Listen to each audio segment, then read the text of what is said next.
Gregorio! Antonio! Die Europäische Zentralbank legte den Referat. This is the Opie and Anthony channel. And now, a show the likes of which America's never seen. So appalling, so offensive, yet so entertaining. It's not your normal show. Beamed from satellites in space down to you every single day. What planet are we living on? It's the Opie and Anthony show with Opie. We're experts, and we already know this is going to be great radio, so shut the fuck up. And Anthony. I live in a big house, I make a lot of money, and I fuck attractive girls. And little Jimmy. I don't even like in our opening. It sounds like a little...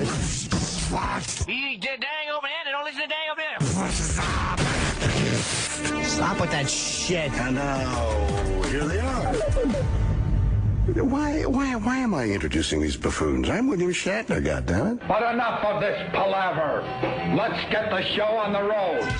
Yes, good morning, everybody. Welcome to the Opie and Anthony show. Hi. Hi, audience. Hi, people. Hi, fans. Oh, little air guitar. Yeah, but I wasn't good enough for the air guitar. Remember? No? Yeah, air keyboards. That's what I was air keyboards. I guess I gave a lot of people the chills of the douche variety yesterday. Some of the douchiest of chills. Sometimes it sucks sharing on this radio show. Yeah. Look, we all have those little things, Yes, we do. but usually you push them down, you're like, it would be best no one knows about this one. And most people have the ability to do that, to not talk about some of the embarrassing things in their life, but we have to. Well, I mean, we've been at this so long. I mean, some days you're reaching, you got to find those little nuggets. There are no secrets. It's so nice to have no secrets, though. Yeah. It really is, because it's so freeing. There's nothing anyone could really approach me with and say, like, right. I know this about you, Anthony. It's like, I've said it all. But it makes you look like a douchebag sometimes. Well, yeah. Now everyone knows I was a fucking air keyboard player. Oh, thank you. Yeah. I thought you were going to call me, way worse. Faggot. No, that was... Quay. Some things just... Pussy. Some things just speak for themselves. Talking about me being an air keyboardist. Air keyboardist, and very douchey, because he was just air guitaring again for me. Because I liked it. Because I'm hoping some of those air bands out there maybe acknowledge that I could maybe be the lead guitarist in an air band instead of the keyboard player. That's what makes that story way worse. The fact that it's a band. Half the time I just had to kind of sit there. Oh, God. Yeah, what if there's no keyboards in there? Do you play an air tambourine? Actually, you just break one out? Actually, it was Won't Get Fooled Again. Yeah. Oh, right. Where I had to do that. I just had to sit there with one finger. But I moved like this. I moved. Fucking working the crowd as my one finger's hitting the fake non-existent keyboard. Dude, you should have talked him into doing some Emerson, Lake and Palmer. Right. You could have fucking 3 tiers of fucking keyboards all around you. Like Elton John. Yeah, Elton John. But I was just there with the... Yeah. And then fucking lead guitarist is waiting for that fucking chord head. Flock of Seagulls, you could have done that. No, man, we were rock gods. Oh, in the classic air rock. band fucking world. Yeah. It was the Clash, it was the Who, it was Zeppelin. Hence the keyboard player. It's not around a lot during Zeppelin, for the most part. Just watch them rock. I had to watch them rock. It's an art form to watch the rest of your air band. Is it? Yes. Dude, why not just play an extra air guitar? Yeah, Like, as long as you're going to They wouldn't feedback. allow me. Right. I wasn't allowed. I would have switched instruments right in the middle of the show. I was just flattered that I was recruited. Wow. I think it was only one gig, though. One gig. I think. I'm not positive. That's so terrible. That's so terrible. That's terrible. Terrible. Well. Hi, Jimmy. We're back. Hi, guys. After yesterday's program. Yes, the Metallica. How great was Tony Dan? I felt really bad not talking to him. He seemed amazing, right? He was fun. He's a fun nice dude, man. He's just a How nice would you know? guy. You left us. I know. I had him You for a left show. us. All day I thought of what interview he liked me in. If I wasn't even made it by Patton Oswalt. Fucking someone else. You left us to try to get the Metallica picture. Yeah, I had to play that one out. A lot of people don't know what happened. Even know what happened, yeah. Because they might not follow us on Twitter, or maybe they didn't listen to the after show yesterday. We kind of left them hanging on the regular show. I didn't even address it on Twitter. When I walked out of here, was there a hustle and a bustle out in the lobby area? It was very crowded. There's something had just happened, it looked like. People were talking. And I saw Florentine there, and he was talking with... Young Sam Roberts was out there, and Club Soda Kenny, and Roland. And everyone was on high alert and very, very nervous. And from everybody that I had spoken to as I was leaving, the scuttlebutt in the lobby was all about Jimmy Norton. That's right. They weren't nervous because Metallica was in the building. They were very nervous because they were all trying to get Jimmy's picture with Metallica. And it had already happened or not happened. Right. But that's what everyone was talking about. When I walked up, I saw Florentine. He was standing there, and he looked at me, and he just shook his head. And he shook his head no, and just went, oh, like it didn't happen. It did not happen. Yes. So walk us through it after you left during the Tony Danza. Well, I didn't know how long they'd be in Howard Studios, so we were hanging outside. I just wanted to, preparedness, like a good Boy Scout. Yes. I wanted to be prepared. And there was just a lot of standing around and speculating. There was, there wasn't much that could be done until they walked out of the... I didn't want to just stand there and look at Howard's studio. So I was standing back a little bit, but I was like looking into the fishbowl. But the reflection, I could see the door. So this way I looked like I was casually chatting. That's not crazy at all. No. That's Jim, actually, we had left during a break to take a piss or whatever, and Jim was the only one in here. And Sam handed Jimmy some copy, and Jim is reading the commercial. As he's reading the spot, he's scrolling through his phone, looking for that, waiting for that text to come through. Have to be there. Yes. Mm-hmm. So it was paramount. I knew this one wouldn't. I mean, it was. I wasn't pissed about it though, because people tried to make it happen. It wasn't like anybody was a dick about it. It was one of those things where they all just came in separately. Yeah. And they all just left separately. Well, sure. But I guarantee they don't hang out anymore. Who was the first guy to leave? Kirk Hammett. So as soon as I was standing out there... When you saw Kirk, though, leaving, were you thinking like, I gotta keep him? I knew, though. Because when Kirk... It wasn't like... When Kirk Hammett walked out, he's walked out with this... He's a big, bald guy. I forget his name. He works for them. Who I've seen a million times with them. He's always with Kirk or James. He's got a big goatee. He's a big boy.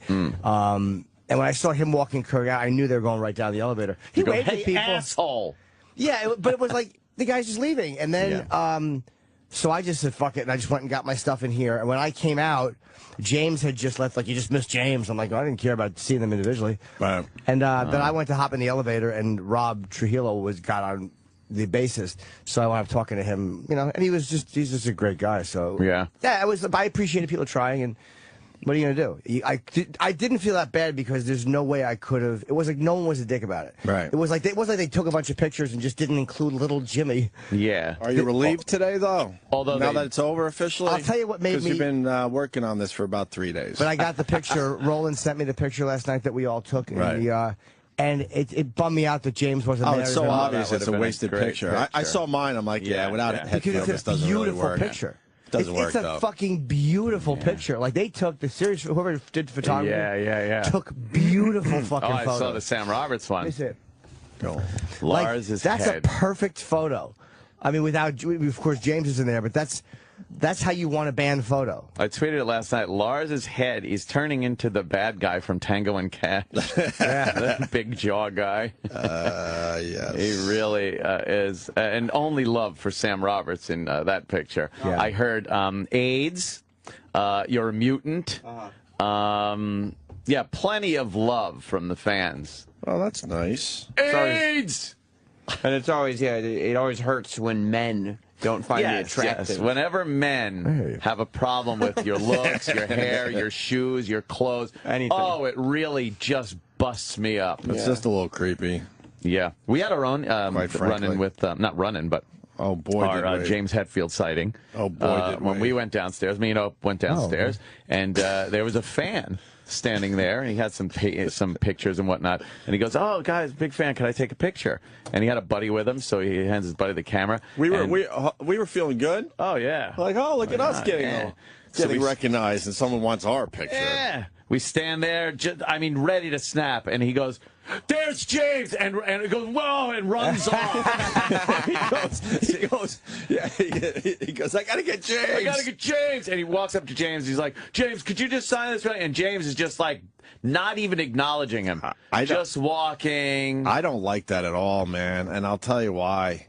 There was no one else around. I've seen it a bunch, and we're lucky enough to be in this spot where we see celebrities leave, and they're leaving in an area where there's no real fans around at all. I mean, outside the building's a whole different story. Dude, this guy happened to be in the lobby, and it would have taken James fucking 5 seconds tops to take a quick picture with this guy, and not only did he not take the picture, he just kept walking, and he was kind of just nodding at the guy, but more like looking for the door and get the fuck out.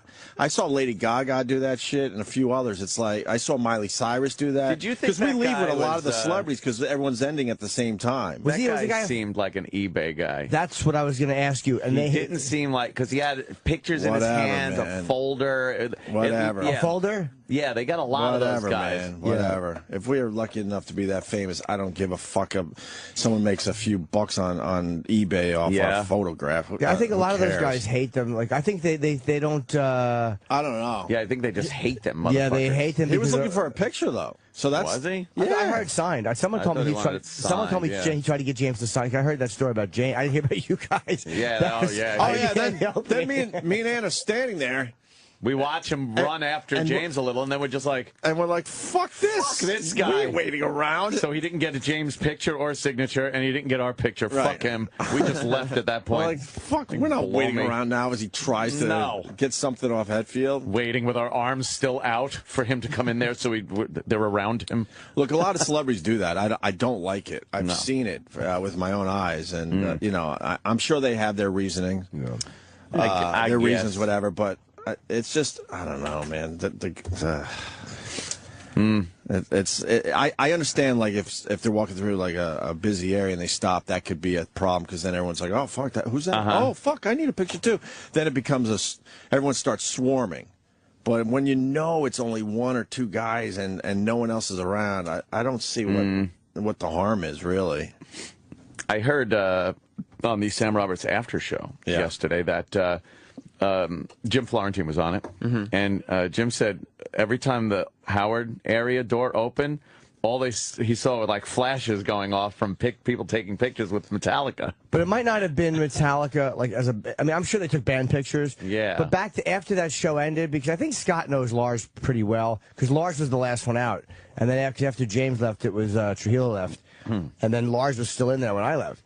So I imagine they were back there all talking. I don't imagine they were just standing there for long taking a bunch of Metallica pictures. And if they were, they were. But I have no access to that area. I don't feel... Which is crazy. Nah, you know what? I don't know Howard. I mean, we've chatted briefly in the hallway. That doesn't... I don't expect to be brought back to his studio by one of his people. Family. But you know what I'm saying? Yeah. I wouldn't expect that. We're supposed to be one big happy family where we try to take care of each other from time to time, you know.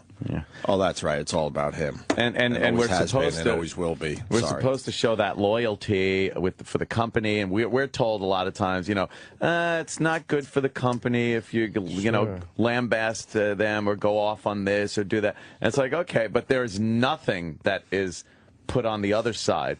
Like when they have guests over there and they keep them long so we don't get them. If we ever did that, they'd be held to pay. There's a double standard, obviously, with both the shows, and I think one of them is the fact that we would get shit on and not have an opportunity to maybe just walk through that sacred fucking door into the Wizard of Oz and fucking take a picture with Metallica. It's crazy. That fucking door is like... it's pure lunacy, man. Right? I didn't pure ask, fucking lunacy. It's not like I asked Gary Delabate and he said no either. I didn't, I asked Ross Zapin as he walked in, and he actually walked in and asked Metallica's people, but... Did he ask? Yeah, I think he did. As soon as he closes that door behind you, then, he can make believe he asked. Nah, I'm just saying that's a possibility. Hey, going to Gophers? Right. Got any extra tickets? Oh, are you crazy? Yeah, I talked to my manager, and he's going to take $100 off that True Coat. He did not. He might. No, because he went and he knew who to ask for, and I think he would just... You don't want it to come back that you didn't do something. Yeah. Why wouldn't he? Yeah, If he did, he did. But I mean, whatever. I think people did make the effort, and I appreciate the effort. Yeah, But he's in the Wizard of Oz. Yes, I mean, the Wizard. Yeah. Pay no attention to the man behind that door with a fist on it. And the Wizard himself is starting to look like an old aunt. Auntie M. Auntie M. Auntie H. Auntie H. Auntie H. I think he's wearing girls' clothes now. Yes. That scarf was a little weird. I think officially he's wearing girls' clothes. Grandma's scarf was a little weird. Yeah, a little strange. There might be a picture floating around where he looks like an ant. Yeah. A little frilly. A bit frilly for my taste. E-Rock, you handed me a note over here. Is this your handwriting? Yes. What is this? Well, we found out after the after show from several people in the hallway that I guess while Jim was waiting in the lobby to find out what was going on with Metallica, right? At one point, Metallica wasn't even in Howard's area. They were in the hallway over here in Jose's office, just hanging out. All of them? All of them. And then Kurt went back in through Howard's compound through the back end, got his bag, and that's when he left. The other guys were still over in Jose's office. The whole band was in Jose's office? That's what was said to me after, Wow. I didn't know. And Jose knew we were looking, but I don't know if he knew I was. I don't know, but that's what we found out when everything was done and we walked back to the office. You're usually pretty good with details, Jimmy. You're usually pretty good with details. Wow. Walked by Jose's office, the whole band's in there. Hey, Jose, what's up? Oh, hey, guys, you mind if I get a pic? And then you sit there. Oh, fuck, I wish I would have known that. No, I didn't know. Hey, if we knew, we would have said something, but... Yeah. Maybe we shouldn't have told Jimmy that. You missed Tony Danza. Yeah, he was really cool. Yeah, it was just a whole musical thing. How did he react when half the room left? It was so funny. Right in the middle of the conversation, Jimmy gets up to leave, and he just goes, "Oh, Metallica!" Metallica. Yeah, he knew. You even got Tony Danza involved. He knew. Tony Danza was nervous. Yeah, he was cool. I'm looking at my almost Metallica picture right now. Yeah, it just doesn't work. Yeah, I mean, they're all superstars in their own right, but you know, when you're in a group thing, why did it download this instead of the actual picture? Oh boy, fuck! What happened there? I don't know. Where's the picture? It's fun though. You get to pretend you're the fourth guy. That is true. It's almost like taking a picture with the cardboard cutouts, and you're the singer. Yeah, right. Yeah. That's what. Just Photoshop James in there somewhere. Doesn't Get a picture off of Google. Yeah. Fucking just crop it out. And fucking beautiful. Yeah, be beautiful. Let's see. He's tall. You could just put him behind everybody. Yes. So cheesy. Huh? That'd be so cheesy if somebody actually did that. Do that. Fuck it. Fuck. And then downstairs, I guess. What, Jimmy? That's irritating. If the band was in Jose's office and no one says anything, like, ugh. They should say something. They should have said something. Yeah, of course. We all knew that you needed the picture. Yeah, everyone was on high alert. Tell him? Is that true? Yeah, I heard that. What were they doing in there? Saying hi, I guess. I don't know. They told me after I got off the air, like at 11:30 in the morning, they said, they came to say hi to Jose, and they were all hanging out in his office. Who knows if it was the whole band or if it was fucking... They said it was a band. Okay. I mean, I don't know. Like, obviously, I didn't see if it was a kid in the lobby, but... Was it the whole band? Because they said, Howard's got that back door. Yeah. So they went through his back door, hung out in Jose's office for a sec. Sexy. And then went back through the back door and around. Don't you have another opportunity? No. Oh, I thought you did. Nope, that's it. That's it. That is it. You sure? Yeah. Not good. No. It does suck. Yeah, it does. I knew that, right? But that one I kind of saw coming, though. That one I was like, it's just not going to happen. Yeah, you could tell the vibe. Yeah. Yeah, and I don't really know anybody well in their area. Like, I don't know their individual managers or the band's manager. I don't know any of the people I would need to know to walk right up. Should be able to. We're in the same fucking building. Yeah, it would be nice. Amazing. What are you going to do? Life goes on. Life goes on, right. Life must go on. And then, of course, you didn't get a Tony Danza picture. I already have one from years ago at NEW. Oh, perfect. And then I have a big cum stain on my shirt. I forgot. I didn't have it with me to get signed. I thought they, but I remember at NEW I had a giant load on my stomach. Yeah. What, when you got the Tony Danza picture? The black shirt, I had been, you could see it, like, it's a washed out load stain. Were you edging? No, that was a full batch. No. And I hate playing those things out on the air because the fans I know, some of them like it. Awesome. No, but some of them like it and some of them hate it. Really? Yeah, I know some of them do. Well, you know what? That's just how it goes. With everything. But I With wound everything. up in a Twitter battle yesterday. Over this? Oh yeah, it's amazing. This is just how it goes. They're just assholes. I get as soon as you accept that they're assholes, you can sleep better. I get a tweet from some girl because it was a cancer benefit for this fan that they've been asking me to do. Right. And me and Levy had texted about it, but I don't know if I'm going to be in New York. It's on a Saturday afternoon, the October the 19th here in New York, and I just don't know if I'm going to be there. So I guess I didn't see the emails from a couple of the fans. Oh boy. So this girl goes on Twitter and says, like Jim Norton's fanboy is disgusting. He does something. I'm paraphrasing. He doesn't even care about a guy with cancer or something. It was like some real cunty thing. What, trying to connect the two? Well, just saying, like, I care too much about a Metallica photo, but not about a fan who has cancer. You should get cancer. You should only get cancer. That's a stretch because, Yeah. like we have to say this. Jimmy's done a lot of good and a lot of charity gigs. But it was just like, that's just not fair. Man. So I say something like, "You're a twat." I said I didn't even. She's like, "Oh, you could answer the email." I'm like, "I didn't see the emails, you twat," in a private message on Twitter. And then she posts the private message, which you always know that could happen, and then says, "Look what I just got for Jim Norton." So she makes it public. So I blast her back publicly. And then she's like, "Oh, he's trying to rally the troops."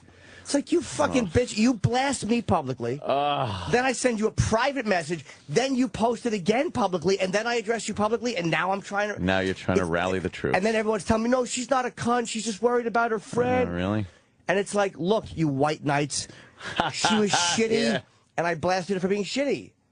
She was shitty to me for no fucking reason. And they're like, well, she really likes you. It's like, well, then you know what? Well, then act like it. And don't be a shithead publicly for no fucking reason. Fuck her, bitch. I addressed it with Bob Levy. I don't have an answer yet. Yeah. Sorry, I don't know where I'm going to be. I'm trying to book. I just booked Rochester for the end of October. So there's 1 week in October that's open. It's that weekend. And as of now, I'm in New York. But I'm trying to fill it because I'm warming up for a Dice gig. So I want to make sure that I'm on the road those 3 weeks. You're going to Rochester? When? I literally just booked it yesterday. Well, if you go, I go. Period. Whatever. The thing is on sale yet. I think it's the last. Not around Halloween, though, right? No. All right. We're going to do this. But it's amazing how... I got a Rochester weekend in my plans. These fucking fans want to tell you what great big fans they are and how they follow you. And I'll never unblock another person on Twitter. No. Never. Because the guy yesterday, one of the white knights, why'd you block me? Because, they all want to at-mention you. It's like, you can shit-talk me, but don't at-mention me, because I don't search my name out. I search out my at-mentions. So if you at-mention me, you're saying something to me. So you want me to react or you want me to hear it. So... Oh, I love a good block. But I've unblocked a lot of people. Blocking me? I don't unblock. I won't anymore. I think I've given 1 or 2 reprieves over the course of it. And that was because it was a blatant error. Like I hit the wrong fucking block thing, and they were able to convince me of that. But because at whatever point during when I was reading Twitter, I decided to block someone, I was pissed at them. And no matter how much time goes by or anything. Right. Blocked. Twitter's evil. It is evil. I'm tweeting less. It's such, there's a lot of... I'll wait for the next fun thing. Nastiness there. Yeah, the next less. fun thing. I don't mind the nastiness, but then they apologize, and then you unblock them, and then like this douchebag from Long Island. Hey, dude, really sorry. It's like, okay, cool. And then they do it again. It's like, why would I have unblocked this asshole to begin with? He's just a twat. That's how they are. That's what type of people they are. So you don't fucking unblock them. So this girl, everyone's sticking up for her, saying she's a nice girl, that she just had her friend's really sick with cancer. Look, the benefit's October 19th. I don't know the details yet. I know Levy's doing it. Colin might be doing it. I just don't. It's here in the city. It's in the afternoon. It's from like 2 to 5 p.m. But here's a word of advice. If you want to get a thing where you can guarantee comedians in advance, don't hold it on a Saturday afternoon. That's when our road work is. Everyone has gigs. A lot of, it's harder. You got to do it during the week. It's harder to know where I'm going to be on a weekend. Yeah. I just booked a benefit in February on a Tuesday because chances are I'll be here unless it's a TV show, like, Leno or something. Mm-hmm. But for fucking a weekend, it's really hard to commit to that because I don't know if I'm going to be gone or not. And they don't understand that, and then they fucking attack you for it, and then you blast them back, and all the other these white knights line up, go, hey, whoa, what are you? She's a good girl. Oh, God, I hate them. White knights, a scourge on the internet. God. Hey, don't listen to him. What do you think? She's going to fucking end up at your house, knocking on your door? Thank you so much for the help. Please lick my pussy. Especially when it's like when she's fucking blasting me for I don't even know who she is. Yeah. And she's telling me I'm disgusting and I don't care about people. Like a guy with cancer. You, then. Really Fuck her. Had it. Twitter people. God. I had a couple of good times on Twitter last night. I was just fucking around. Good pretty times. late. Yeah. Of course, my retweeting of various teens that decided they were playing the knockout game with a 70-year-old man, put him in critical condition. And wait, what happened? I fucking. Did the Post call them savages like they did the little teenagers that raided the upstate New York place and had a party? No, of course not. No, they didn't. But I was tweeting the fact that like they'll blame a game like GTA for murder, but then they call murder a game, the knockout game. They don't address it as it's fucking murder. They're murdering people. So yeah, this poor 70-year-old guy is coming out of 7-Eleven and gets attacked and blindsided. Where was it? Where was this? Syracuse. Syracuse. Is he dead? Good old Syracuse. No, he's in critical condition, but a 51-year-old guy, they were playing the knockout game. Oh, sounds like fun. Where the object is to walk up to somebody and with one punch knock him out, blindside him. And they punched this guy, he fucking cracked his head on the ground, he never woke up. That was it. And it's, teens. Oh, they're just playing a game. Yeah, just punching people in the face. It's a game. It's called fucking assault. Oh, they're just unarmed teens. Yeah, okay. So I was going off on that last night a little bit. So my kid has a chance to eventually play the knockout game? No. You sure? No, he has a chance of being a victim of the knockout game, but to play it, what's the difference? Apparently, you have to be young, male usually, but females usually join in after the guy's on the ground with the kicking and stomping part of it. And, black. You have to be a black person. Why? Black people. I don't know, because they seem to really be the majority, the vast majority, the statistical equivalent of 100%. Of everyone doing this game. But aren't they playing catch in the backyard with their daddies, too? No, because their family the structure dictates that 75% of them do not have fathers. They are from broken homes. But that seems to be fine. Instead of talking about how bad that is and how it's affecting society, you just accept it and say it's an alternative lifestyle. It's okay to have one incompetent mommy and ditch the kid off with the grandparents, and oh, God, there's no hope. There's no hope left. Let's say hi to Jeremy. Jeremy Spoken in New Jersey. Jeremy. Hey guys, what's going on? Hello, Jeremy. Yeah, so recently in the news, I'm from Hoboken. This homeless. Oh, I'm dying. Apparently, he got. Every old guy knows that. Mm-hmm. He got killed the other day from two teens in Jersey City that were playing the knockout game. Ah. See? Yeah. It's just, and what happens? They just crack him in the head. He falls down, and it's all funny. There's no concept of right and wrong. And I get into arguments all the time on Twitter about this, and people love to blame it on poverty. They go, no, it's poverty. And so it's like, there are poor people all over the world. And what you're saying is that if you're impoverished, you lose your concept of right from wrong and the appreciation of another human life. That goes out the window. You all of a sudden have no concept of that anymore, because that's what these people are doing. And there are areas of different races of impoverished people that do not act like this. It seems to be that it is very, very prominent in the black community to perpetrate unbelievable acts of random violence that you just don't see in other communities. You'll see violence and stuff, but like the randomness of it of the black on other races violence is the scariest part, because then you're susceptible to it. If you're not fucking somebody else's wife, or you're not robbing somebody else's house or something, the odds that someone's going to fuck with you are pretty slim. But that randomness, that you know, you're a 70-year-old guy leaving a 7-Eleven, and you get blindsided in the head for no fucking reason. That's the part that is very hard to understand. Yeah.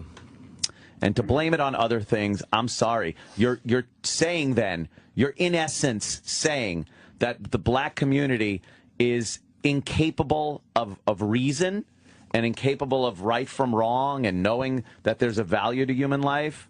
Is that what the excuse is? Because I don't get it. I don't get it. That's what I was doing last night. And tweeting kitten pictures. Wow, that's people love the contrast no of my. kidding, that's a little strange. It comes off looking a tad psychotic. Well, I must say. Little Beavis. Oh, he was so upset when I got home last night because I was away all weekend. So I opened the door and I just hear from upstairs. I'm like, oh no! I opened the door. He couldn't get enough of me. Oh, yeah, crawling up my leg. It's adorable. He was pouncing at my face and just the cutest, biting my hand. That's gonna be horrific in another year. When it's literally a tiger pouncing on me through the door. You know how you say that maybe people aren't being raised right in the community? I hear ya. You're doing the exact same thing in the pet world. Yeah. You are raising. I'm raising a scourge of society. You are raising a tiger, basically. Yes. At 12:50 this morning, last night. Yeah. All I could hear was, oh no! Scratches at the door. Scratches at the door. Uh-oh. Let him in. Who was it? It was Bruiser Brody. It was Bruiser Brody. Well, let him in. Then we won't be sleeping. Why? Because he'll find a spot on the bed and you'll be cool. Because he just headbutts and paws you. Yeah. For what reason? Because he wants attention. Because you're another horrible parent. He doesn't understand how you could be laying down in this fucking room. I was playing fetch with a pen with Lil Beavis last night. I was laying in bed and I would take the pen and throw it on the floor, and he would chase it, gets it, brings it back up on the bed, and drops it right in front of me. I got a little fetching kitten. He's adorable. Let me say hi to Pete. Another video if he would do these cute things when I actually hit record. He knows to stop being cute when I hit record, the little fucker. Because I only got limited time. He's getting big. Pete in South Carolina. Pete. Yeah, good morning. What's happening, man? What's up, Pete? I got a comment, man. I've been listening to y'all radio show probably for the past couple of months. Ooh. And you know, I dig the show, but, man, shit is so racial all the time. These kids who knocked this dude out, it's not the whole fucking black race with 4 black people. It's a couple of dumbass kids. It doesn't have to be so fucking racial all the time. I have the issue, sometimes listening to y'all because of the shit that comes out all the time. But it is always young black guys that are playing the knockout game. It's every single time. But I am a black guy, and I grew up around other black kids, and nobody ever did this shit. I'm not saying all black people are doing this, but I'm saying everyone that's doing it, the majority are black people. But people. Why do people mix that up all the time? I'm not saying all black people do this. I'm saying this is done by all black people. It's a difference. There's a difference there. But I'm not persecuting an entire people. But I think what Pete's saying is, hold on, Pete. Pete, I'll make your point. But I think what Pete's saying is that overwhelmingly, most kids aren't doing this. Most black kids are. Of course not. It would be insane. It would be like a zombie attack if they were. But I don't get on Twitter like, look, all fucking mass murders and serial killers are white people. Because they're not, but okay. They're not, but you look at the numbers, it's generally, older white Of course it is. Statistically, it is white people profile. So I could then profile and say that this knockout game shit is predominantly young black men. But here's the deal. I've never heard of this shit, man. Oh, yeah? Have you heard of this before? Well, watch the news, go on YouTube, punch it up. It's kept out of the media for the most part. I really dig the show. But I think what he's saying is he lives closer, to the black people, and he doesn't see this around him whatsoever. I'm not people mix that up all the time. To the left, man. I mean, like Jimmy always jumps in like he's a ballad. But, you know, it's always like it goes too fucking far, man. It's hard Yeah, the truth does go too far. People hate when I fucking spout out actual FBI statistics and talk about things. There's a huge problem with violence in the young black male community. Sorry, that's what it is. It's a problem. No amount of reverend's dialogue or hiding it under the carpet is going to fucking fix it. It has to be addressed. People have to be shamed. People have to be shamed and look at their problems and say, why are they doing this? It's a goddamn disgrace. Who the fuck is doing it? I never grew up with this shit, man. Well, you're a lucky man. You're a lucky man. You must live next door to me. I'm telling you, no, it's not true. I went to predominantly white college, man. Well, exactly. There you go. That's why. No, I said college, bro, but I grew up around black people my whole life. I still have black friends. This shit never fucking happened. I never heard of this shit. Can I tell you the first time I heard of the knockout game? It was, I was reading something about, I forget, what's the guy's name? There's a guy who started the Crips. He's in jail now. I forget his name. He's Chuki or something. He begins as a T. He's a big dude. Yeah. And they said that this is probably in the 60s or the 70s. Yeah. That in the neighborhood that he was in, they would play the knockout game where you would have to walk up and just see. I don't know if they called it that, but you would have to see if you could knock somebody out with one punch. I just want to say this fuck it off, man. Just really, I think it's a small segment, but because the shit is, you know, it's put out there in the press, people think it's a large segment of the black community, but it's really not. It's a small segment. We think they're fucking idiots too. So it's not just, you know, there's a huge problem in the black community. A couple of dumbasses doing it. You put their ass in jail. But don't paint everybody with the same stroke, man. I don't think putting people in jail is the answer either. It's amazing to me that people go, well, he was arrested, so it's okay. No, the trick is to not have it perpetrated on people in the first fucking place. I've heard that enough times. Why are you asking for justice for this guy? They arrested the perpetrator. Yeah, big fucking deal. How about you figure out the problem and fix it? Look at Chicago. They're talking about bringing the National Guard. They're talking about bringing the National fucking Guard into Chicago because the police force can't even handle the amount of fucking drug and gang-related shootings and violence that's going on in Chicago. Bro, idiots are going to be idiots. You have to idiots are going to be idiots, but when 10% of the population amounts to fucking over 50% of the idiots, there's a problem. Look, you could keep being blinded. Yeah, don't address it. No, I'm addressing what you said. You're talking about a small segment of the population, but in this particular incident, but you can't continue to say it's always a black issue, it's a black problem. It's a fucking dumbass problem, man. The knockout game is predominantly done by young black males, period. I'm not saying that young black males are all doing it. About me, bro, but yes, but you are saying predominantly. No, I'm not. I'm saying that, do you understand?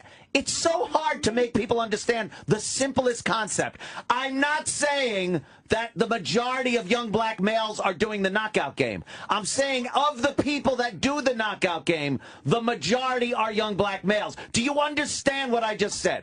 Okay, so am I saying that because there's all white males in that room, one of you guys is going to eventually fucking flip out and shoot everybody as serious?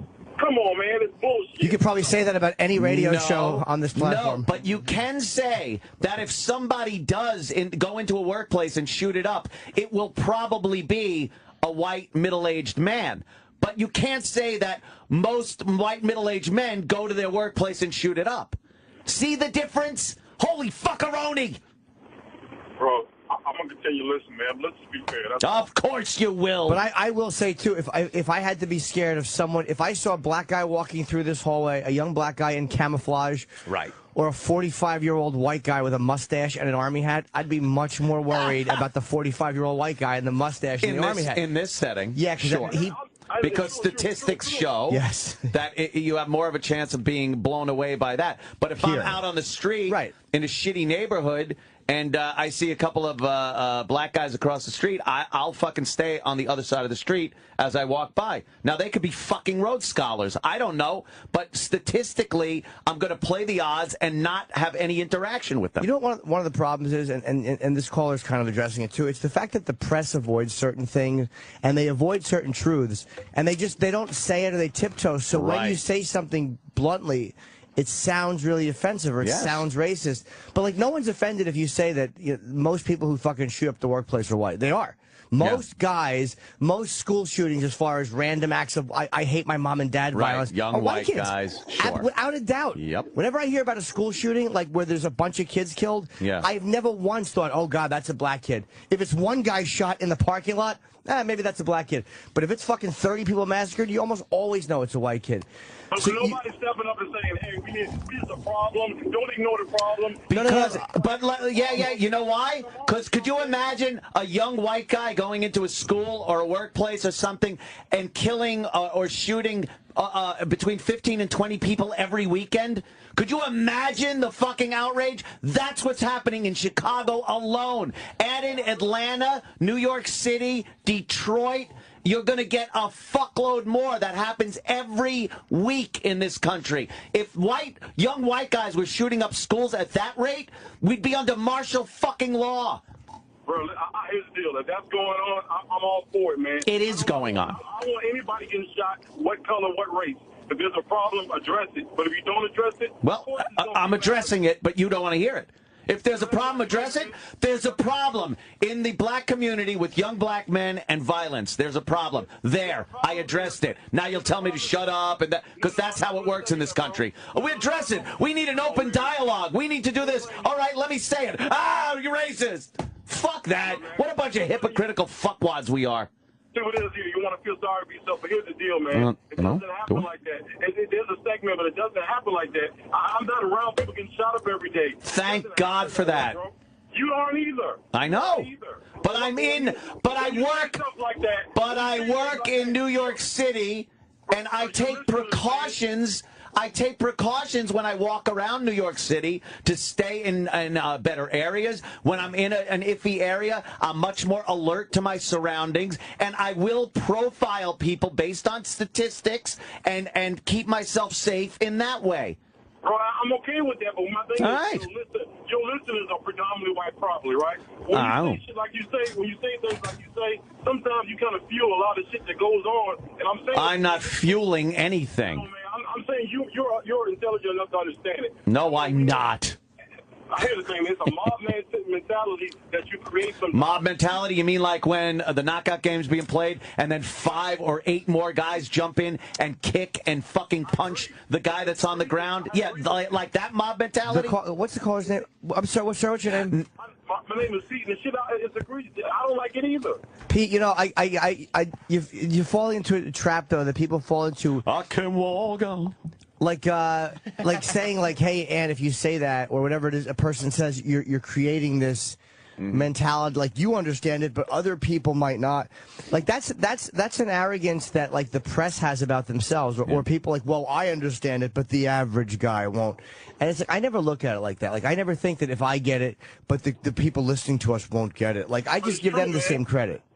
It's true, and the thing is, when I listen to you guys, it'll always, the dude, he always comes out and like, you know, it's the black thing. And, you know, it makes it hard for me to kind of fuck with y'all. I like listening to it. Some of the shit is all based, you know, the colors, but, you know, the shit is funny. But when you always kind of fuel the fire, like, you know, that racism shit, man. Jim and Opie counterbalance my fucking shit very well. It's a very balanced what happened? Program. What? I heard my name.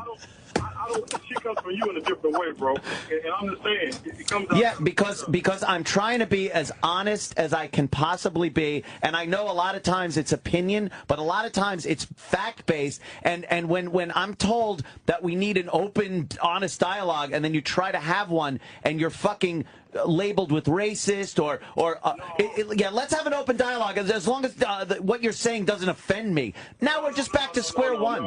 No, you can say what you want to say, man, but that don't mean the shit is true. I mean, we can still say, man. No, some of the shit I am saying is absolutely true. When I back it up with facts, it is true. But that's going on in your neighborhood or your area. No, it's not going on in my neighborhood. Why the fuck would I live in a neighborhood riddled with crime? Here's what I'm saying. I'm talking about the area that you're concerned with. You talk about Chicago and these other areas, but what I'm telling you... It affects me financially.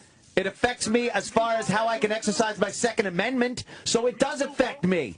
Me too, and I'm a black dude, but what I'm telling you is just don't say, like, oh, it's a black problem. It's not a black problem. Our friends don't do it, their kids don't I'm not going to say it again. Bro, I'm telling you, it's not the largest segment of the population. I understand. I think I've addressed that already. All right, hold on. Many times. Hold on 1 minute. I got to go to Bernard in the Bronx. The Bronx. Bernard, you're on with Pete in South Carolina. Yo, Pete, what's up, man? Whatchamacallit? This stuff, though, this is old. When I was younger, they used to come up to you and they'd be like, yo, you like Hawaiian Punch? And if you say yeah, you get punched right in the face. Like 4 times until I figured out, don't say yes to Hawaiian Punch. And there you go. That used to be the commercial. The little guy would say, how about a nice Hawaiian Punch and punch him. Then they changed the campaign to where E-Rock comes through the wall. Yeah. But there you go. Bernard, a nice white guy living in the Bronx. See? Right, see? Right, Bernard? Oh, white guy? The old slow lob. I'm waiting only for 6 months when the summer is here. All right, Bernard, thank you. Right. See, it's all fun. Everyone's just having fun, growing up, doing their thing, finding their way. Pete, I hope you continue to listen and, get upset with what I'm saying is fine and stuff, but, I'm not going to change the way I talk about race and violence issues in this country. I'm just not going to do it. All right, Thank you for the call, Pete. Pete, thank you. Call anytime. Yeah. Help us. I like that. Help us, please. Help us. All right, thank you, Pete. At least you get to sit in the car and enjoy traffic. Right. I have to sit next to Peter Finch and Network. That's why we take such long breaks. It gets way worse when we turn these microphones off. You know what it's like to have to walk to the bathroom with somebody following you, yelling FBI statistics down the hallway? We feel way safer as long as these mics are on. Oh, my God. If we didn't have to piss, we'd keep these microphones on for 4 hours. Let's go to Korea, man. We haven't taken a call from Korea in a while. Daniel. Hey, boys. I have a real hard-hitting question to follow that up. Yes. Opie, did you eat your Lucky Charms last night? See, I know you people need to know. I just know it. I was able to say no to the Lucky Charms and go to bed. Damn. Again. Good boy. I'm on a roll, man. No Lucky Charms for the Opster. That is good. Although I had sushi that someone suggested, of course. Why would I fucking listen to anybody? I'm obsessed with fake tuna. It's my new thing. Fake tuna? I'm obsessed with it. Oh, it's the stuff that... I thought it was a band. Look it up. Look it up. Fake fucking tuna. For the sushi lovers out there, as soon as you start looking up the fake tuna bullshit that is happening in most Japanese restaurants, it'll drive you insane. What is it? It looks like tuna. It's that shiny shit. Is it not tuna. You don't like it? It's okay. It doesn't suck, but it's not tuna. And somebody turned me on to a new sushi joint in our neighborhood, Jimmy, on 72nd Street. And I said, fuck it, I got to give it a try. And, of course, I love tuna, and I got it. And it's not fucking tuna, and it drives me insane. It's more, the fish I'm talking about, it's much redder, and it's very shiny. I'm not fake. That looks real, but I'm not sure. Did you look up fake tuna or real tuna? Fake? Mm-hmm. It's very hard to tell. It's hard to tell, but you know it when you eat it, and it drives me nuts.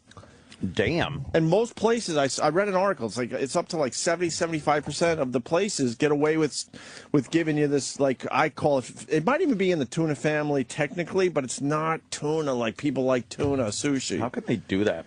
I don't know. I mean, could you find some articles on it? There's some kind of loophole, and because the fish they're serving is way cheaper, is what it comes down to.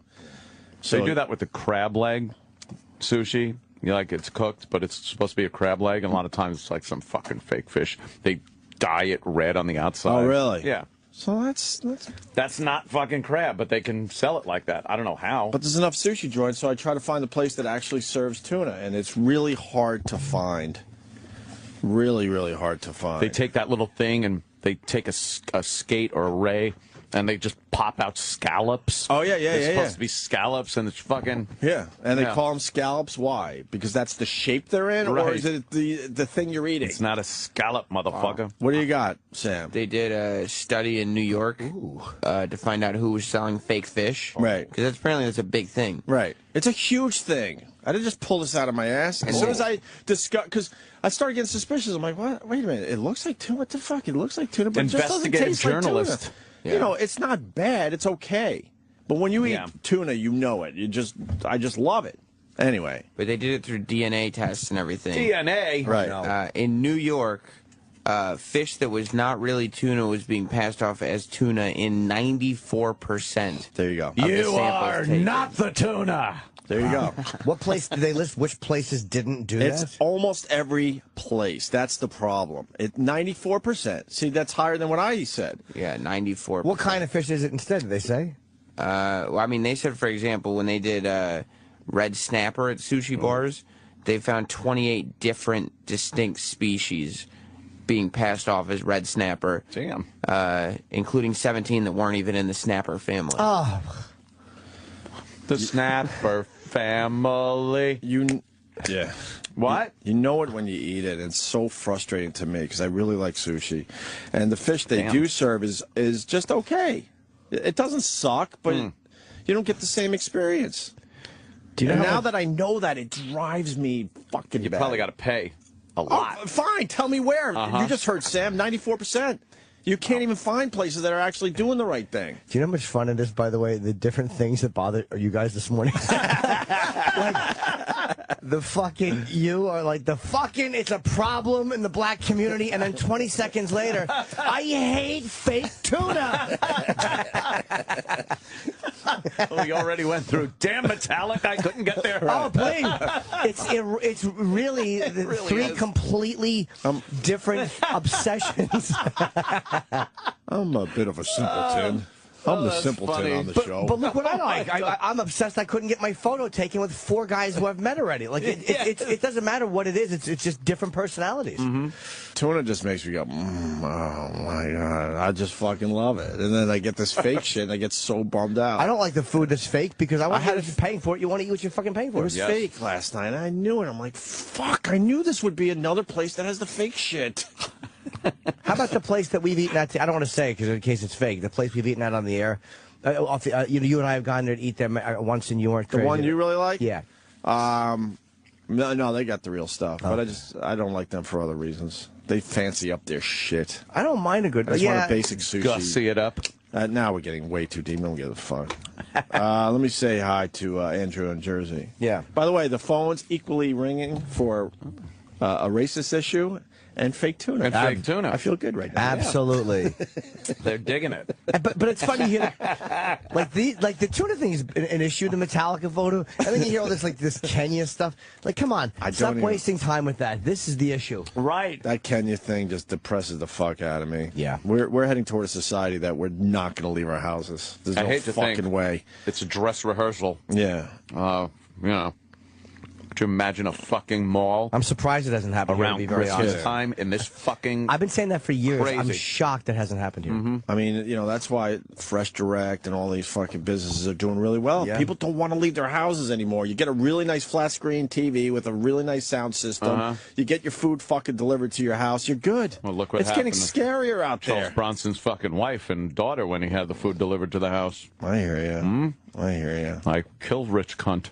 I hear you, but I don't know. I don't know if it's actually getting scarier out there or it's just perceived to be scarier because of the news cycles. I don't know. Yeah.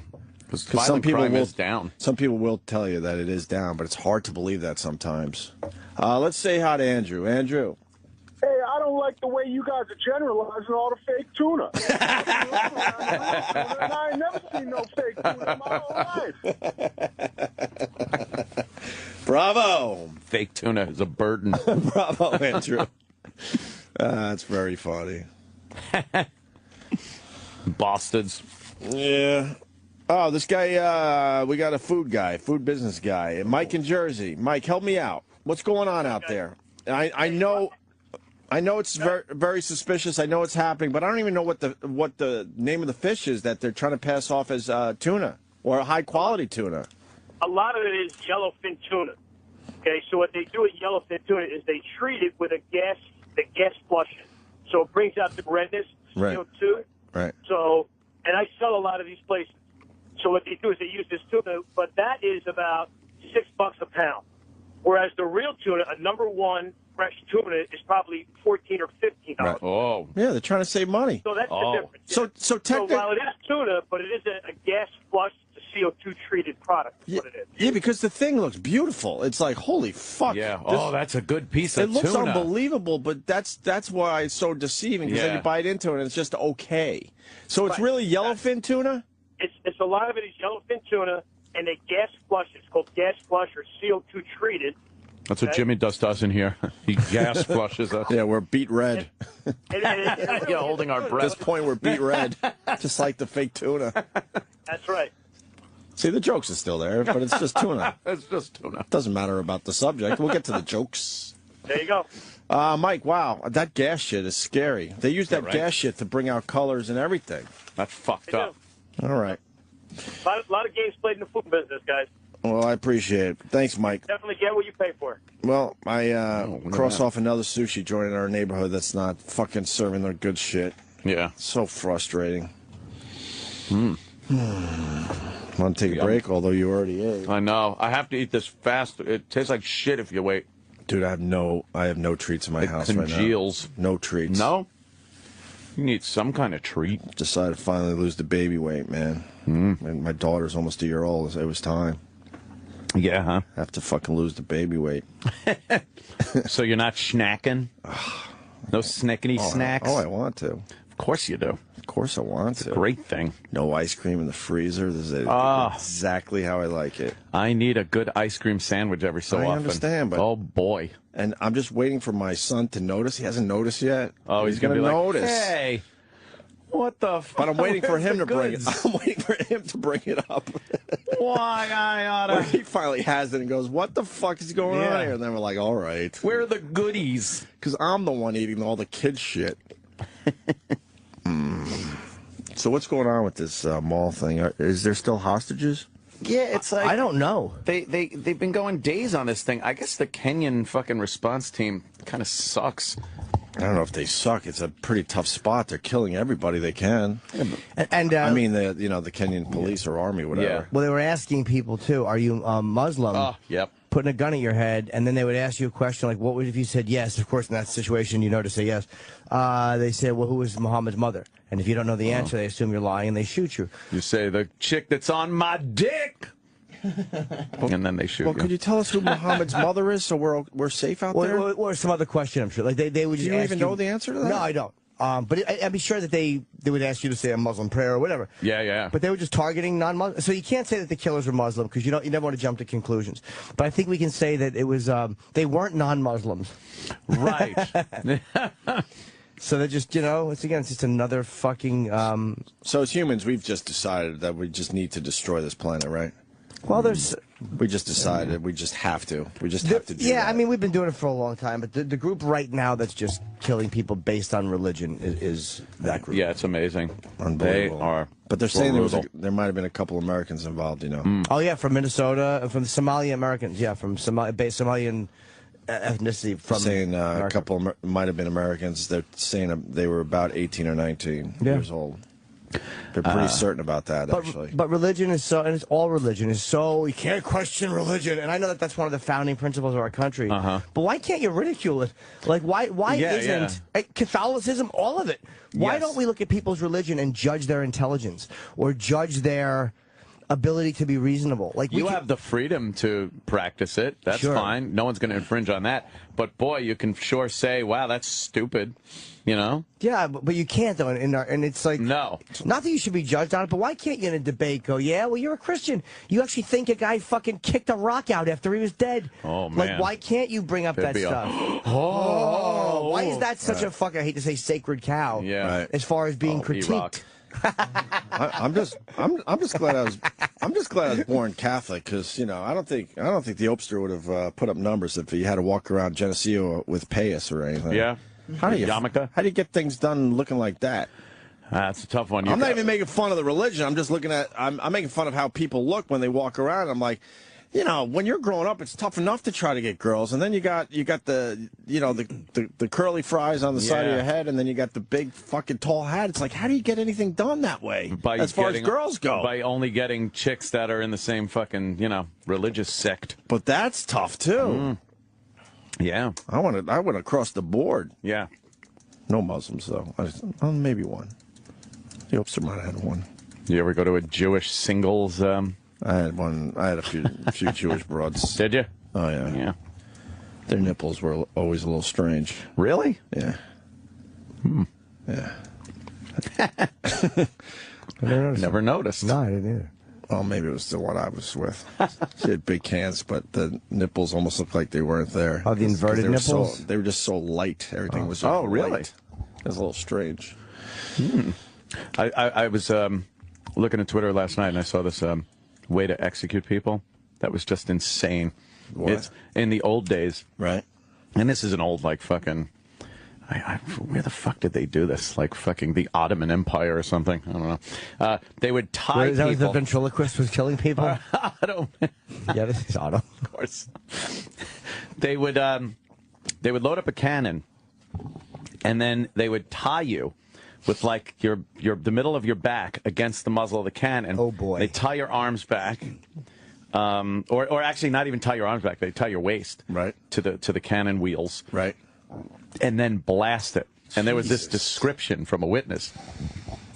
Said the head shot off and went like 40 feet in the air, and the arms just fucking flew off the side, and there was this just pulpy meat that flew everywhere.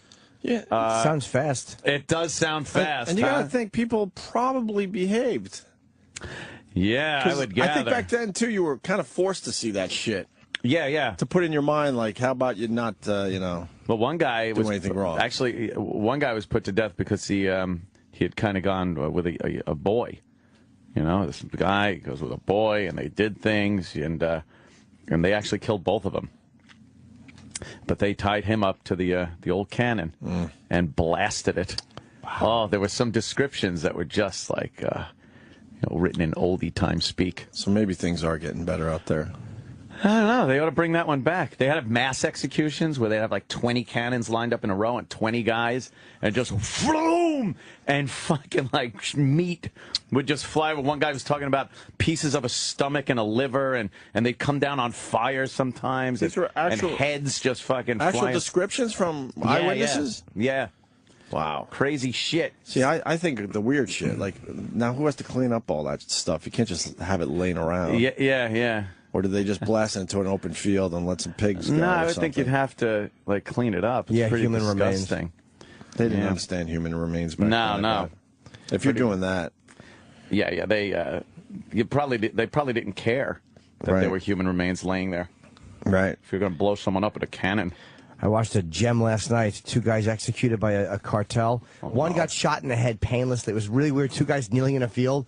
And one guy, and I shouldn't have watched it. Oh, of course not. I don't know. Believe me. Why? Stop doing it. I know. I'm having nightmares. They pop them. Is that because the Metallica thing didn't work out yesterday? So you figured I gotta I have to punish myself. I gotta punish myself with some horrific images. No, but it did make my breathing a little weird. Like I went to the chest doctor yesterday. I finally went to have my physical chest checked. Oh. And the other guy, they sawed his head off. It was just they started from the back. No, the back. And I he's don't on even his, need to listen. He's to on this. his hands and knees, but it was really weird. His hands weren't even tied. He just kind of stayed propped, like almost on his hands and knees, like he just didn't. He was just like making, but he made a lot of noise. He was none too happy. Oh my with the proceedings. They sawed it with just a knife, but knife. But I've never seen it done from the back. Jimmy, he was why? not happy. Once they got through his spine, his arms didn't collapse. No, What's that about? Maybe he was feeling it because then they turned it on his back. Maybe it was a David Blaine trick. Maybe a mind freak. Maybe they didn't. Maybe the mind freak was in the area. No, they couldn't cut through through the spine. They had to turn him on his back and start sawing through the front. Oh, Why would you watch? Yeah, why do you watch Question. that stuff? I'm stupid. Oh. But why do you watch, you think? Just because it's there. I know I never. can't. I can't watch. Someone sent me a picture of that poor fucker in Brooklyn, was it? Yeah, I saw that. Just got his head fucking Queens. whacked by the was it Queens? I Whacked by the remote control I was helicopter. stupid enough to click on that. Yeah, That's real my too, right? God, yeah. Yeah. That fucking thing cracked him right in the head, went through his skull, about halfway through his skull. That was and then the next rotor probably spun around and hit him in the jaw and his cheek. neck. Like, yeah. How does that get on the internet? I don't know. Or might have been a passerby. that Maybe took the someone else photo. took it before everyone got there. No, but it looked like it. Yeah, it was like already it had a sheet. Yeah, it looked like it was around already him. a police People scene or leak whatever. that shit. Murder. Yeah, someone site. screen caps the fucking Not murder. police computer or whatever. Yeah. Yeah. That was pretty fucking sick. That must have been fast for him though. Thwack, you're out. He didn't feel. You're so, done. yeah. He didn't feel a thing. That's horrific, though. It's sad. No. All right, let's take a break. We got a lot of guests. It's weird the way we have the final three are piled. We had Stephen Merchant, who I can't wait to talk to, and the great fucking James Caan. James Caan. But how do we have Warren Haynes 15 minutes after James Caan? Well, probably because James Caan doesn't have a lot of time. That's probably a quickie. Exactly. That's James fine. Caan is 15 minutes. Yeah, and then we get Warren Haynes jamming some blues today. He comes in, we talk to him, bada beep, bada boop, he's got to go. I've seen his show. I saw the show. Like the Warren Haynes. Yeah. Big fan of the Warren Haynes. I love Warren Haynes. I'm more excited about Warren Haynes than anybody else on that list. Oh! Even James Caan? Jimmy Caan? No, Yep. James Caan. Yep. It's crazy. Yep. Absolutely. I'm excited. They're all coming in, don't get me wrong. But that's my number one. I like Warren Haynes. It is. All right. That's the Audi.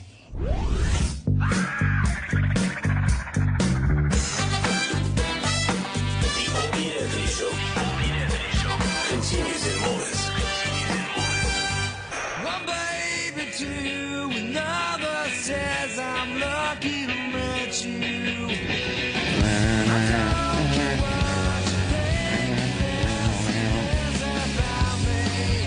No way. Today? Wow. God, I remember where I was, too. Buffalo, New York. And Nirvana came out. Oh. The one for the masses, obviously. And then that pissed off everybody that already knew who they were. Yeah. And when I say were everybody, cool. I mean that city of Seattle. They were sellout motherfuckers at that point. They knew them locally, but the rest of the country, for the most part, did not know Nirvana until Nevermind. On this date in 1991. Wow. 22 years ago. Jeez. Wait, so I was almost raped 22 years ago? Whoa, Jesus. Fuck. Almost raped. Well, someone brought it up on Twitter yesterday, because I guess there's a similar story in the paper or something. By the way, I didn't bother clicking the link. I just made believe. Yeah, so I could have a little moment with this guy. I'm like, oh, wow, yeah. I didn't feel like reading last night. I was tired. But he goes, no, it's like what happened to you. And then I'm like, oh, the time I almost got raped or murdered or both. Both, maybe. Could have been both, which would have been really horrible. Oh, they find you, and it's like, oh, comes dripping out of his ass. Oh, no. That was real. That would suck. See, that should have made me hate a certain group of people because, the gentleman over my bed that fateful afternoon was a black guy. It's fucking... in a hoodie. Damn. And I woke up because he was staring right at me. Fucking the scariest moment of my life. Hoodie's up for Opie rape. Why was he like staring at me? Yeah, the whole apartment. I think why I have finally figured it out. Yeah. For the people that don't know, I lived in Buffalo, pretty close to Allen Street. I forgot the North. Like it matters. I think it was North Pearl Street. For the people that are local, it was a nice little building, and some asshole was moving out, so he had the fucking doors open, the double doors that you needed the keys for. Oh man. And I was stupid enough to just leave my door on, I'm trying to remember what floor I lived on, like the third floor, I think, unlocked. And the light bulb in my hallway went out, and I was lazy back then, so I would go down a perfect storm. I would go down a dark hallway to my apartment. That's smart. Instead of telling the super to get another light bulb. You were asking for it, you slut. It's only making $14,000 a year, and that's the God's honest truth. I think they pushed me up to $16,000 before I left Buffalo. Righteous bucks. And then I was taking my nap because I did overnights and thinking I was safe because this asshole was moving out of the building. He had the doors wide open. So there was an opportunist came into the building, and I guess he was trying all the doors, I would assume. Yeah. And mine was unlocked, so he went in my apartment. And now I finally figured out. I like I said, I was making $16,000. I had nothing to steal. Literally nothing to steal. Even my TV was shitty. I had nothing. Oh man. So I think he except that fucking ass. So then I think he went into my bedroom almost to be like, "What the fuck?" He probably was mad and wanted to confront me. And I woke up and I remember not moving a muscle and just saying, "What the fuck are you doing in here?" And your hair was longer, right? My hair was longer, so, Your back was turned?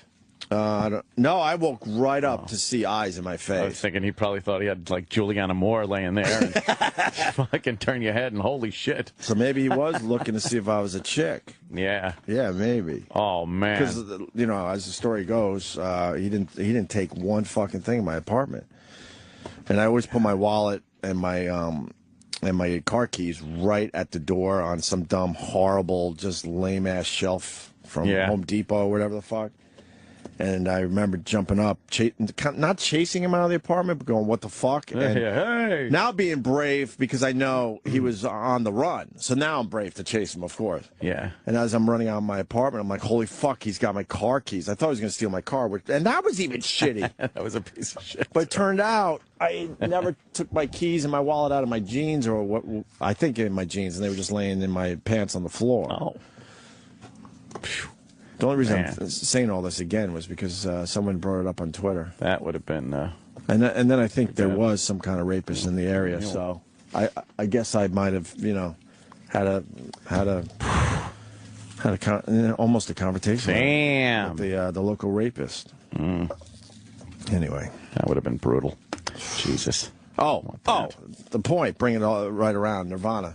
Never mind. Was the soundtrack of my almost rape. Oh, really? That was playing? Oh, fuck. I play that one to death, that album. Not as big as a Nirvana fan as I get older. Still like a few, but I was all in when they hit. Yeah, I mean, I was like, everybody was. fuck yeah, enough of this hairband shit. It's a little... And I went through the hairband stage like everyone else, but that got so just watered down. Because you only have a small limited catalog with Nirvana. Yeah. So they couldn't grow. So you hear so many things that sound like them, and people that have ripped them off. It's kind of hard to appreciate them because they didn't. It's not like they put out 8 albums. Right. Yeah. Puddle of Mud, maybe. They might have taken the Nirvana sound. Yeah. We did this break, right? Yeah. E-Rock? Yes, we did. Okay. I want to make sure. We can do it again. Missing skydiver's body found. Chute wasn't fully deployed. You gotta be a fucking lunatic. When I was going out east for the summer there, Aunt. I would see the skydivers all the fucking time jumping. You would see them jump out of the plane, basically. Yeah, they have a place more than out once. there. I saw, like, all of a sudden there's 1, there's 2, there's 3, there's about 4 or 5. Man. And I just keep trying to wrap my head around it, thinking, you know, just do it. I don't know. I just don't. If I could do it with the golden, whatever the fuck they're called. Oh, what the West Point guys or the... They parachuted into Yankee Stadium at one of the games I was at. Yeah. I'm like, I would do it with those guys.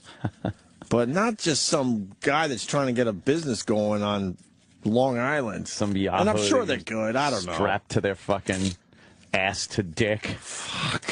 Yeah. I don't know, man. I don't know how people do that. I don't know. I could do the scuba diving easy. If I had to jump out of a plane, if there was something going, you have to. Right. That's one thing.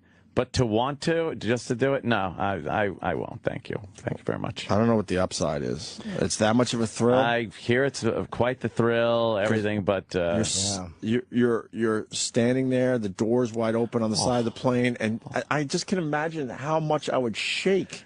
And then they're like, all right, time to jump. And you just go, really? When you take all off, this is going to work, right? Yeah. You take off in an airplane, in a jet, and you look out the window and you reach a certain height, anywhere between 5,000 and 10,000 feet. Right. You look at that, and you're like, that's where I would be jumping out of a I've done that a million times. Plane. You're right. It's like that would be, couldn't even fathom that. And why would that be fun? Yeah. The terror. And your brain just, like, it knows how to protect itself. So it would just freak your body out going, no, see, we're not supposed to be doing this. They shove you right the fuck out of there. I ain't going. I ain't going. Full metal jacket. That's how you do it. Right. Would you jump out of a book? A book. Someone wants to talk about a book. Jump out of a plane, Jimmy? I've thought about it. Like, I would love it or hate it. Like, I think I'm terrified of heights. Yeah. I think a plane would be easier than a building for some reason because there's no man-made structure like that you're falling past. Exactly. I don't know. I don't know if I could do that. I wouldn't even bungee cord jump. No, that to me is scarier. Scarier than jumping out of a plane. Yeah, because you'll die doing either one, but something about a plane, Normally the chutes are so well done that you have a couple of safety systems. If bungee breaks, you're fucking doomed. I did the swingy thing down the Jersey Shore. Even that was like horrifying. Pull you way up and then let you go, and you fucking woo forward. Yeah, I was like, this isn't fun. Yeah. Although by the third swing, then I'm like, okay, I can handle this. Oh, yeah? You got used to it? The first one was fucking and of course, everyone laughed because I was with family and, you know, people that would eventually be my in-laws and really good friends. They didn't really know me back then, and then I looked like the biggest fucking pussy. Because I couldn't handle the swingy thing down the Jersey Shore. I remember watching National Geographic years ago when it used to be on Channel 13. You know, you couldn't fucking, there wasn't a channel. Right. It was fucking PBS. And they had these natives in like South America, I guess it was. And they would take the vines and tie them up in these trees. Oh, we saw that. And tie it around their ankles and just jump out of fucking trees. Sam, can you find that? that? Version of bungee jumping. But the bungee, it didn't have the elasticity. But it wasn't for fun. It was some kind of thing they had to do to get into manhood, I believe. Of course, it's always bad. That and the big fucking carrot stick. Well, the carrot stick dick is another tribe, carrot stick dick, and then you had to do this fucking vine jump. Yeah, and they made the vine just short of the ground, I guess. Yeah. But they were still fucking hitting their heads. And it's not elastic. I mean, you're not getting... see this? I don't know how they fucking... You'll find it. Do this. What is that, Australia? And, well, they build the tower. It's all about... God. Yep, here it is. Can you put this on the Facebook page? Oh, my God. Ancient precursor of bungee jumping. But here, it's considered a sacrifice for the survival of the community. Of course it is. What do you mean a sacrifice? Chief Willie Orion-Bebe presides over his village's Are these Aborigines? Chief Willie's got to dress better. When they climb on the tower, they have no fear. Oh, yeah? Because it's their culture. They have no fear as they climb up the tower. Dick is just swinging in the breeze. Right. To put the fear out. And then he must jump. He must take an action So they're climbing up this huge tower they built tower out of by some estimates, land diving dates back 15 centuries. Its exact origin is obscure, but it is tied to the local religion of animism. How is it tied to religion? People here believe in a world of spirits that demands Of course they do. Savages. Divers would perform just after the yam harvest. Oh, the yam big harvest. Another fruitful crop. And then they're tied to both legs. That's an abrupt stop. Do they die or live? Pull their legs off. They live. Land diving and they do it with little kids, too, I remember. I saw this whole fucking thing. Supervises the tower's construction. I thought it was for a rite of passage into manhood, but I guess not. Still alive. When my father died, and I took his place. By jump day, 9 men just like building a skyscraper. Jump day. Oh, nice dick. Was that his dick or a gourd? I don't even know. I know. What the fuck is on there? I don't even know. So what does he do? Well, he jumps with these vines. A vine breaks, but this diver is lucky. In the past, a snapped vine resulted in a fractured hip. It's Others an abrupt stop. I guess they're on a little bit of an incline. Right. And then they have mud there. So if they fall, they have a chance. I mean, maybe. Believe look at these horrendous tits. The greater the blessing. She must have been the ripe old age of 15 with saggy titties like that. That's a pretty fucking high jump. No kidding. Good 60 feet. Would you do this? No! I wouldn't even go there. Willie Warren is one of their best land divers. It's like the star. A raucous welcome. The star is coming up now. Yeah, he's climbing up. There he goes.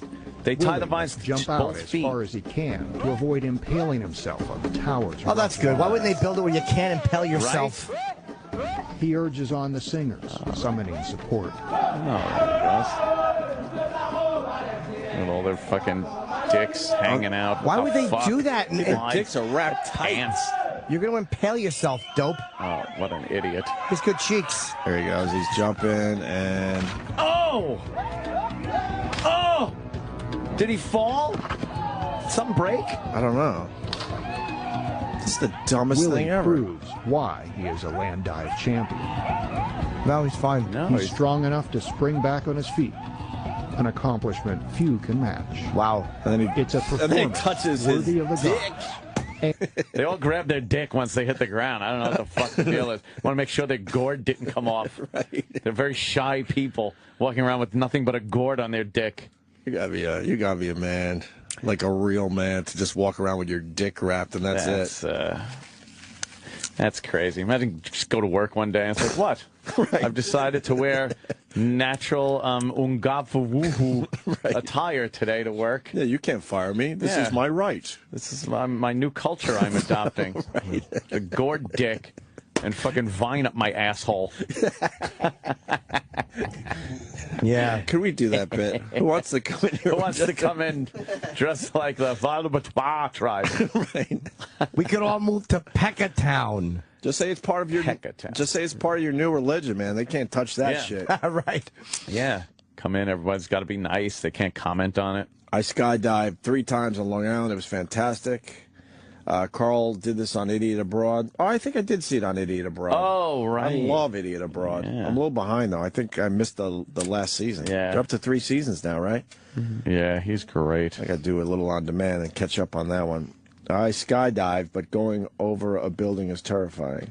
Here's one. Oh. Let's go to Matt in West Virginia. He's got to go in. Matt, what's up? Hey, guys. Hey. Hey, I took one of those, the first time skydiving, so you're strapped, your rear end is strapped to the guy's crotch. Sexy. And they fly you up there, and he tells you, okay, you're ready, and you step out of this onto like a 1 foot by 1 foot platform, and he's still sitting in the plane, you know? Mm-hmm. And of course you can't hear anything because the plane's going 100 miles an hour, and I guess he told me it was time to jump, and it's 10,000 feet down, so that first step is a doozy, and you want to make sure you do it right. Right. And so apparently he had to, and I have like limited memory of this, but he had to like hammer my arms off the wing of the plane to get me to take that first step. See, at that point, they got to go, all right, obviously this is crazy for this poor person, and let's just sit back down. I wouldn't complain. Oh. Here, keep my money. I'm fine. I'm fine. Yeah. I've decided that I can't do this. I just wanted to put the outfit on and take a plane ride. I wanted to see if I could do it, but I don't want anyone hammering my fingers, so I let go of my death grip. They only give you about 10, 15-minute training course, and then it's like, hey, it's time to go. Is it when you're falling? Do you feel like you're floating or falling? Because when their arms are always out, it looks like they feel like they're floating. It seemed like I was falling, but I'll tell you what, it was really quiet. It was like you don't realize how much noise is always around you, and it's just you're that far up in the air and you can't hear. Right. You hear the wind, but there's no cars, there's no. I hope not. And radios and. But it was quiet. It was definitely cool. I don't know, man. All right, brother. Thank you. That's Matt in West Virginia. Good story. This is a paratrooper. Well, that's a whole different animal. Yeah, I mean, a bird that's in the military is nice. Get it? Oh, no, what happened to the phones? There they are. Whoa, that's a new one. Came back. Al in Jersey. Al. Hey, guys, listen, I was a paratrooper, and I was scared shitless every jump. And anybody who tells you they weren't is full of shit. It was my job, but I was still scared as shit because half the time you're dropping at night into a hot zone. But if there's no fun and there's no glamour to it, it's just my job. And I don't know why the fuck I did it, but, you don't really look forward to it. When you hit the ground, you're happy as shit. Yeah. How many times did you jump in your estimate? 55 times. That was all mostly combat equipment. There was nothing to do with sport or anything to do with leisure. It was only we jumped when we had to. It was part of our operations. But from what height? 10 feet. It ranged from 2,500 to 800 to 5,000. It's mostly military, which is all en masse. There's about 64 guys. Now the special forces, they go up 10 grand, 15 grand, and the guys in the 82nd, they jump a lot. There's guys that have 5,000 jumps. But I guarantee you, they're still scared shitless. My brother was in 82nd Airborne. Was he scared when he jumped? No, he loved it. He loved it, huh? He fucking loved it. He's a fucking wacko. That He is crazy, but he fucking loved it, man. But is he trying to be cool by saying that? But did he actually love it? No, I think he was just young and fucking stupid, Wow. Yeah. Good for him. and thought it was kind of fucking cool. Yeah, there's people that love that rush, man. They get maybe it's an adrenaline rush or something. I don't know. Joe's like that though. Fucking motorcycles and fucking. He just likes doing dangerous I bet shit. his profile says "Work hard, play hard." Yeah. No bag. I think it would be easier if you're up there, and you know the gag is not a gag, but just to make you wrap your head around the whole thing. The pilot comes on and goes, "Oh boy, we got engine troubles." But you got the parachute on, so you're like, "Oh fuck, all right, I'm out. Fuck that, I'm out. Thank you." Then I think your whole brain would change. Yeah, the wiring would change. I want to jump out of this fucking thing. I of absolutely course. want to jump. Of course. Maybe even, do a little stall. Yeah. And then you'd be like, oh, okay. We're having problems with the plane. I want to get out. Right. They would get, they would get everyone out of that plane immediately.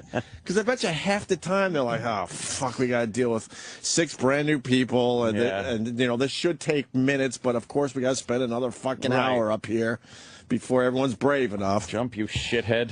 Right, because to them it's just a job. For this asshole. You know, it'd be really funny if the guy didn't want to go, so everybody on the plane just started singing Van Halen. Go ahead and jump. Wow.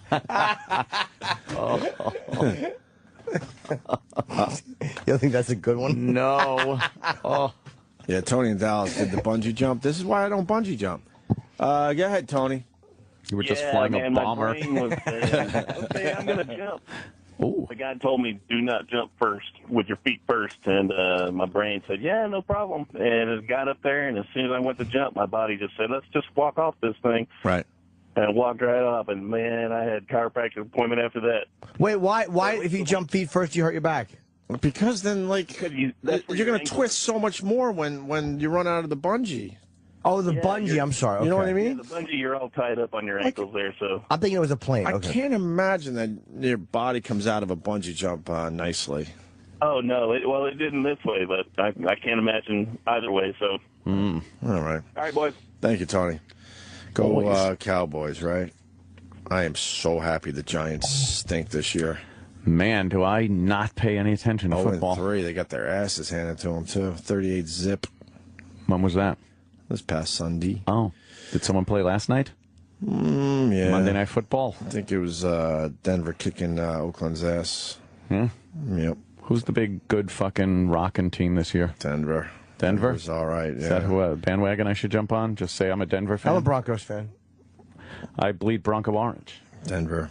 Peyton Manning's getting it done. What's that? Jet's looking all right. Is he the pitcher? He's the pitcher of the team.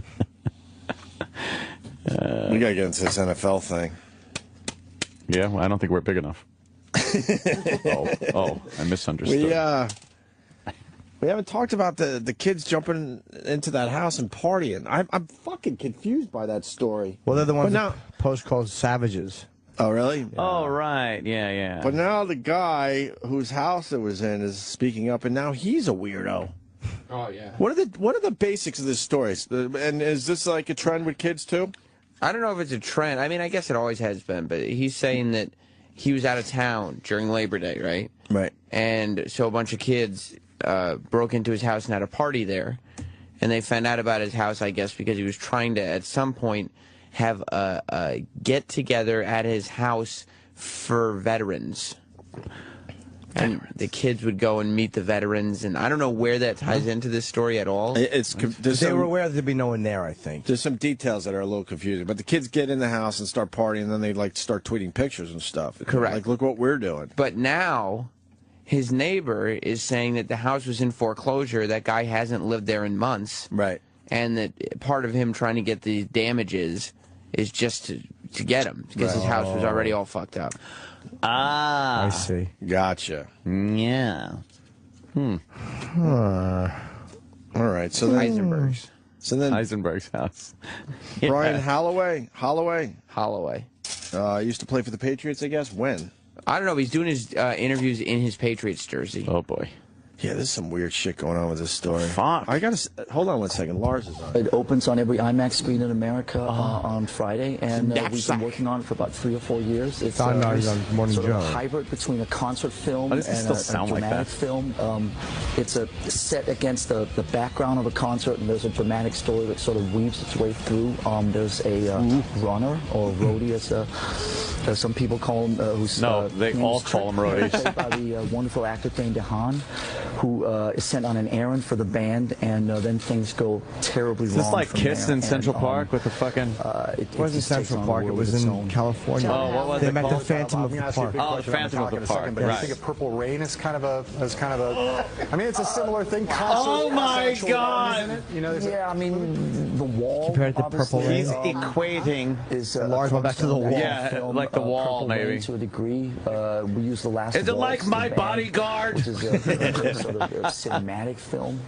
I just want to see if that when we twat were trying to sell this Mika movie in is into Hollywood this 3 interview years ago, today. it's She easier ain't to even talk about fucking what gonna the movie talk. Wasn't than what it was, because in Miss Hollywood, Twatty. if you're bringing something they've never seen, they like references in Hollywood. There's no real references for this movie, so it took a little while to get people She's to getting buy it ready in to be Hollywood. So the twatty. band's been around 32 years. about music? 32 So, there's a great scene in the movie Almost Famous where Jimmy Fallon does this thing where he says, if you think Mick Jagger's going to be still making rock and roll music when he's 50 years old, you got Oh another my thing God, coming, right? this guy knows nothing. What a nerd. The archetypal, Something like that. Yeah, the most popular, most important heavy metal band ever. Did you think 32 years ago when you started Metallica, you'd still be making this music 32 years later? No way. Well, Oh, thanks, Mika. Shut up, Mika. Was to have an IMAX movie and sit here and MSNBC Morning talk to Joe. you guys. Yeah, that was what we were striving towards. No, I mean at that time, that's a while ago. I come from Denmark. Grew up in Copenhagen, Denmark, and I was never particularly goal oriented. I thought that was a very American thing. So when I came to America when I was 17, and everybody's like, "So you want to make it? What are you thinking? What's your long-term goals?" I was like, Sandman, Unforgiven, among top songs. Good information. Sandman. Be a little more impulsive. The fact that we're still doing this 32 years later is obviously pretty crazy. Mr. Enter Discipline, Sandman. by the way, because you said you weren't going to play tennis because you're not that disciplined, and yet look at you. Yeah, and it's amazing. I mean, just I think she likes the him. last 3 or 4 days we've been here in New York. We played the Apollo Theater. We played Yankee When did that Stadium happen? Why wasn't I on told? Sunday for Rivera's. When the hell did that happen? Why wasn't I told? We played Howard Stern. We played. When the hell did that Howard happen? Stern's Why show wasn't Jimmy allowed to get a picture? That's a huge 32 years into Let's talk about Mariano Rivera for a second. He's one of the greatest baseball players ever to live, the greatest closer of all time. And he comes in every time to Rivera Enter got the Sandman, picture with which the he played live. Oh, look at that. Slow version of Fenway. I don't know if you heard that one too. I've heard most of them. When did you know that he was doing it? When did you realize it was kind of a big deal?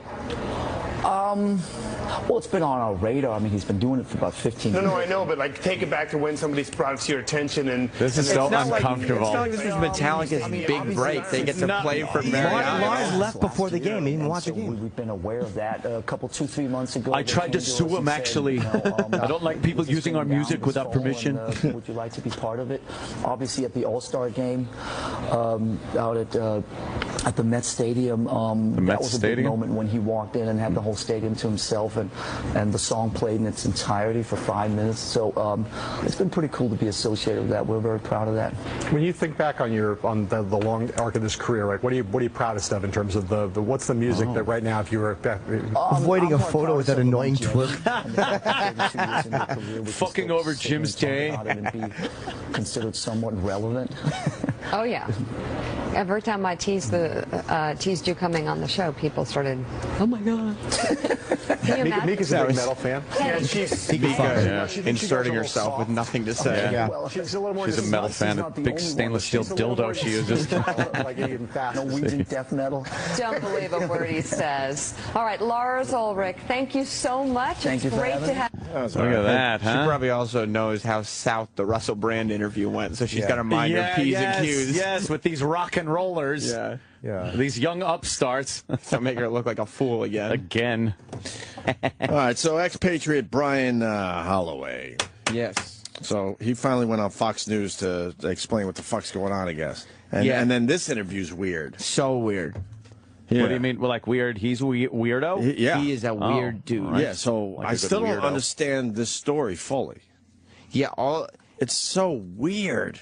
The story is he's saying he left his house Labor Day weekend. Right. The kids knew it was going to be empty because he was planning this thing where they would meet veterans. They decided to take advantage of his good nature, and while he was gone, had a giant party in his house and tweeted pictures and damaged stuff. Oh, boy. So now he's going after the kids. But the neighbor is saying the house was already all fucked up. But then he has something to say about the neighbor. What's the nosy fucking neighbor saying? That's the great reveal. Wait till you hear what he says about the neighbor. Okay. Yeah. And then that becomes a whole thing.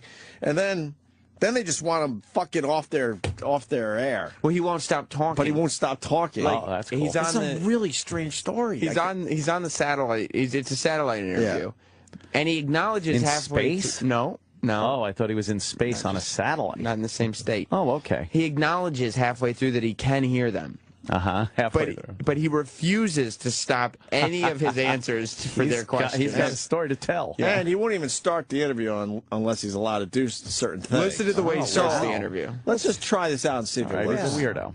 You had this event that you've been planning to have for wounded warriors or for veterans, and you were hoping that some of the party goers, the kids, would come back and help you clean up and be a part of this event. What has happened? Okay, we're going to get to that in 1 second. I've been giving you guys a lot of my time all week long. I've got to take care of some family business. I haven't been able to see my grandchildren. They're watching me on TV. Isaiah, it's Pop. I love you.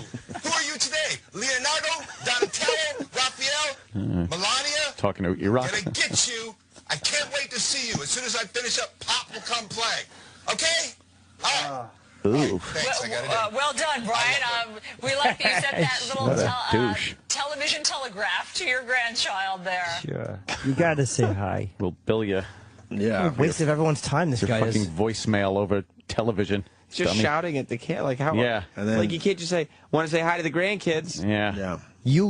I've been giving you guys my time. You made this a story. Just shut up and clean the house. Oh, this guy's an asshole. I can tell already. And then they're trying to get him to tell a story here. But the biggest thing I want to say to those parents in the 300 right now, listen to me, please. The press is descending upon all of our lives. We've got stuff we've got to get handled, and we're going to get to that. Brian, hold on a second. Let's get to that right now. That Hold you on a haven't second, Brian. experienced any of this before. Brian, when you say that we have I stuff... will be your shield to protect you with the media, but it's going to get 10 times worse. Brian, what do you mean when you say we have stuff that we have to be handled by the media descending? What do you mean? And the people, you understand this? All the other people, you get them together because we don't want to lose anybody. Can I ask a stupid question, Brian? How did these kids get in your house, and how badly did they trash it? So, Brian, can you hear us? They broke into the house. Yeah. I can hear you now. Okay. Yeah, I can hear you now. So they broke into the house, yeah?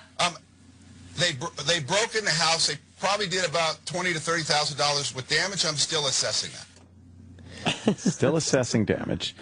You can hear them. He just tramples on. Yeah. Well, here's where it gets good with the neighbor now. Right? The dumb neighbor. Brian, TMZ, the celebrity gossip website and show, says that some of your neighbors are saying that the home was already foreclosed on. It was already sort of falling into disrepair. Can you respond to that? Well, I only have one neighbor, and he's never been in the house because I don't let people that beat their wives in my house. I don't let any man that puts their Oh, my God. Whoa. We're not endorsing that allegation. We have no idea where that's coming from. We're definitely not getting involved in your dispute with your neighbor. But we're just asking simply what the house by any salacious stuff that you're saying. Salacious stuff that you're saying. We've had to do that a few times in our show. Whoa. Wait. But he knows that he will stop being asked whether or not his house was in foreclosure if he just accuses his neighbor of beating his wife. Yeah. When this story first hit, it seemed like a very simple story, but it's just a weird story, and this guy's a weird guy. Yeah. And I still don't understand. There's some shit how going it got on. to a point where kids were partying in his house. I think his neighbor's saying it was an abandoned house. Like everybody assumed it was abandoned because it was in foreclosure and he doesn't live there. But he's saying he was just gone. Right, and this is beautiful right here. Was your home being foreclosed upon? My home was being foreclosed upon because I told them I'm not going to pay them. They aren't going to sit there and call the note and push me around and not negotiate with me like they were supposed to by law. Look, there's obviously there's no reason, regardless of what condition a home is in, kids aren't allowed to come in and vandalize it anyway. And so after the kids just set keeps up going. and they vandalized Brian, the place, and they broke in. Thanks, we get it. Thanks for giving us an update. We'll follow you on your website and see what happens. To do now. All right, we gotta go. We're going to black. More Fox and Friends. 3 minutes from now. Racist. I'm starting to think he deserves. Yeah, this guy's an asshole. He's nuttier than a fruitcake, right? Good one, Chippa. The fuck? You got him right there, Chip. They probably got in the neighborhood. They all know he's a dickhead. Yeah. And so they want to go party at his abandoned house that he left behind. Yeah. All right. Oh, that's an odd little story. Sure. Oh my. Strange, right? Yeah. I don't let people in my house to beat their wives. Beat their wives. Where did that come from? Whoa. Little discrediting of the neighbor. Good ploy. Getting ready for Stephen Merchant, James Caan, and Warren Haynes. Very busy show. Second half of the show is going to be extremely busy. Yeah. What's going on with the Burger King fries? They're actually trying to have a, what? Less fat, less calories. But that's stupid. Kind of crinkle cut, and they're going to cost, I think, 25 cents more than the regular ones. But it's still bad for you.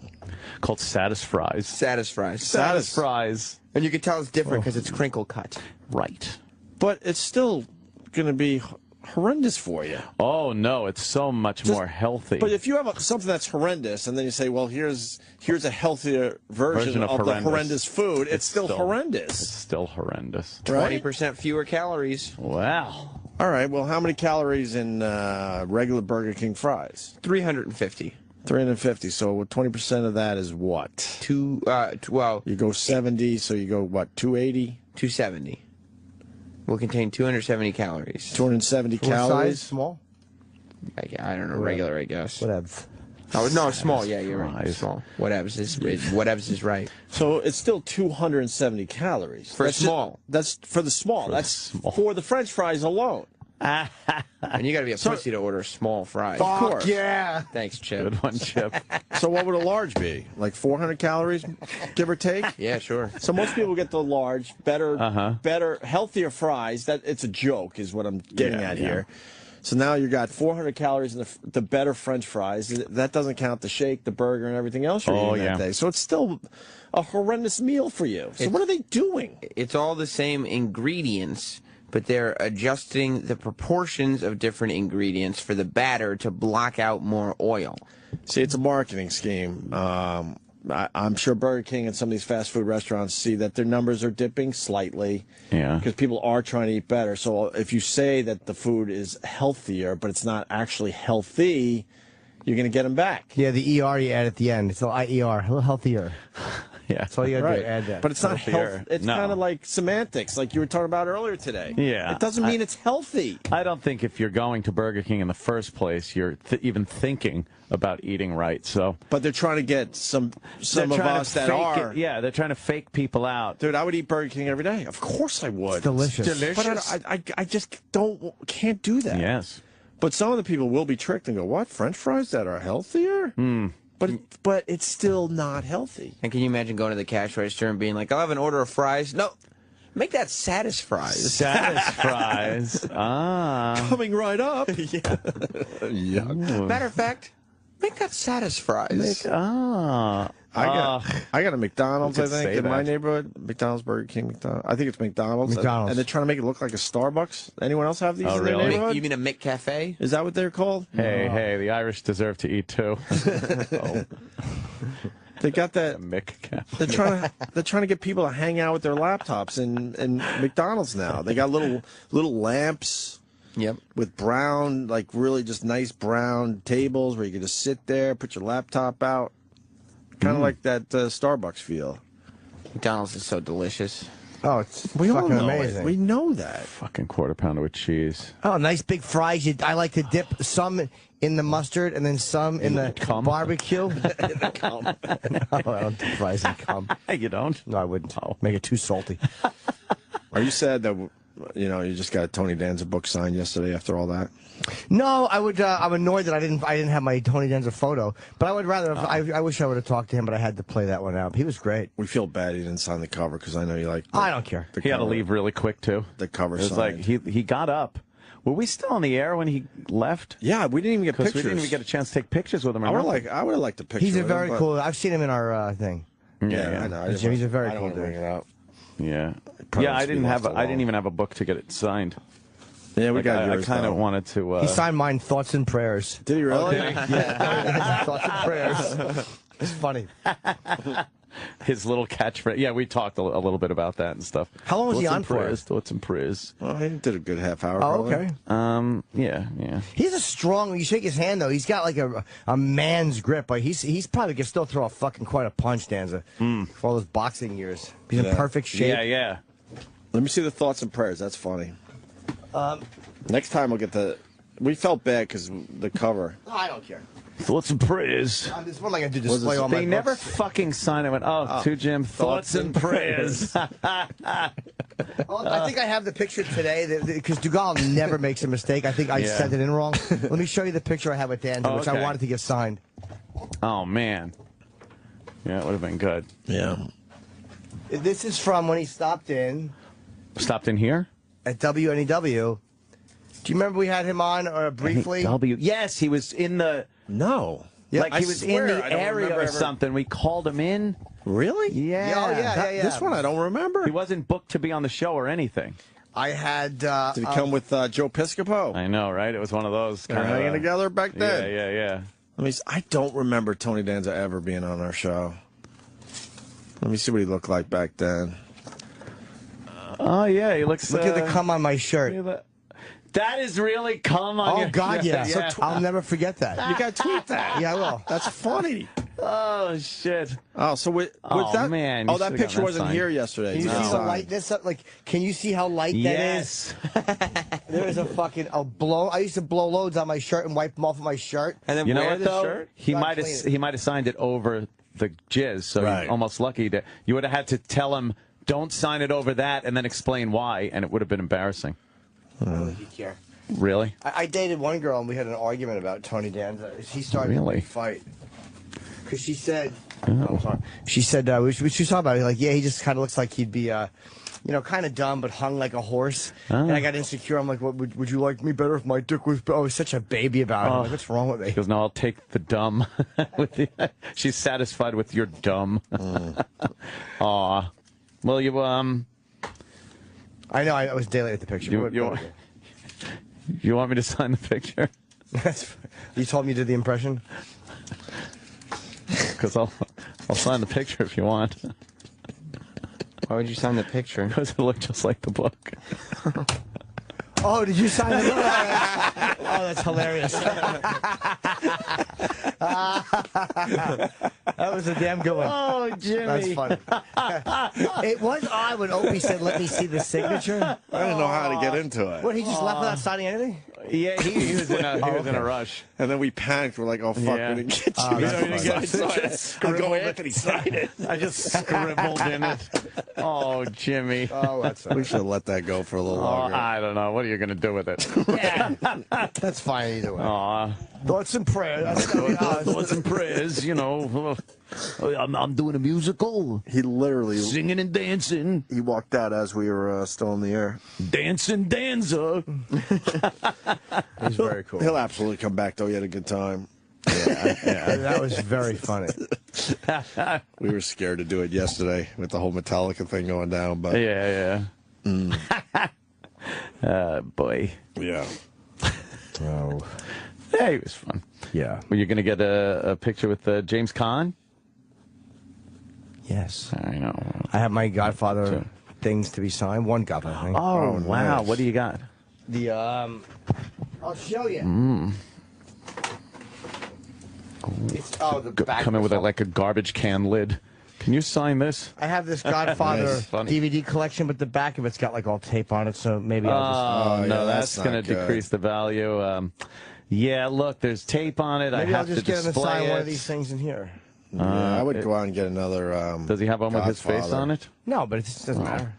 You still got time. Go find another Godfather, I'm thinking. Look at that. Look at this. Oh, yeah, that's Yeah, but you nice. want to sign the box so you can display it. I can display that or anything. Like, doesn't matter.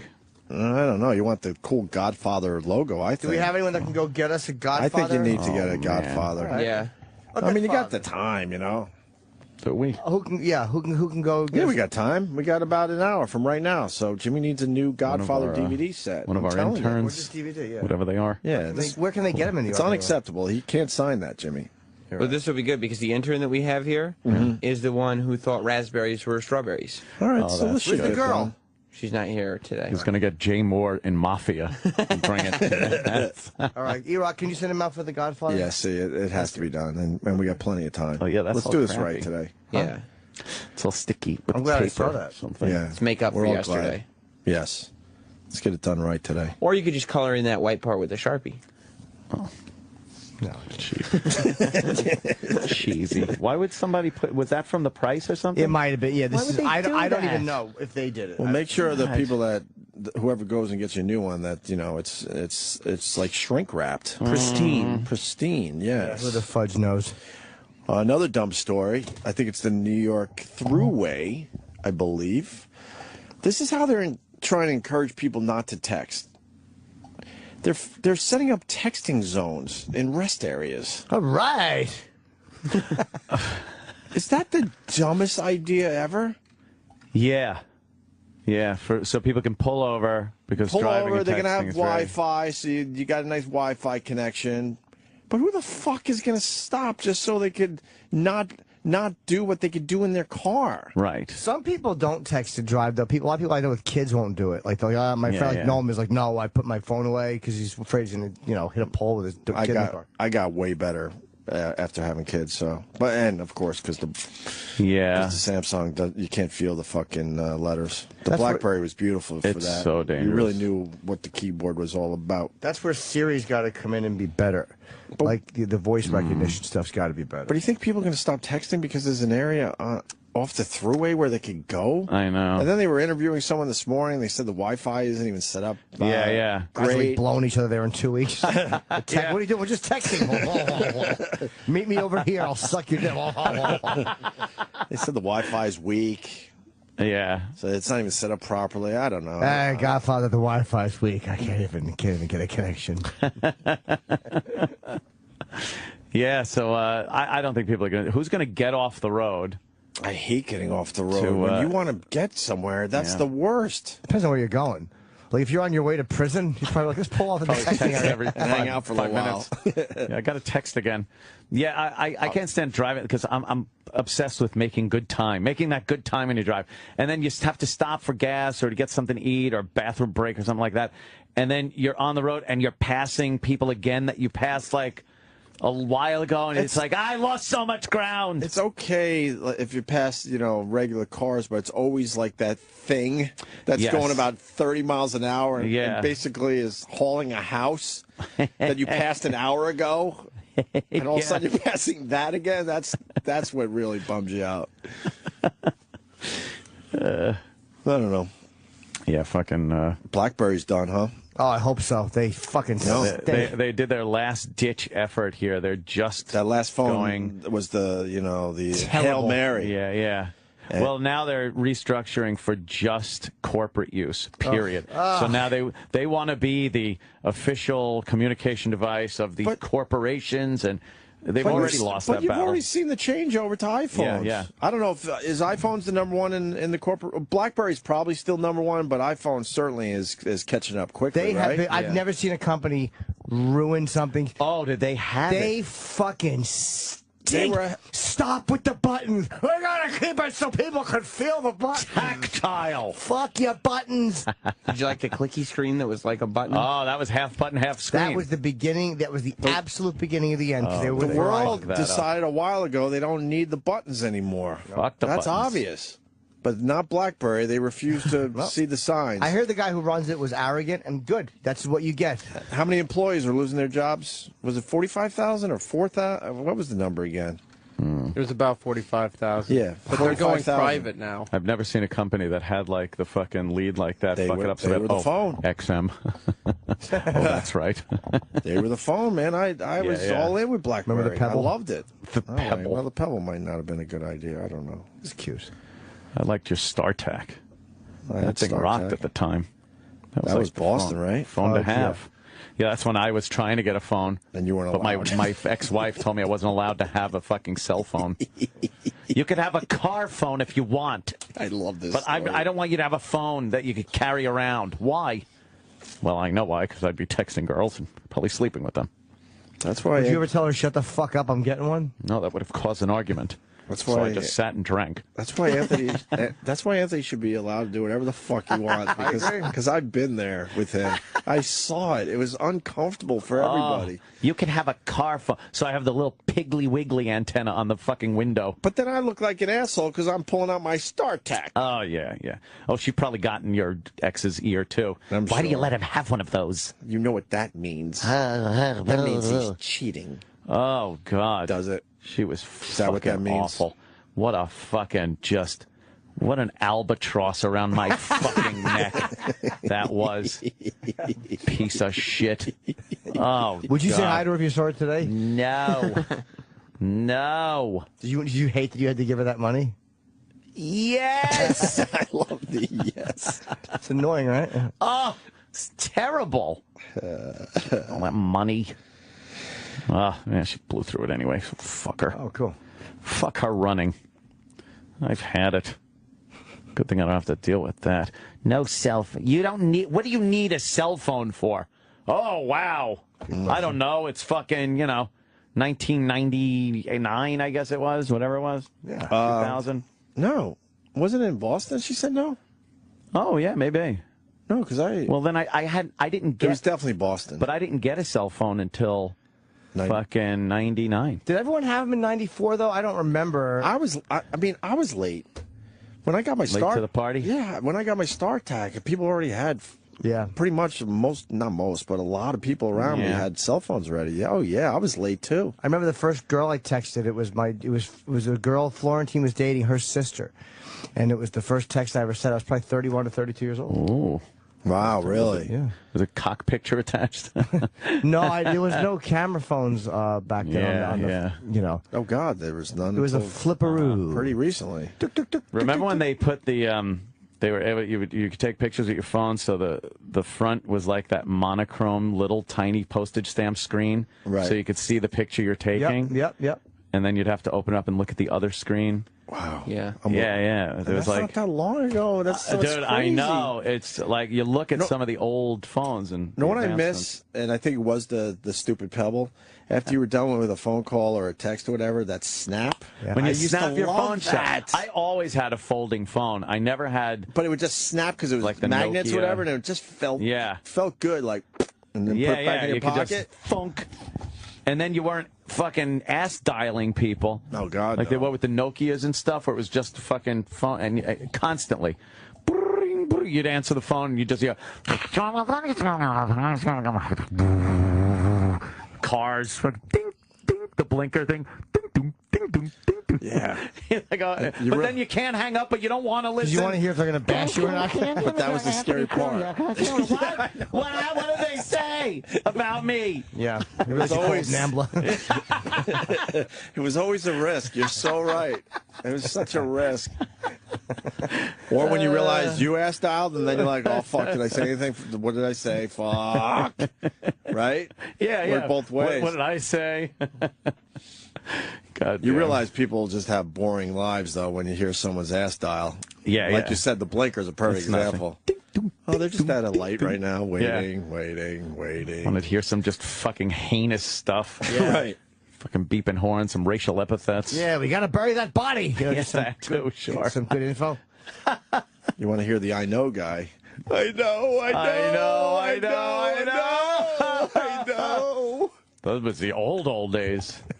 The old scanner. I love the I know guy. Yeah, we were able to pick up the fucking cordless phones with the scanner. I know we talked about that a lot too, but it became a thing when we were in Boston to go to Ann's house. It was better than going to a bar sometimes. Just drinking some beers and listening to the fucking and listen to the scanner. But there was some creepy shit. Remember the guy? Like, well, yeah, okay. I met. I forgot exactly how it went, but he was up to some shady shit, and he knew even when he was on a cell phone not to say to get too much info out. Yeah, it's done, man. I was there, and yep, I'm filling up now. And well, look, why don't we? I'll talk to you at blah blah. Yeah, I'll be there in 10 minutes. He wouldn't fess up, and then the phone would just end, and we're like, what the fuck was that? And then it could have been some mundane thing, obviously. The gay phone line was a great one too. Which one? Ding dong. Oh, right. Hello. Is it one of those chat phones? Yeah. I love that bit. Yeah, I lived in an apartment complex, so a lot of people had cordless phones at the time. Not even cell phones, just cordless house phones. Right. And it came over the, I guess, 800 megahertz, something like that. And it was picked up by the scanner. And, oh, my God. Fucking fantastic. Just hearing guys go, hello? Hello? Hello? Hello? Ding dong. Oh, hello? Is anybody in here? Yeah, it would make a ding dong sound whenever a new person, like, logged in or called in. So you'd hear ding dong and then, hello? Hello? Hello, is anyone here? A whole bunch of guys just go, hello? Is anyone hanging out? Hello? Ding dong. Hello, hello. Hello? Hello? It's so fucking funny. But the I know guy is my favorite of all time because I guess he got caught cheating. Oh, yeah. Him and his wife were on the phone. And his wife was on the phone, and she's like, but you did to me and our family. And he's just like, I know. How could you live with yourself after what you did to us? And he started low. I know. Were you guys laughing? Oh, we were roaring. Just because of how he said it. It's fantastic. Well, now you're going to have to live with that. Yeah. I know. It's like drinking beer. Faggot. And then the famous one where we listened to this one chick, and I forgot what she was saying or talking about, but we laughed so hard we pounded Anthony's floor. Yes. But I forgot what it was. Do you remember? She said something, and we were like, this is hilarious. And we did kind of a... Like a ha-ha, you slap your leg. We jumped up and something, and then all of a sudden she goes, those fucking neighbors upstairs were like, holy shit, we're listening to the chick right below us. Constantly making noises. They drank all night long. Yeah, pardon, like, oh my God, it's the woman that lives right downstairs.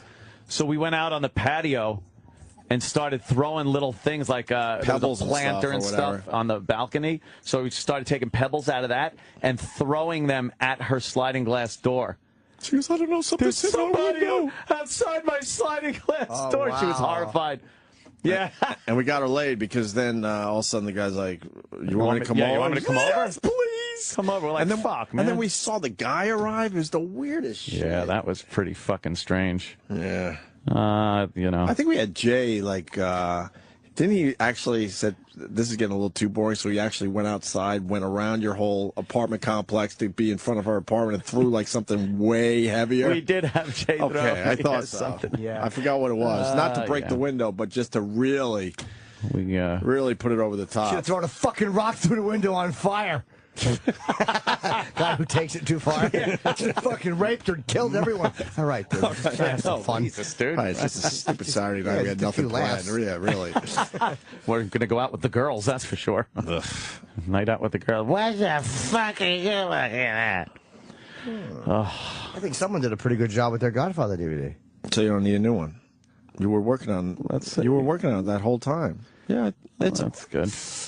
I don't know. I kind of still see in the. Oh yeah, I'm not done yet, but I'm just showing the improvement. Just take a Q-tip, dipped in a little alcohol, slowly circular motion. Let that stick off. No, I'm just using my old fingers, God-given fingers. We should jump into a break just because Stephen Merchant's going to be here any moment. Ooh. Oh, is he? Okay. I think so. Yes. So we got Stephen Merchant next.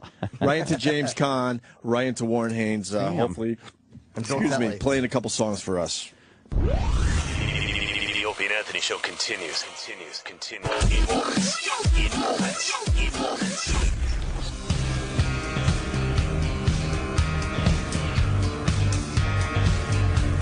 Yeah. I saw Stephen Merchant out there. I saw him. Yes. He's walking in. What's the matter, Jimmy? I'm just annoyed about that yesterday. Oh. So fucking frustrating. That is. Just knowing that. Here he comes. Yeah. Mr. Stephen Merchant, take a seat. Thank you. Wonderful having you here again. Thank you for having I've me. had you on a couple of times. Yeah, always I fun. do believe. Always busy with new projects. That's right. Yes. Good to see you. There you go. Thank Comfy. you. So I'm just finishing off some kind of That's all unhealthy right. breakfast. It's not a cronut, is it? We made the news the other day, boy. Let me tell you, we know how to make news. You guys made news over cronut? Oh, of course.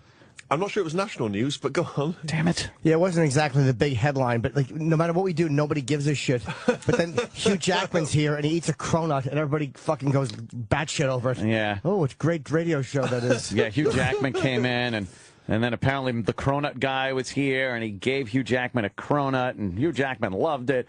It was just one of those memorable media moments, like, you know, like the Hindenburg disaster, and those things you remember for years. Sure, yeah. I remember where I was when Hugh Jackman ate his first cronut. Exactly, Yeah. exactly. And I'm trying to eat better, but he offered to share a little bit of his thing with me, and I took it. Like Of course you did. If Jackman offers you some cronut, you take it. I know, yeah. You have to, right? Of course you do. Such a creepy. Such a handsome guy. That's One of those. he's one of those people who's disgustingly handsome and Yeah, sort yeah. of annoyingly talented. Yes, thank you. And like, Hope just walked back in. What? I just walked in. What happened? Oh, Thank you, Jesus. Appreciate We were that. just talking about you. Thanks. So awkward to walk back in when the show's back on the air. Actually, your new show is kind of about something like that. You know, there's the popular kind of good-looking Hugh Jackman type. Right. You're a little more awkward, I think. But you're In real out life, there in the or- game. Sure. Yes. I'm more. I'm esoteric. I'm an Right. acquired taste. Esoteric. There's the popular cronut, the Right. Hugh Jackman, if you will, that everyone enjoys. And waits 8 hours online Right, to get. right. And then there's a Duncan Munchkin or something. That, you know, Yes. we. Well, I was actually going to go for maybe sort of a more refined. Okay. I'm more of a granola. Oh, a granola. You know, not to everyone's taste. A niche-y, but just as good. Just as good. A cruller, perhaps. A cruller. Yes, long and delicious. There you are. Thank you. Yeah. You guys are talking about cronuts, obviously. Yes. Hugh I didn't Jackman. try it that day. I had great willpower. Is that what it I had is? to. Yeah. Yeah. Yeah, Jimmy couldn't take not having it's a bit of cronut. A couple of men sharing a And patient. then a souffle after that. Let's not forget. We shared it. I ate a rip-off cronut in Los Angeles. Oh, because no, I guess they the tried. cronut guy has maybe copyrighted the cronut. Oh, okay. So there's lots of kind of imitation Knockoffs? cronuts, yeah, that are going around. I mean, I don't know whether my consumption of an illegal cronut could make some waves. Yeah. Are they sold by guys on the street that go, cronuts, cronuts? Watches, cronuts. Yeah, the guy fucking opens a bag he's carrying. There's just a bunch of sweaty cronuts. Cronut. Did you really walk through a window at Sarah Silverman's house? Yeah. Were you high or drunk? You want me to tell you that story? I'd love that. Love it. I went to Sarah Silverman's house for a party a couple of weeks ago. I wasn't invited. I went with other people. And someone offered me some chocolate. In England, chocolate is normally chocolate. Uh-oh. In California, doesn't necessarily mean that chocolate is simply Right. chocolate. And it was in a wrapper, like a Hershey-style wrapper. It wasn't Hershey's, I should make that clear, but it was in that kind of wrapper. Okay. It looked very official. I consumed some of this chocolate. It turned out it wasn't just chocolate. There was something recreational. in there. Yes. I lasted about 30 seconds. I went into a hole from which I couldn't crawl out. Just a dark kind of, the world just enveloped me. Man. Boom. Like within seconds, I had a little lie down for a while at the party. One of my great concerns is embarrassing myself in front of a big room of comedians. Well, because, yeah. you know, comedians don't let you forget. That will be there forever. And for a while there, the lying down didn't help, so I went in the bathroom and I stared at myself in the mirror. That didn't help. That doesn't. That just that's makes things bad. worse. Yeah. It's almost as bad as the guy in Poltergeist that stared in the mirror for a while and started picking his face apart. Right, well, then I came back out into the party. I thought I'd get a breath of fresh air, and I headed for the outside area. But the route that I took led me straight through an 8-foot plate glass window, which shattered in its entirety. Just crashed around me. I had like a minor graze on my hand, a little graze on my head, otherwise miraculously fine. I'm not quite sure why. I think maybe because my feet are so big. They extend so far from my body. I feel like they make contact with it first. It's smashed, and then my body arrives. And then you went seconds through. later. Perfect. It's like a stunt. And I sort of blearily kind of turned back and stared. And the person I remember staring vividly back at me was Jeff Ross, the one person you don't want to see you do something like that. Roastmaster General. He's unpleasant to look at under the best of circumstances, much less when you're standing there in blood and broken glass. But what's extraordinary is I looked at a picture after the event, and the glass was not even transparent. It was a dark brown colour. It was. So where were you going? Man alive. It was crazy. Yeah. Yes. Were you embarrassed?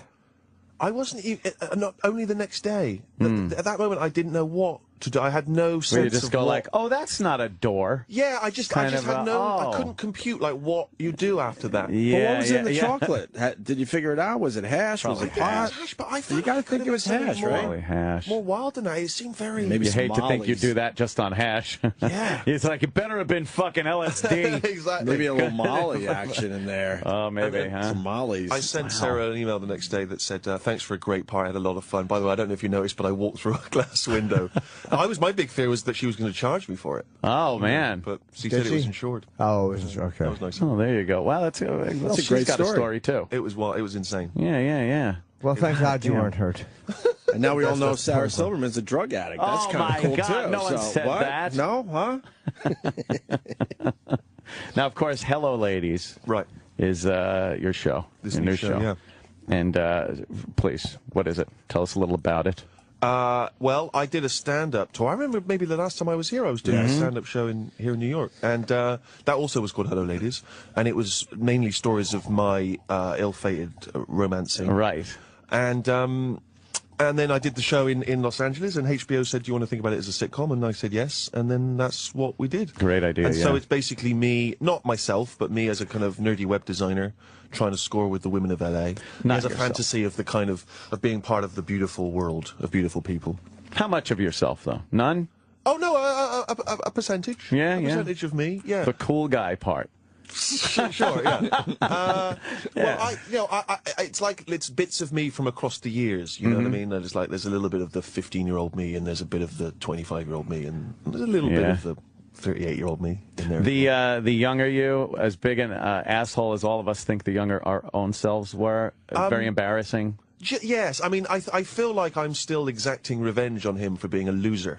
God, you know what I mean? Like everything man. I'm doing in my adult life is to sort of punish him for being... We always talk about the fact that if we had that wonderful time machine and can go back, we would just slap them silly. It's like, oh, you idiot, you're embarrassing. Right. You gave me memories that I still fucking toil with. Right. Absolutely. Horrible. But then did it make us the men we are today? Yes. Thank God it made us the treasures.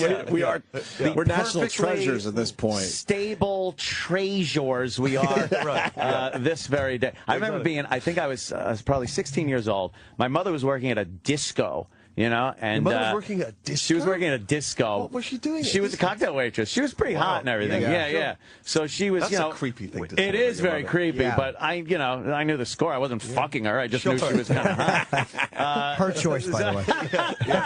Not for want of trying. Yeah, of course. So occasionally I would go there because the drinks were free. I'm broke. I could go down there and get fucking hammered shit. So I'm getting drunk and stuff. How old were you? I was probably 16. See, that's normal for him.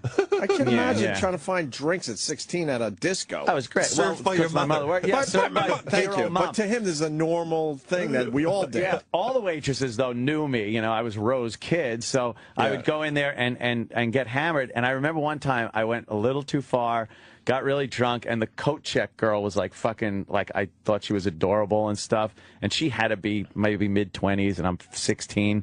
And I was all drunk, and I leaned over, and I went, I love you. And I went to grab her and spilt the drink all over her. Jeez. And to this day, that cringiness of thinking of it hasn't gone away. I still live with it. I wake up like in the cold sweat, just sit up in bed. Oh, my God. You could be married to a coat check girl. Yeah. It's another way to look at it. Yeah. Damn it. No, I agree. You're just haunted constantly by the things that you didn't do, the things you did do. Yeah, yeah. The problem I feel like, I feel, like I wonder now in high school, when you get to like 16, they should issue you with like a copy of that book, The Game. Right. You know what I mean? Or just something, just anything, just to give you some kind of help. Instruction. Neil Strauss's pickup artist fucking guide. Yeah, I think, because, I mean, maybe if you have like an older brother or something, maybe that's helpful, but I had no guidance. My father didn't talk to me about sex or girls. You're or out there like blind. Working blind, and I didn't know. There was no the internet now. I guess maybe you just go on there, and that gives you everything you need to know. I would imagine you can't go to the library in the 80s. Yeah. Let me look how that to up. pick up girls. But even so, the internet gives you the opportunity to make that first, breaking the ice and building up a rapport with somebody before you even have to meet them. And if you fail miserably, it's not face-to-face. You're not embarrassed that much. Not at all. I wasn't even thinking of it as dating online. I was thinking we use it as a research tool. Just as a research tool, which also works. Sure. But... Because apparently I was reading something in some, and it sounds like it's going to be a trashy article. It was actually in a high-class publication, I forget which. But they were saying that pornography is having a real impact on young people now, because they're watching it. And, it was hard when we were young to get access to pornography. Even get it was crazy. You could never get it. You had to, get hold of a VHS tape from somewhere, from a man. Yeah. And it was hard to watch it. And now you just go online, and people now, like apparently young people are thinking that you're constantly switching partners. Yes. There's two at once. They're very knowledgeable on things, and I remember being in like a garage, and you're moving something, and you see a stack of porno mags, and it glowed like the case in Pulp Fiction. Right. You're just like, oh my God, because that's how you found them. You couldn't buy them, so you had to find them under a pile of leaves in the woods or wherever. You just have to wander through life hoping you find them. And now it's like, I want to see the most disgusting thing you could think of. You go to JimNorton.com. Believe me, I was ready to fire out a Miro joke. Of course. Of course, you continued and smashed me first. But you wandered around the woods. We did trash day. With our bikes, up and down the streets, and you just waited for those piles of newspaper and magazines, and every once in a while you cut that free, and you would find the gold. Buried in there? You would find the gold inside. The gold. But you would leave everyone's trash a complete fucking mess because you didn't put it back together. It's beautiful stories of old America like that. Americana. Which are gone now, destroyed by the internet. The Norman Rockwell years. The Norman Rockwell painting of the kid finding porno. That would be really funny, just to do a Rockwell-esque painting of just a kid finding some porn, big smile. You would have to hit at least 100 houses, but there was always one that was throwing away some old magazines, man. Yeah. Yeah, we found that's it. Cool. You were mining for you. Absolutely. The Bill Devane of porno. Well, if you have a paper out, you're already, you're halfway there. In that world. You're halfway there. Yeah. There's something about the smell of musty, like when you find them outdoors, they've been rained on. There was a smell of that musty fucking brings you right outdoor back. magazine. It brings you right back though when you smell that smell. You'd have to turn them gingerly so you didn't rip the damp page. Oh, they're the best. And there was really no place to go. You didn't have your own space to go with this, you needed a tree fort or a shed in the backyard. Well, if you were lucky enough to get hold of a VHS tape, you had to wait for your parents to go. There was only one VCR in our house in the living room. You couldn't just pop down when your parents were watching Columbo and throw it on. You had to wait till they went out. But freaking aunt would rent out the projectors at school for porns. Well, that was pretty brilliant, too. I was just a tad before the whole... Like when I was first noticing that I kind of liked girls and stuff, VHS, not so much. Okay. Little, like films, 8mm films. Wow. That makes it even seedier. It was seedy, but we didn't have an 8mm projector, so we went to the school and talked to the AV guy into lending me a projector so I could take it home and invite my friends over and watch because you really had to study Africa. Watch a stag film. Right. Yeah, just something about having that projector, like having to draw the curtains. Oh, that's what it was. Draw the curtains. Make sure you're feeding it through the little... and you hear that. The sprockets didn't align properly. Yes. It was dirty. So dirty. And what were porno films like in the It was just, I remember this one. It was very dark. It was, no, it was in color, but bad, like washed out color. Yeah. And it was some woman disrobing. Sure. She was on a couch, standing on a couch. It was too far away. There were no real close-ups. And then some guy came in who looked like he looked Turkish with the body hair. And just went at her. You remember it so vividly. Oh yeah, it was amazing. It was great. You know, I was the hero that day. Sure, of course you by were. the way, yeah. What's better than you remember the weird textural thing? Like you remember hardcore glossy ones that you'd find like there was a softcore magazine. Oh yes. But like then there was the Playboy hardcore. The high gloss, like the pages were very thick. Oh yeah. They had nice fucking. Do you see insertion? Like they didn't show that in like yeah. That was the hardcore. That was like finding friggin' the gold mine. They were hard to find. The gold mine. Yeah. We might have went too far with Stephen Merchant. Oh, no, he just gave I know. Now we start talking about hello ladies, and we get into How this. did we get into that? I know. We were talking about I segued into our 15-year-old us, and then we never advanced to the other. This is the thing. We're still talking about this. Is why if we'd had a healthy sex life as teenagers, we wouldn't be talking about this rubbish. How old were you the first time you got laid? Oh, late. It was late. I can't even remember. I was 18. Oh, I was later than that. I don't even really remember it. I feel like it was like it's not like a moment. It was just like a slow blur. Blur of that time. kinda... You know what I mean? Like at some point I was no longer a virgin. Yeah. But I don't really remember any specific moment. I was 18 too. Late 18, college. Wow. Yep. I think it was university for me. Yeah. Wow, really? Yeah. Were you having oral sex first? I was having oral sex before that. None of that. No. That was, see, this is so weird. Back when I was growing up and trying to get laid, oral sex would come after regular sex. Like a girl was more apt to have regular sex with you than have oral sex. Oh, wow. Yeah.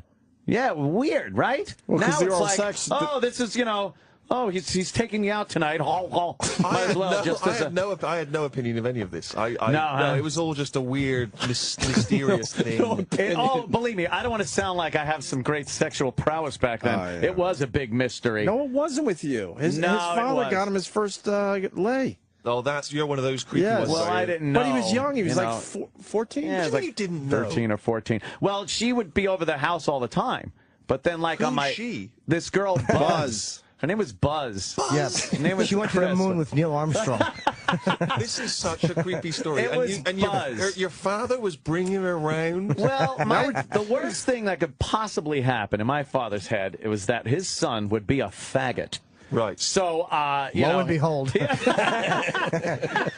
out that wasn't the worst thing that could happen. So as I was out in California with him growing up, he would, put me in man training kind of things. Like, have beer, sit on the back of a Brahma bull for 8 seconds, shoot guns, like do all these things. And then at one point, it was like, all right. He's, and he probably sensed I was spending a little more time in the bathrooms than I usually used to. Sure. So, but at 13 or 14, and you were cleaning your gun, right? Yeah. Yes. But at 14, that's the part I don't understand. Well, yeah. No one knows what the fuck's going on yet. You're all over the place. No. But I had the want, of course. But then I didn't have to deal with trying to figure it out because there was Buzz. Buzz would be around. Buzz was 19. She was a friend of the family. She was always hanging around our stable. Was a friend of the family. A go-getter. We had horses and stuff, so she would always hang around the stable and drink and knew the whole circle of friends. She was at all the parties and everything. She didn't look 42. No, exactly. She was a little weathered. Ridden hard and put up wet in the equestrian circles, we say. So, yeah, I guess my father had set it up with her that, all right, we're going out, and then you stay home with Anthony, and, whatever happens, happens. Wow. So she was like, oh, go upstairs, take a shower. I was like, oh, okay. She just told you? I go upstairs, take a shower, and I come out of the shower, and I just think I'm going back downstairs to watch TV. Yeah. With Buzz. Yeah. And I hear, are you coming in from one of the bedrooms? You're coming in. I'm like, well, what is she doing? This is amazing. Why? And then I was like, oh, man, like then it hit me. Yeah. Like, oh, shit. So I go to the door and look, and she's sitting up in the bed with the pillows against her back. So she's sitting up with the sheet like at her waist, and she had these big old Buzz tits. And it was like the first real live tits I saw. I was just like, holy shit. Yeah. This is it. We're going in. Well, it's funny because one of my fantasies when I was younger was always, I used to watch a lot of James Bond films, and invariably James Bond would come back to his hotel, and like whoever the seductress was, would sort of, there'd be a trail of clothes from the sort of door, and then she'd be waiting for him in the bed. And I always used to think that would be, what a fantasy. Even to this day, I've never come back to a hotel room. Even when I was dating someone, and they knew that was the fantasy. I've never come back, and they were waiting with the trail of clothes. Never. The idea that basically happened in your own house? Yeah. Wow. You just assume that's how girls took their clothes off. Right, they start at the door. Right. Of course, the shoes come off, the dresses exit. Wait, I got a question for Anthony. Yeah. I've heard that story a lot. Yeah. When did your dad finally tell you that he set that whole thing up? The next day. What did he say? It was the next day. He's like, so, how was your night? And you were like... I was like, but I didn't want to talk about it. So I was like, good. So what, did he pay her? No, she just was, you know, she was into it. She would do anything. Was he fucking her too? I don't know. I think he probably threw one in her at some point. You shared a girl with your dad? I think everybody. That's a little strange. I've heard of guys doing that before. This is horrific. But I didn't know. But then, like, she would come over before I would go to school, like for like a year. She would come over like occasionally, maybe once, You're living the dream. twice every couple of months and stuff like that. And then, you know, she'd like, oh, I want to eat it. And then she'd like go down on me or something. I'd be like, oh, I got to go to school. This is I want to eat it, she'd say? Yeah. Your cum? Yeah. And then she'd go to, and then I'd finish up and run off to Marco Forster Junior High. This is one of the most distressing things I've ever heard. No wonder you've turned out like you have. Yeah. Man. It was crazy. Well, you're not going to relate to this show, this TV show about a guy who can't get laid. I mean, well, no. Look, it was very. I hope things dried up for a while once your father stopped organising it did. Once I moved back to New York, right, that was a whole different animal out there. Yeah. This was California, circa 76, 77. Right. He put you down a bad road, man. I don't even know how you concentrate in junior high knowing what's waiting for you. Oh, it was great. Like, but I kept my mouth shut. Not like these kids now; they get teachers and everybody in trouble. I kept my mouth shut. Yeah. I knew I wanted that before I didn't want school. my father to go to jail. Yes, that's fucking. Now you look, it's like this hot teacher is having sex with a 15-year-old student or something like that, and they get in trouble because the guy said something. How is that happening? What teacher know. is like getting some alone time with a pupil, and then they're like having a flirty conversation? Like, you know what I mean? So many stages before you get to that. Right? It's so weird. Yeah, I don't know how that And then you got happened. to trust the pupil to not tell anybody. Not rat you out. That's crazy, man. So weird. Like, Yeah. But you know what? You're so seduced by his charm and sophistication. Yeah. While you're grading his papers, this essay is beautifully written. Such delicious handwriting. He's talking about me. Yeah. These are my feelings. How bad? It's like his summer vacation. How bad did you want to talk, though, man? All us kids would get together, the guys, and when we talk about sex and stuff, and they were all, you know. But you never I'd be like, yeah, sure, that's where you put it. Yeah, it was fucking, you know, and I'd be like, oh, yeah, I'm sure. You finally it'll be told great. him? No, I told Richard. I would have fucking blabbed. My best friend Richard, who turned out to be gay and tried to have oral sex with me in our tree fort. Wow. But Buzz always wanted to have a little party with me and Richard. And Richard would always say, no. What happened to Buzz? What happened to Richard? To Buzz. Oh, to Buzz? Buzz moved to San Diego and married a sailor. So she's still around. I guess. She probably listens to this. Have you changed her name for the purposes of broadcast radio? No, her first name Frank. Her first name was, her real first name was Christine, or Chris, you know, we call it. But she was called Buzz. So if she's out there, she should call the show. I bet you she to listens. talk to Buzz. That would be amazing. Yeah. Oh, my God. That would be amazing. Talk about the last probably decent lay I threw anybody. We turned this interview into like therapy instead of like pushing Stephen We're supposed to Merchant's. be talking about Hello Ladies. Sure, right, yeah. Well, we have a crack staff here because Hello Ladies premieres September 29th at 10:30 a.m. on HBO. Definitely not the I case. don't think Wow, they that's gave you a true. horrible time for What the a show. terrible time slot. Oh, that's right. It's a PM. Yeah. That's a weird time for an HBO Yeah. show. Is that been sent through from my crack team, or is that No, yours? that's us. yours, Believe me, right? no, it's us. And of course, it's Stephen Merchant on Twitter, but it's STEPHEN. Yeah. Did we do the show justice? It's about you not getting. I don't think so. I don't think we did it no. at all. It's very funny. The awkwardness is very relatable. Yeah. Except for me. Of course. No, But player like you. it's very, very funny. Well, to me, it was like they said to me about setting it in New York, in Los Angeles, And that was the thing that kind of was appealing to me, because there's something about, and I don't know if this is true of I'm sure this is true of a lot of American people as well, but certainly when I was growing up in the 80s, you know, and we talked about the high schools and everything, like, the idea of California, particularly Los Angeles, was this preposterous fantasy. Like, you'd see it in TV shows, and to me it's like it was soundtracked by like music that had a lot of saxophone in it. So consequently in the show, like we've had kind of there's a sort of a hint of like saxophone music. That's great. And we have a credit sequence that kind of subtly evokes like the moonlighting credits. Shows, you know, that idea of like that there was kind of, I always imagine there's women in kind of mink coats, kind of getting out of limousines, going through red velvet ropes into kind of VIP parties. And sort of the Playboy Mansion, and this very kind of I guess like a kind of like a Playboy fantasy of what sort of adult sophistication would be. You know, men in smoking jackets. Yeah, and, that's adult sophistication. Yeah, adult sophistication was a child. Right, exactly. yeah. And so that was the idea. It seemed exciting to me, the idea that he's this kind of loser from England who's come to Los Angeles and has some success. He can afford a house and a car and things. And that somehow this will buy him entry into that world. That magical world. Yeah. And of course that magical world does exist to some degree, but it's not open to the likes of you and I. No, that's... You know, and I've got my own TV show, and it's not open to the likes of you. I'm amazed by how I'm still turned away from things when my billboard is on the street opposite. Right? It's extraordinary. Is it frustrating, though, because you were part of, you know, I think one of the great shows ever, and you were a huge part of the original Office and writing it and creating it, and, you know, it was not just Ricky, it was you too, but he happened to be in it. Right.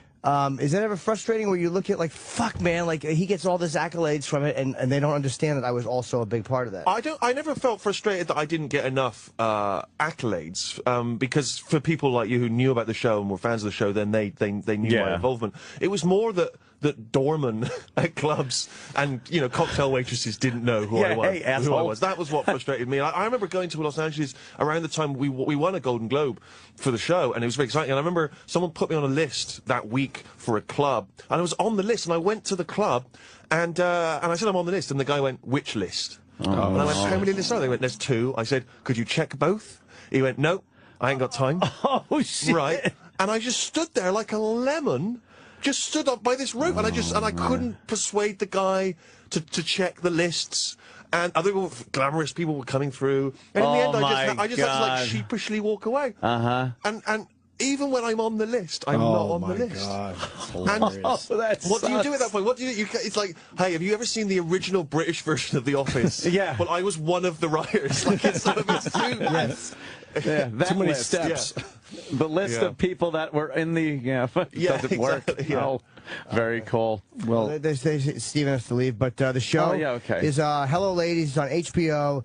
10:30, September the 29th, which is a Sunday? That's Sunday, yeah. Sunday, which is an amazing time slot. It's a great time Yeah, for we'll it. all be watching, of course. And I'm sure it'll be a hit, because everything you've done has been brilliant. Thank you, man. I appreciate What a lot of fun. Thanks, Thanks for Steven. coming in. Always great having you on. I do hope you get in touch with Buzz. Yes, I want Buzz on the show. And feel free to forward me your number. That's James. Very cool. James Thanks, Caan's man. outside the studio. Is that who that is? Who? James Caan's outside the studio. All right, let's just bring James right in. Yeah. You had to have one more bite, didn't you, Steven? That's good stuff. Waste not, want not. Yes. Take care, Thank man. you, Steven. James Caanan. Steven Merchant, everyone. Thank you. Here goes Steven. He's fun, man. Yeah. I like Steven. Holy shit. Yeah, that is James Caan. He looks good. Yeah, he looks great. Fucking look at him. Tough guy. Whoever's listening to us out there that works for the show, can someone bring him? Is that anyone hear us? He's having a conversation with somebody, and I think probably it's more that James Caan's having a conversation. Roland's on it. Yeah, he's like, whatever. Roland's on it. He's like, I'm James Caan. Oh boy, now he's walking the other way to try to get in the studio. All right. Now he's talking to that guy. Now he's turning his head. He's still laughing at that guy. Now he's making his way into the studio. Here we go. Hey, James Caan. There he is. Caan. Hello, sir. There you go. Is it? I'm freezing my ass off. It is. I'm not here. Summer's over. Hey, which one of you guys is friends with with Mark Cullen? Any one of you guys? Mark, Cullen, I know the Cullens, yes. Jimmy. Rob Cullen. Yeah, Rob. Yeah, Jimmy knows him, yeah. What do you think I said to start with? Mark. Did you say Mark or his brother? The Cullen brother. Rob. Yeah, no, I know him. No, that's it? No, then I'm in the wrong show. No, I said, I do know. He said he was a good friend. That can't be you. Rob Cullen, yeah. No, if you say I know him, that would indicate that you're really not like a good friend. No, I am. Rob Cullen, his brother, I think his name is Mark. Do one of them produce your show? True. Yeah, the showrunner. Oh, okay, yeah, then I do know that. Okay. TV, so maybe. No, it's me, I Jim. thought you go whoopee do because he said make sure you say hello to him. I'm What's your name? Jim Norton. Sure, that's him. Yeah. I'm just happy to see. I'm just happy to see James Caan. That's all. I'm very happy you're here. Yes. I kind of shocked you. Yes. I understand. I watched your show I yesterday. get it. A little bit. Oh, I got to put these things. A little shocking. You don't have to. Yeah, yeah. You do whatever We're you in want. the same room. I swear to God, I walked out of the hotel. People thought I was in there. It's a little cold today for a T-shirt, James. Not when you're tough. Yeah, tough guy. Tough guy. Goddamn, you look great, man. Thanks. Not you, Jimmy. Oh. And this is without makeup too, bro. Yeah, no, I know. That's why we like you. You're very naturally handsome. The show, to promote the show, it's called Back in the Game, and it premieres tomorrow night on ABC at 8:30. And I saw the pilot episode, which is you play the father of a girl and the grandfather of her son. And there's some really amazing dialogue considering it's ABC. TV has changed. Oh, no, we're going further. You're going for it? We're trying to move the show after the Kimmel show. I think it'll be like 12 o'clock. Yeah. ABC, we give them like 3 horrible things, figuring, well, they can only lose 2 of them. So I've heard that from everybody. They say that. They give them a couple of options that they know they're going to throw out just so they go to the one you wanted in the first place. With Disney, I mean, yeah. And it's 8:30. We want to go on later, but these calling, I mean, and the whole writing staff is great. And the cast is great. It's really fun. So I mean, I'm actually having a lot of fun with it, and you're encouraging. I mean, racial, terrible. I mean, and I play a guy who just doesn't give a crap. I'm trying to create the most horrifying guy that was ever on television. Nice. Ever. Yeah. But with a heart. Oh, okay. So the heart. It's like you never see it. You know. Deep down. You never see it. No, he raises his daughter like from the time she was 8. You know, to as a guy. Right. Oh, shit. He lost his mother because he was a baseball player. He was like the second coming of Sandy Koufax for 11 minutes. He dragged himself out of the league, blew his arm out. Oh, shit. Yeah. It's a pension. So he raised her as a girl to the point where he called her Junior.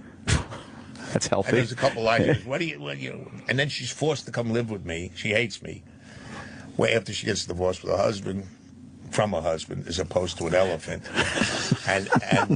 and brings my grandson out, who I never called the right name, and Donnie, and they move in with me, and he's terrified. And every time the kid, I give him these life lessons. Some kids bully. I look, walk up to him, right. Flick your lick sticker over his arm. You see how he turns his head? The many times you hit him across the knees with his back. The kid is great. He goes, I'm not hitting a kid with me, and I don't smoke. He goes, it's just insane. That sounds like advice my dad gave me. My favorite line, she comes up, she goes, I'm asking, how quiet, what are you talking, bring me up like a guy, he bringing me up like a guy. I said, what are you talking? She says, well, when I got my first period, you told me to walk it off. Well, there was no internet then. I know. So it's pretty. The language is amazing on this. The things they say, I'm like, I forgot it was ABC. It feels more like an AMC show or something. It doesn't feel like network television. But you know what? Some people who complain say, "Geez, you got kids on the show." It's not about baseball. Baseball is like 20%, but it's sort of like the social club where you meet everybody. You know, parents. You know, the parents are, and we got kids that are amazing, not actors, other than Griffin. You know. And Michael, they're real kids. I mean, and they haven't got 1 ounce, not 1 gene of athleticism in them. Not one. So I look at it, they'll never win a game. If the show goes 20 years, they will not win a game. So maybe a run or 2. Where'd you get the kids from? Because it's they interviewed thousands, and it just took real kids. Because you're hitting on something. It takes me out of so many movies now and TV shows because these kids were brought up in acting, and you can tell. Yeah. But you could tell there's something that they're missing. You slap them in the mouth. Yes. Because you could tell they're just acting. I know. It doesn't feel real. The best kid ever. He brings me a shirt like one day. He goes, "This is no beer, no dad." You know, he's just like, I just drink beer all the time. I call him the wrong name. I mean, but there's things we make up. Like he comes in, he has to be like he's in love with this girl. That's why he wants to play baseball. Because he's trying to get laid. No, because he loves this girl and she likes ball players. So that's that whole he comes one day and he asks about, this is one of the shows about sex and stuff and girls. I go, don't go talk to your mother, you know. Kershaw's fishing, you know, leave me alone. So he says, I can't talk to her, blah, blah, blah, blah. So now he convinces me. And the first thing I say is, look, with one hand, you got to learn to do this. You come around, you have to unhook the bra with one hand. And he goes, why would I do that? They wrote a line that where the boobies live. Not funny. Yeah. and I said, let's start again. Okay. And then the next thing, you come back to the conversation. Now when the candles are lit and the room smells nice, you got the day, you know, They even had some lines that it's not going to work. Buy your nails. I mean, stop. Yeah. Crazy. So, Crazy. So then I say to him, then you put in a little Sinatra or Barry White. He goes, who's Barry White? Okay, that's it. Come on. And I take him to a massage parlor. I mean, but it's a nice thing, the girl at the massage. But it's insane, and it's really funny. There's a funny scene where that's why the girl's getting picked on that the kid likes, and so the bully. The kid faces the bully and kisses him on the mouth. It's like a really weird moment where the kid kisses another boy on the mouth to stop him from picking on another girl. I'm like, they're getting fucking ballsy on television. No, but his line is, he says to the girl, he says, don't worry, he'll be afraid of me from now on. He'll be afraid of me. Yeah. No shit. They're going for it. Like yeah, they really are. But we have jokes like, I mean, there's this one show, I mean, I saw it the other day. It was, I mean, hysterical. I couldn't laugh. Everybody was laughing, so you'd miss the punchline. But the whole premise was that I'm so angry, I'm breaking things, I'm yelling at the kids. Some guy is flying one of them, you know, those phony helicopters around my field. Yeah. I go Black Hawk down. I'm insane. So they're going, what the hell is he so mad about? And the kids was, you know, you need some of that good stuff. Or maybe he needs the good stuff. So they flash back, and I'm watching. Like From Here to Eternity, we got the clip, you know, when the wave rolls up. Yeah. And they're kissing. And you say, that's the good stuff.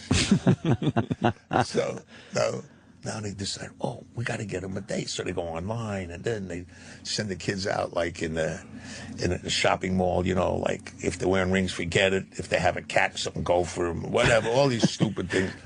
So they fix me up with this nice girl. Just starts it.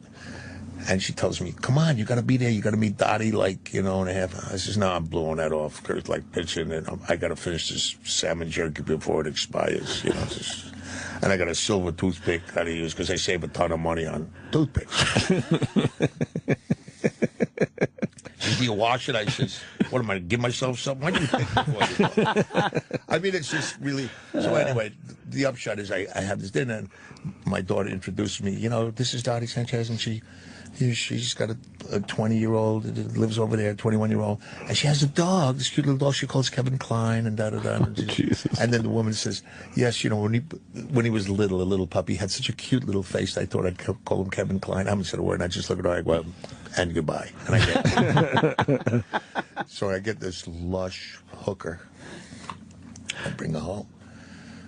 I mean, this girl is so funny. She's got one of them coughs, you know. I mean, just brutal. It's hanging out. I mean, just brutal. So she comes home. She comes to the house. She comes to the house and sees me. She says, you got 2 cups of coffee? I go, don't wake her up, you know. Oh, shit. Now here she comes. You know. So, like, one of the lines is, what's the matter with her lungs? I go, nothing wrong with her lungs. She held her breath like a dolphin. But it goes like, you know what I mean? Like, it's amazing, you know? I think you just saw other ones that go, and I couldn't believe it. I improvise every once in a while. Like, my daughter comes in, she's got a sour face. There was no line between her walking in. She looked miserable, sat down. I go, what's with the face? You got a problem with your she-gina? They go, what? They started laughing. Jimmy, you can't say that. Okay.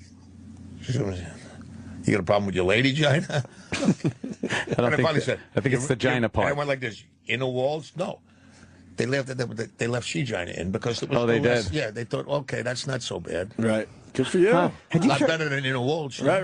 Had you turned down network TV before, or is this something that you avoided for a long time and now you finally saw a script you like? You know, the truth is there's this unwarranted stigma. You know, always that. Listen, I turned Brian's song down 4 times for the wrong reasons. Man. But, you know, you got to behave the way the people who... are you ordering pizza, by the way? No, I was ready to take a picture of you because you're a legend. Oh, no, I mean, if you really need to know. Anchovies. No, if you really need to know. I thought I was out with one of the, you know... I'm sorry. If you really need to know, you're a legend. I'm taking a picture. Some kind of sex gland, these girls now. You know, that like whenever they text... Yeah. It's on the tip of the finger now. That's where the G-spot is now. James, smile. If we're going to do this, let's do this proper. So far, you guys have made me laugh, okay? Well, you're making us laugh, though. Yeah. Please. So then the phone's down. So you turned down Brian's song 4 times. Why'd you turn it down? No, again, because it was a TV movie, right? Right. You know, like at that time, it was like if you did television, you're out of the business. Right. You know? So you had to behave the way the people who are hiring you, who are running your life, the way they thought. You know. Mm-hmm.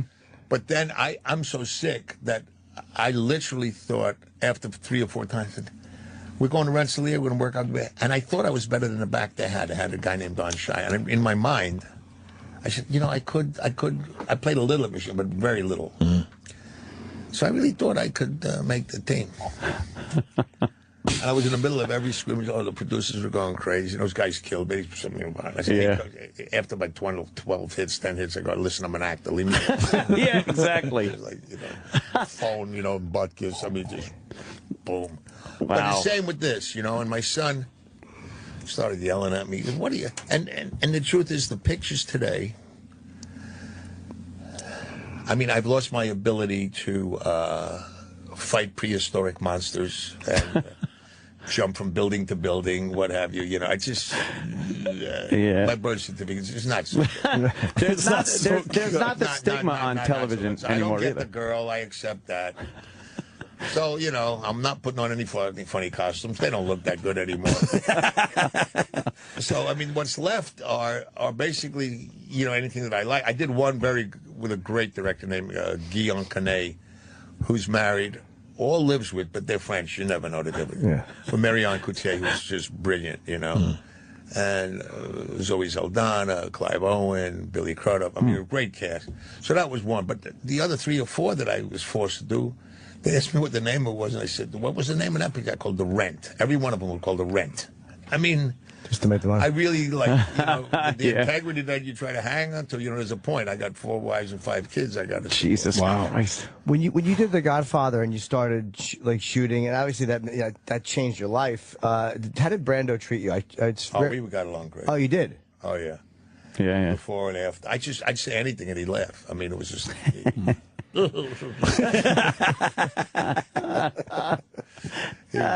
Shit. Was that the part you initially read for or no? Was Sonny the part you originally went for, or did you go for? Had you gone in for another screen test first? No, that whole story is such bullshit. Nonsense. It is. When Francis got, I had done with Duval, who's like my oldest friend in the business, you know, or in the business, period. One of the two. When Francis got the picture, I was with the Evans at the time, and first they were looking at Gusta Garvis, who did see it, wonderful. But Francis was so perfect because he's a Mediterranean Italian, he ain't a Brooklyn Italian, you know. So if you look at the picture, I think the success of the picture had to do with he condoned everything because it was for the sake of family. You know, people would say, was that a real horse's head? That's all I cared about. 80 people got their heads carved. But it's true, you know. Yeah. But you know, if you did it for my sister, I did it for your brother, you did it. So, and that's what made it, I think. And he was like, you know, music and art. And anyway, this first cast immediately was Bobby and Al, who, you know, we didn't know at the time. Myself and Brando. So the geniuses will now take all the credit. So if you mention Brando's name again, you're fired. You can't mention him. And then Al, you know, Al was wonderful, but I don't know, he was sort of shy. I don't know what it was. So he wasn't shining on these. And we went up to Zoetrope, and for about the price of 4 corned beef sandwiches, we did these tests on 16 millimeter, you know. Eleanor, his wife, gave us a haircut with a bowl on the head. It was like a bad picture. That's unbelievable. Swear to God. Yeah. And so then we went home, see you later. That was the cast. Wow. Now all the stuff started. You know, these people who think for a living, or get paid to think for a living, rather. They, you know, oh, no, you can't. No, we don't want Al. So about 2-3 months later, Francis is preparing everything, and he calls me one night. So it had to be about 3 in the morning. Their time was. He goes, Jimmy. I said, what? I had done the Rain People with him already. And he says, they want you to come and test. I said, what, you got a Porsche you want me to drive around the block? He says, no, please, don't even go there. I said, please, just come in. So I go, and now all of a sudden I'm testing for Michael. They want you to play Michael. Michael? No. I mean, but I knew Francis. Francis was not one of these guys that hit and miss. This guy was like the best. You know, at the time, you know, other things, you know, happened in life. He's still, you know, brilliant. But then there was nothing better. But he had, you know, visions. He wanted Michael to be the Sicilian-looking one, the authentic, you know, and Sonny was the Americanized version of, you know, so he had even the looks that he wanted. Wow, right? yeah. So I knew that was wrong. I made it. It was horrible. And then they tested the Bobby thing, and you know, and Puzo wrote a book, The Making of the Godfather. This is serious radio, right? Yes. Yeah. Go ahead. For it. So Go for it. So Mario in a book said if Con had tits, he'd have played K. So, but I knew what Francis wanted. So at the end of the day, he'd sneak Al in again, you know, and do that. They'd go crazy. They really didn't want Al. Wow. No, but here's the and every actor you can name was sitting in this room on this huge room, sitting against the floor. It was disgusting. You know, wow. You name them. The big, with stupidest accents you ever heard. Italian, you know, Irish, whatever.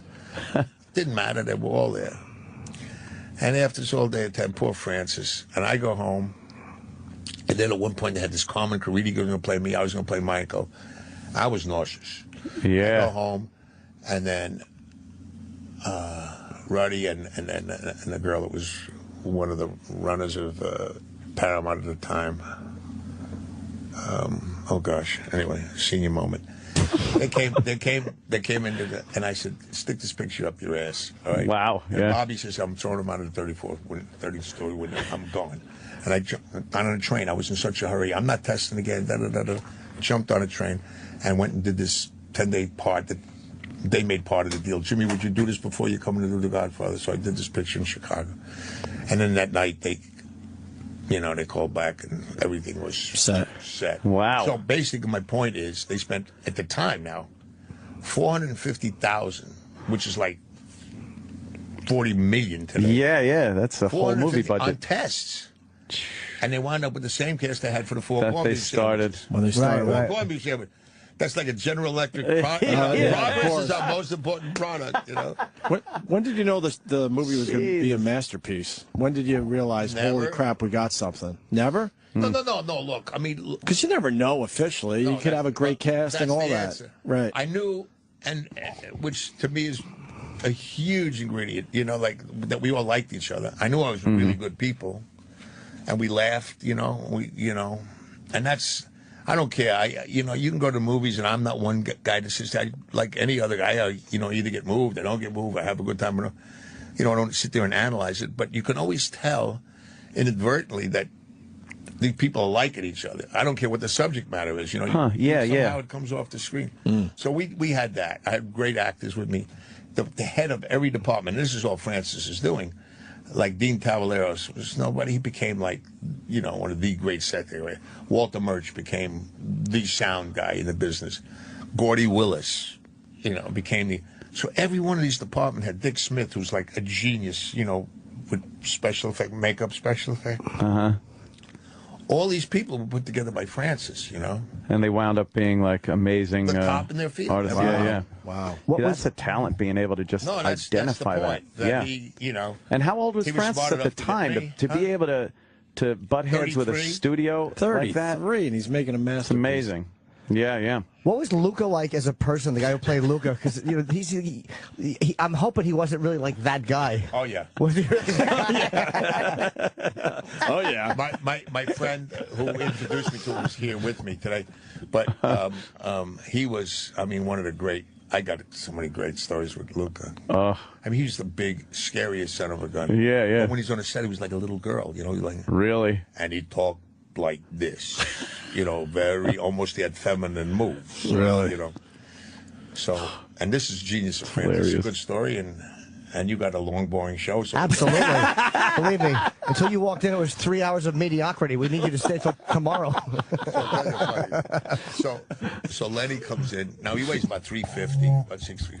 He had hands like shoe boxes. I mean, his ears were this big. I mean, his fingers, like, he was just... He was the masked marvel years ago in the wrestling world, which was like a famous wrestler. And anyway, you know, he did work with, you know, with some friends. They, you know, whatever their business was. Anyway, he was, you know, he was just one of the fellas, you know. Right. So now they see this guy. They go, "Oh my God, you know, it's Luca Brasi." So I think one of the first scenes we did, and he was like so scared. I can't explain it to you. His chest. I mean, they don't make clothes like that. So he had this dark Indian. He was a real black Italian, what they call black. He looked like, you know, this Indian. So he's walking around. And the first scene, he had to come in the door. So I had a close-up. The door opens. Brando's behind it. And he comes in. Luca comes in. And he says, "Don Corleone, I am happy to be here on the day of your daughter's wedding. May your first child be a masculine one." Francis goes, "Cut." All right, Lenny, a little more. Whatever. A little more something. Okay, boss. All right. Don Corleone. I am, but that staccato thing, you know. Right. Now he grabs me on the side. Francis says, "Jimmy, do something." Do something. Me, I'm not even a scene. But he knows that I know. But my friend, you know, do something. What do you want me to do? Loosen him up. Do something. I don't care what you do. But do something. Loosen him up. So I take him over. I take him in the corner and we're talking. I go, "Lenny, hey, come on. We got to have some fun. We got to make us laugh." What? He's got a tongue, you know, looks like, you know, a shoe. So I said, "Look, when you come in, right, it's a close-up. When you say Don Corleone, stick your tongue out," and I put F-U on it. You say it. You can say it. Fuck you. No, far away. No. I put "fuck you" on his tongue. Yeah. And a piece of tape. But I said, "Come, let me put the..." "Jimmy, don't do this." "Come on, Lenny, stop. Please, don't do this to me like a little kid. Don't make me do this." I said, "Lenny, you got to do it. We got to have some laughs. It's just for laughs." "Well, this took 20 minutes. Please, I'm not... Don't make me call my friend." Anyway, he does it. They open the door and he goes, "Don Corleone."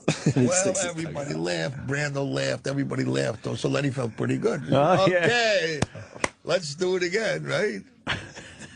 Don. Nothing changed. But Brando was so funny when he answered me, went, "Luca," and then "fuck you too." And I'll tell you the genius of Francis. This is really genius. That was shot. The interior of that was shot 3 weeks before we did the outside, the scene that preceded it. You know, the wedding? Mm-hmm. And all of a sudden, it was never in the script. He's got Luca in the corner, if you remember, rehearsing. Yeah.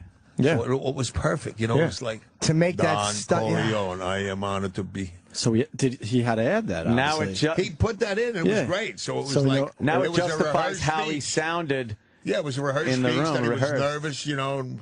That's perfect. That's a great story. That's amazing. And the kids ran in and he just left it, right? Wasn't that an accident when the 3 children ran in during Luca talking to him? Yeah, I heard that the kids just kind of ran in and he left that in. I don't know. We left, you know, we did a lot of hilarious accidents.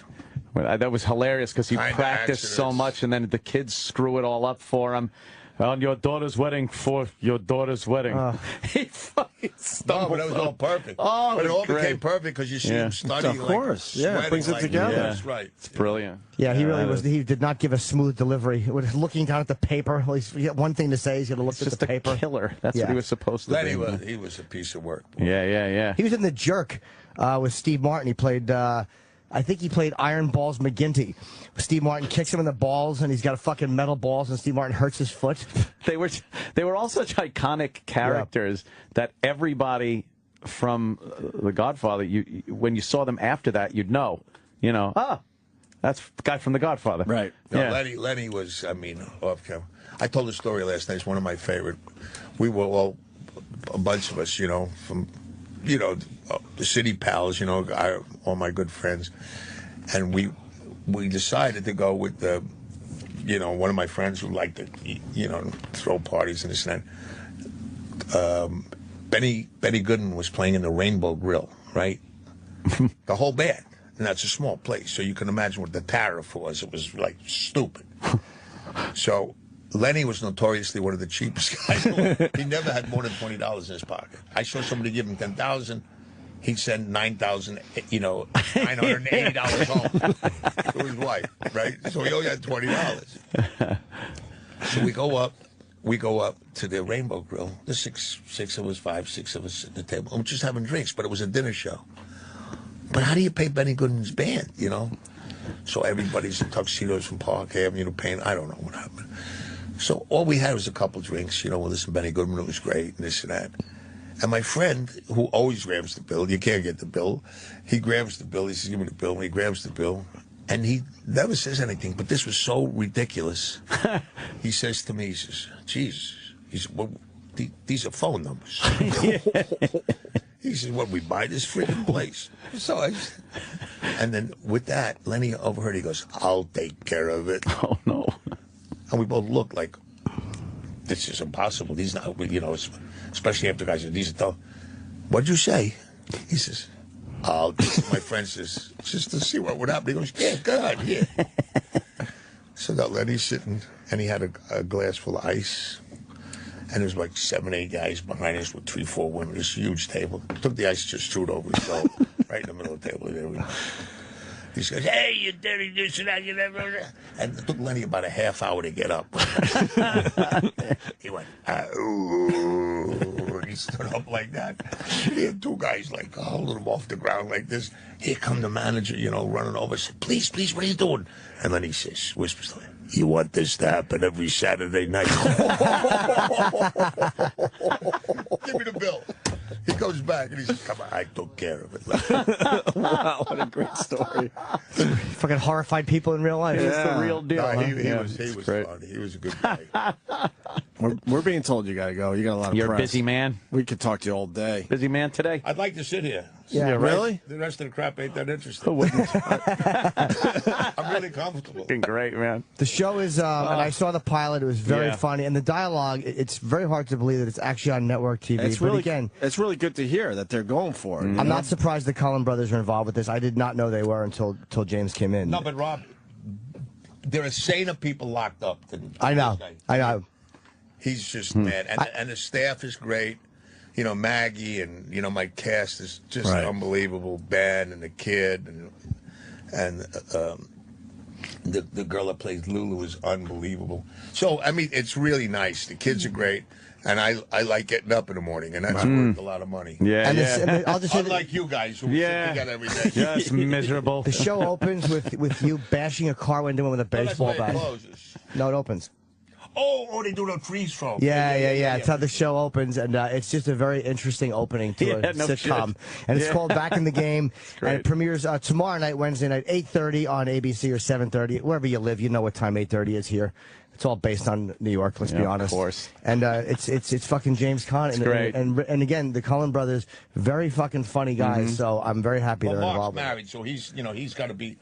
He is more executive like, or tries to control it.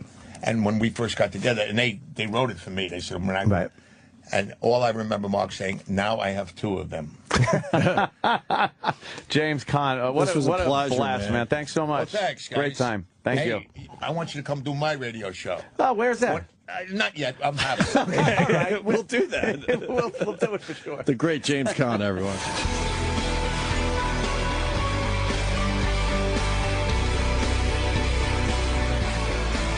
Are we all good? I believe we're all good. Warren Haynes is setting up. Nice. I consider him a friend now, man. Yeah. He's done our show enough. Oh, yeah. Very thin Warren Haynes. Lost a tremendous amount of weight. Yeah, you lost a bunch of weight there, sir. You did. Thank you. Looking good. Thanks. Nice. It's not fun losing weight. No. No, it's not. I'm proud of it and glad to be doing it, but it's not fun. What sparked it?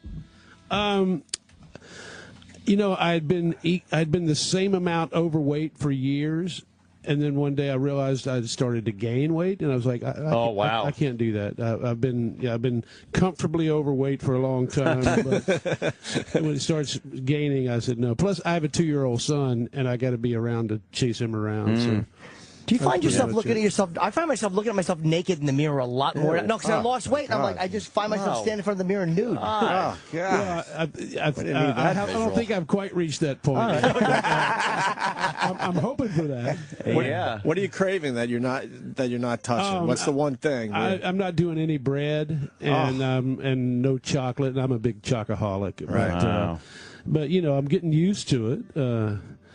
It's on the road. It's hard to not just reach for something in the middle of the night, and you know, I realized if I just, as we were talking about, just cut out a bunch of the garbage, you know, you can actually lose weight. Mini bars are hard to hotel. You go to a hotel, a mini bar, it's like 1 o'clock in the morning. It's impossible. I think you guys just traveling like you do. I don't know how you do it. I don't know. Food in those things. Yeah, there's just not. It's hard to find good food on the road. Impossible. Yeah. I don't know how you do it. And it's also when you get off work at midnight, who doesn't eat after they get off work? So it's like to not eat late at night, which is the rule number 1. You're not supposed to do that. Right. It's like bread is everything, though. Like everything you eat has fucking either a bun on it or it's some type of bread. Makes everything delicious. Yeah, it does. Damn it. Over here? Absolutely. Yeah, I guess that's part of what you said. It's not fun. But, you know, it's a nice lesson in discipline. So yeah, apparently. And, you know, last time I was here was with Patrice, too. Yes. So, and what a tragic thing. Yeah. It still kills us to this day. Yeah. It's still very real and very new to us. Oh, man, It's been almost 2 years already. Yeah, and it feels like yesterday that he walked down that fucking hall. He was amazing for us and an amazing friend, too.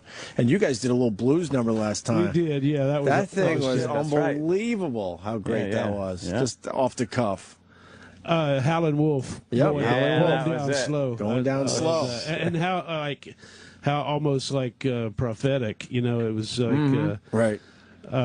But what a funny guy, man. You do Gregg, too, didn't you? Weren't you friends with Geraldo? I was, and I do this charity show in North Carolina every year during the holiday season, and he was going to come down and be part of it, and then he passed. And I didn't really know him. We were just starting to kind of get to know each other and had mutual friends and stuff. But man, he was a real talent as well. Yeah, he was brilliant. He was funny, funny. Very funny guy, man. Yeah. Oh boy. Yeah. Jeez. Starting to think Warren's bad luck. Yeah, right? Comics, stay away. It's me? I didn't. At least you're safe, Jim. Wow. Wow, low blow. Yeah, that's about accurate. Hey, Warren, what are we promoting today? Are we promoting Shout? Shout, yeah. The Shout came out today, or comes out today, however you want to look at it. Is it today already? It's today already. Yeah. Today's today. That's your next song right there. A little early for you? Is it today already? You know, it was a little early at 4:45. Yeah, you were on Imus this morning. My car picked me up at 4:45, and I was like, yeah, I'm usually not asleep by then. Asleep, yeah. But it's been a good, productive day. I've gotten a lot accomplished, whereas normally I wouldn't even be awake. Right. So now the rest of the week you could just sleep in. Exactly. You did. For about you did very 38 hours. Yeah. There's 22 songs on this record, too. Well, it's like long. It's well, Warren and the guys, it's Government Mule. They're doing something cool here. The disc 1 is all the songs, and then disc 2 is all the songs done with other people. Yeah. So you get 2 versions of each song. Yeah, it's an interesting concept. I don't think anybody's ever. I can't think of anyone else that has done this. It's smart. We did alternate versions of each song with different friends and great vocalists. So disc 1 is all Government Mule, no guests, and it's all me singing. And then disc 2 is, as you see there, it's Dave Matthews, Ben Harper, Dr. John, Steve Winwood, Grace Potter, Elvis Costello, Miles Kennedy, who did some stuff with Slash, and Glenn Hughes, who I think sang with Sabbath. Oh, Miles Kennedy, that's right. Oh, man, does he have a voice. Great, yeah, he's tremendous. Everybody on there is amazing, and they all did fabulous jobs, and everybody kind of took the song and made it their own. Whose idea was that? Was that your idea? I think so. I'll take credit for it. Yeah, might as well. I got to ask no one's gonna argue. I got to ask you a concert question because we were just talking about this yesterday. Maybe you could give us some insight. Metallica, we saw them at the Apollo. It was an amazing show, and I need to know if you guys, after a while, get sick of playing the same songs. Like as a fan, as someone in the venue, you can't tell whatsoever. Metallica, they were singing it like they were singing it for the first fucking time, so it's not a problem with them. But for you guys, do you get kind of sick of playing the same songs over and over again after a while? Yes, and in a word. But I'll tell you our solution to that. Okay. We don't play the same songs every night. No, because you guys are able to mix it up and change it up just enough. Especially with Government Mule, over the course of a tour, we'll play a couple of hundred songs. And our audience understands that might mean that some of them are a little less rehearsed, but they like that and we like that. So as an example, if we do 3 nights at the Beacon Theater or something like that, we won't repeat any song over 3 nights. And we play for 3 hours, so that's 9 hours of music with no repeats. And the reason is exactly what you're saying. I think the burnout factor is much more obvious if you're doing the same stuff night after night after night. No, I got to defend Metallica. You wouldn't tell at all, but I'm just thinking some of these are songs they've been doing for 25, close to 30 years. You got to think. And they got the repertoire, so if they get sick of something, they can put it on the shelf for a while. Little bit, right? You know? But they probably couldn't do 3 nights without repeating, because there's certain songs their fans demand. It's kind of cool your fans let you do that and just say, hey, man, whatever they're playing, we're going to enjoy. That's a great place to be as a performer. We've been lucky that we kind of carved out this model of doing that. And I'm sure some people come occasionally if it's their only show and they don't hear their favorite song. Maybe they're a little disappointed, but everybody kind of understands that's what we do. Yeah, right on. Well, like play for us? Hear I'd love to something? hear you. Yeah. Like to hear something? Absolutely. Sure. What are we going to do today? I'm going to do this song called. There's only a few songs that I can do by myself from the record, so I don't want to mislead anybody into thinking it's a mellow record, because it's definitely not. But this is one of the ones that I can do by myself. This is called "When the World Gets Small," and the alternate version on disc 2 was sung by Steve Winwood. Oh.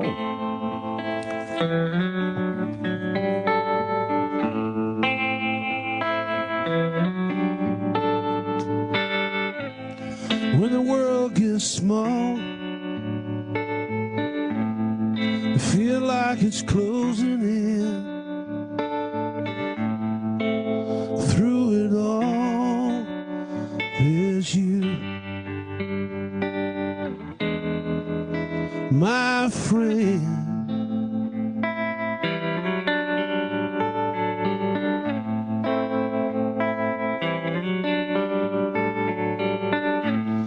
When I feel like I can't go on, no reason to aspire, just can't rise above, there's you, only you.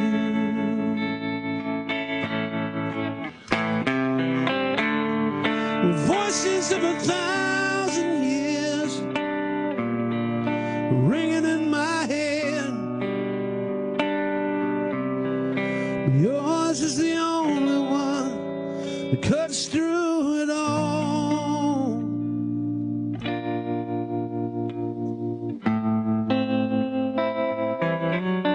When the world gets small,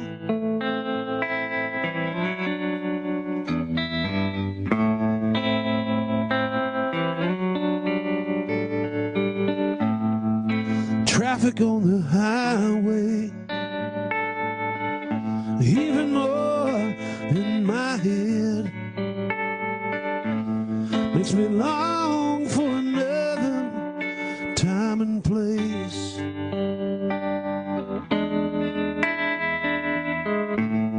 When life was so much easier, and all my friends were still around, and there was a big smile on my face.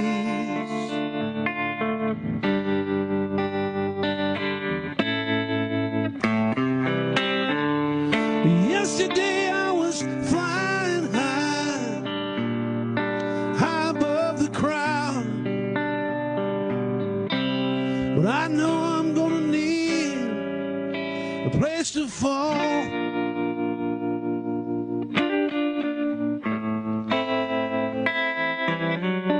When the world gets small,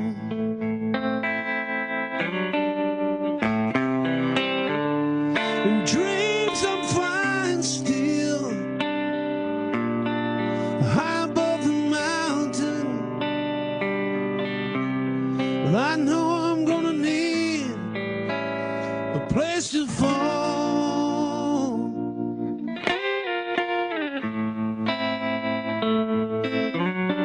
When the world gets small, sometimes I feel like it's getting smaller every day.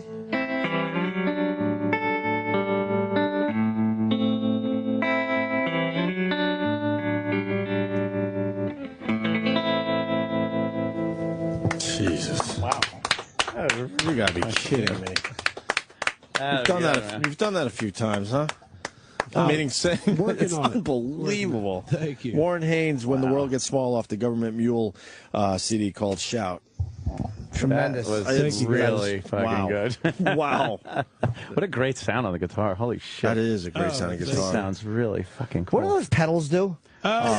I don't play music. There's two pedals. I've seen guitar players always step on those pedals, and I don't know what they do. Well, the first one is a tuner, and so when I step on it, it shuts the sound off and lets me tune to lights that tell you if you're in tune or out of tune. And the second one is tremolo, and I will demonstrate. No tremolo. Tremolo. So that's what it does. Sometimes you have that built into an amplifier, but in case it's not, I bring my own with me. Damn, you should have that for your voice when you stand up, Jim. That would be nice. Nice little tremolo on some parts. Yeah. Every time the punchline's coming, I give it a little tremolo so it reverberates throughout the laughter. Lets everybody know when it's coming. A special effects person. Yeah, smoke dramatically rising as my joke is building. When was that written?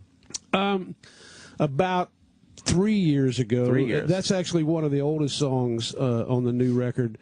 I wrote that song. It's the first song I wrote on piano when I bought a piano, and I've never played piano before, but I just bought one to learn. Yeah, that's what I want to do. Yeah, just buy a piano and play it for the first time. I just wanted to get good enough to write a song. I'm Opie still played air piano. I did in a band. I was in an air band. He was in an air band, and he played air piano. That's right. Look, you're trying to own it. I'm trying to own it. He goes, yeah, that's right. I'm bonding with Warren Haynes. That's what I'm doing right now. Let me ask Warren, do bands like yourself, do you guys respect air guitar bands? But I wasn't a guitarist because they already had the guitarist, but I was recruited, Warren, to play the keyboard. Define respect. Oh, crap.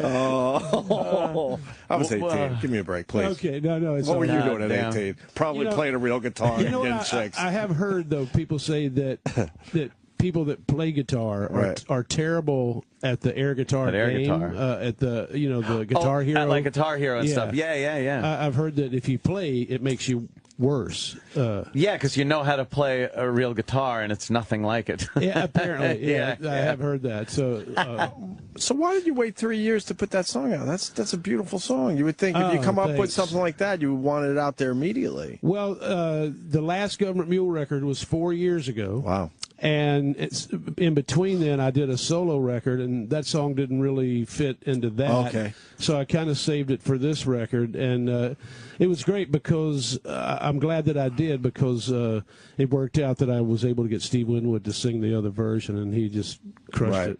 Very cool. I can't wait to listen to that. Here's a great song by Government Mule, Forevermore. Oh, I love that song off that last album. Yes. I think you sang that the one time you were in here. Maybe so, yeah. Oh, is that a good song? Amazing. Thank you. Now, all right. So solo and Government Mule, what's the difference? Considering you're one of the, pretty much the main focus of both bands. What goes through your mind for the two different projects? Well, Government Mule is more of a rock band, and the solo project's more like soul music and blues and stuff. So if if I write a bunch of songs that seem to lean more in that direction, then it's time to make a solo record, which is not very often. Right. It's more of a departure. And everybody said, well, couldn't that solo record just have been a Government Mule record? And I was like, yeah, but it's a little more traditional than anything we've ever done. And but I think your fans would be cool either way, right? Yeah, and it worked out good because Government Mule wanted to take a hiatus, and I was able to record while we were on break, which was great. And it's also you don't have to split the money with all those other guys. That's the always thinking. But the confusion continues. Government Mule wanted to take a break, but you're in Government Mule, so that part of your brain only wanted to take a break, but the Warren Haynes part didn't? Exactly. Okay. Exactly. Whatever part those are. How many people in Government Mule? How many guys? 4. Okay, and your solo band has how many? 6. Oh, actually more. Okay. Yeah. Yeah, the solo band has saxophone and more harmony vocals. There's a girl singer, Alicia Shakur, who's awesome, and Nigel Hall, that plays keyboards in my solo band, is also a wonderful singer. They're both working on solo records of their own.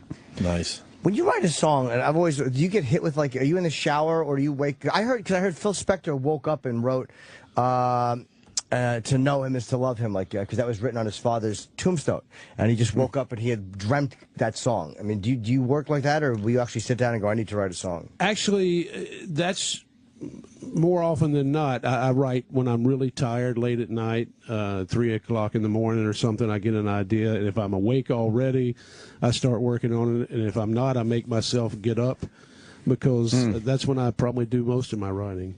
The analytical part of your brain goes to sleep a little bit. And Yeah, there's something about removing the filter, because I think we kind of block a lot of creativity just by being awake. And you ever get that feeling when you're really tired, you think of something that you would never have thought about, and it turned. I mean, I'm sure from a comedy standpoint, the same kind of thing. We were just talking about this last week. Lorne Michaels goes with that. That's why he makes his people stay up so freaking late. Oh, I didn't know that. Okay. Because they get a little more creative because they're to. sleep deprived. We were just discussing this with what's his name, who's in here. Michael Che. Michael Che said the exact same thing. And your inhibitions drop a little bit. Right. Yeah, absolutely. Get punchy. You get punchy. Have you written a line? Can you think of a line you've written that seemed like kind of good and poetic, and the next day it made you want to vomit? I've written entire songs that I thought were awesome, and then that's great. And then look the next day and go, that's horrible. It sucks. You ever hear some of your really old songs and go, oh man, I wish I could go back, change that one little word or a little riff or something? Yeah, sometimes you go back and change something, but no, wish you can, because it's already out there as is. Yeah, well, absolutely. I think for the most part, you kind of wish you could change everything a little, but you just kind of live with it and move on. Like almost every record I've ever done, there's something about it you'd want to be different. Sure.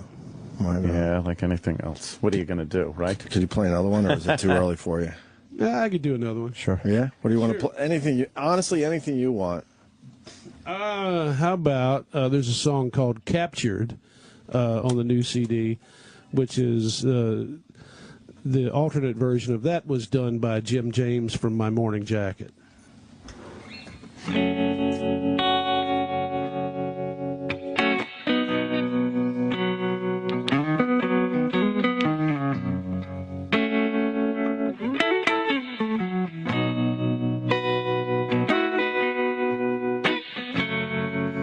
Never wanted to be swept away.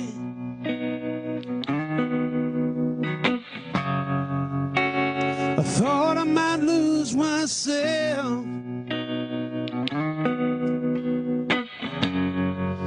Nobody told me there'd be music, sweet music.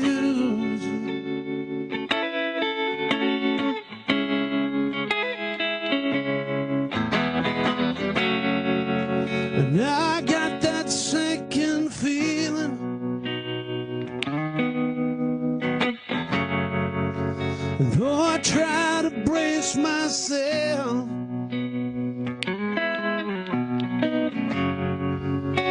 I can feel me start to surrender, sweet surrender.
sweet forgiveness.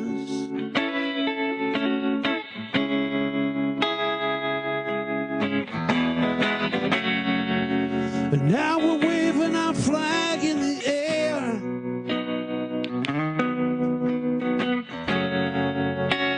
The one we sowed together.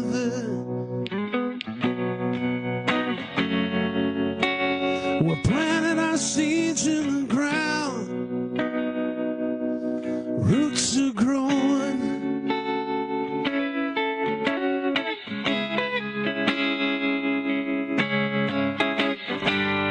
Everything I needed to remember, everything I needed to forget. When I see you smile, I am a child, I'm captured.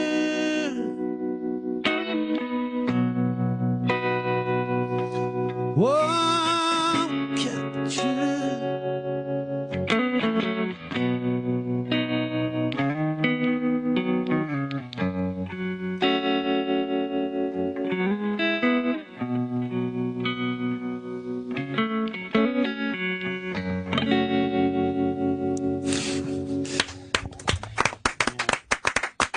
Fucking amazing.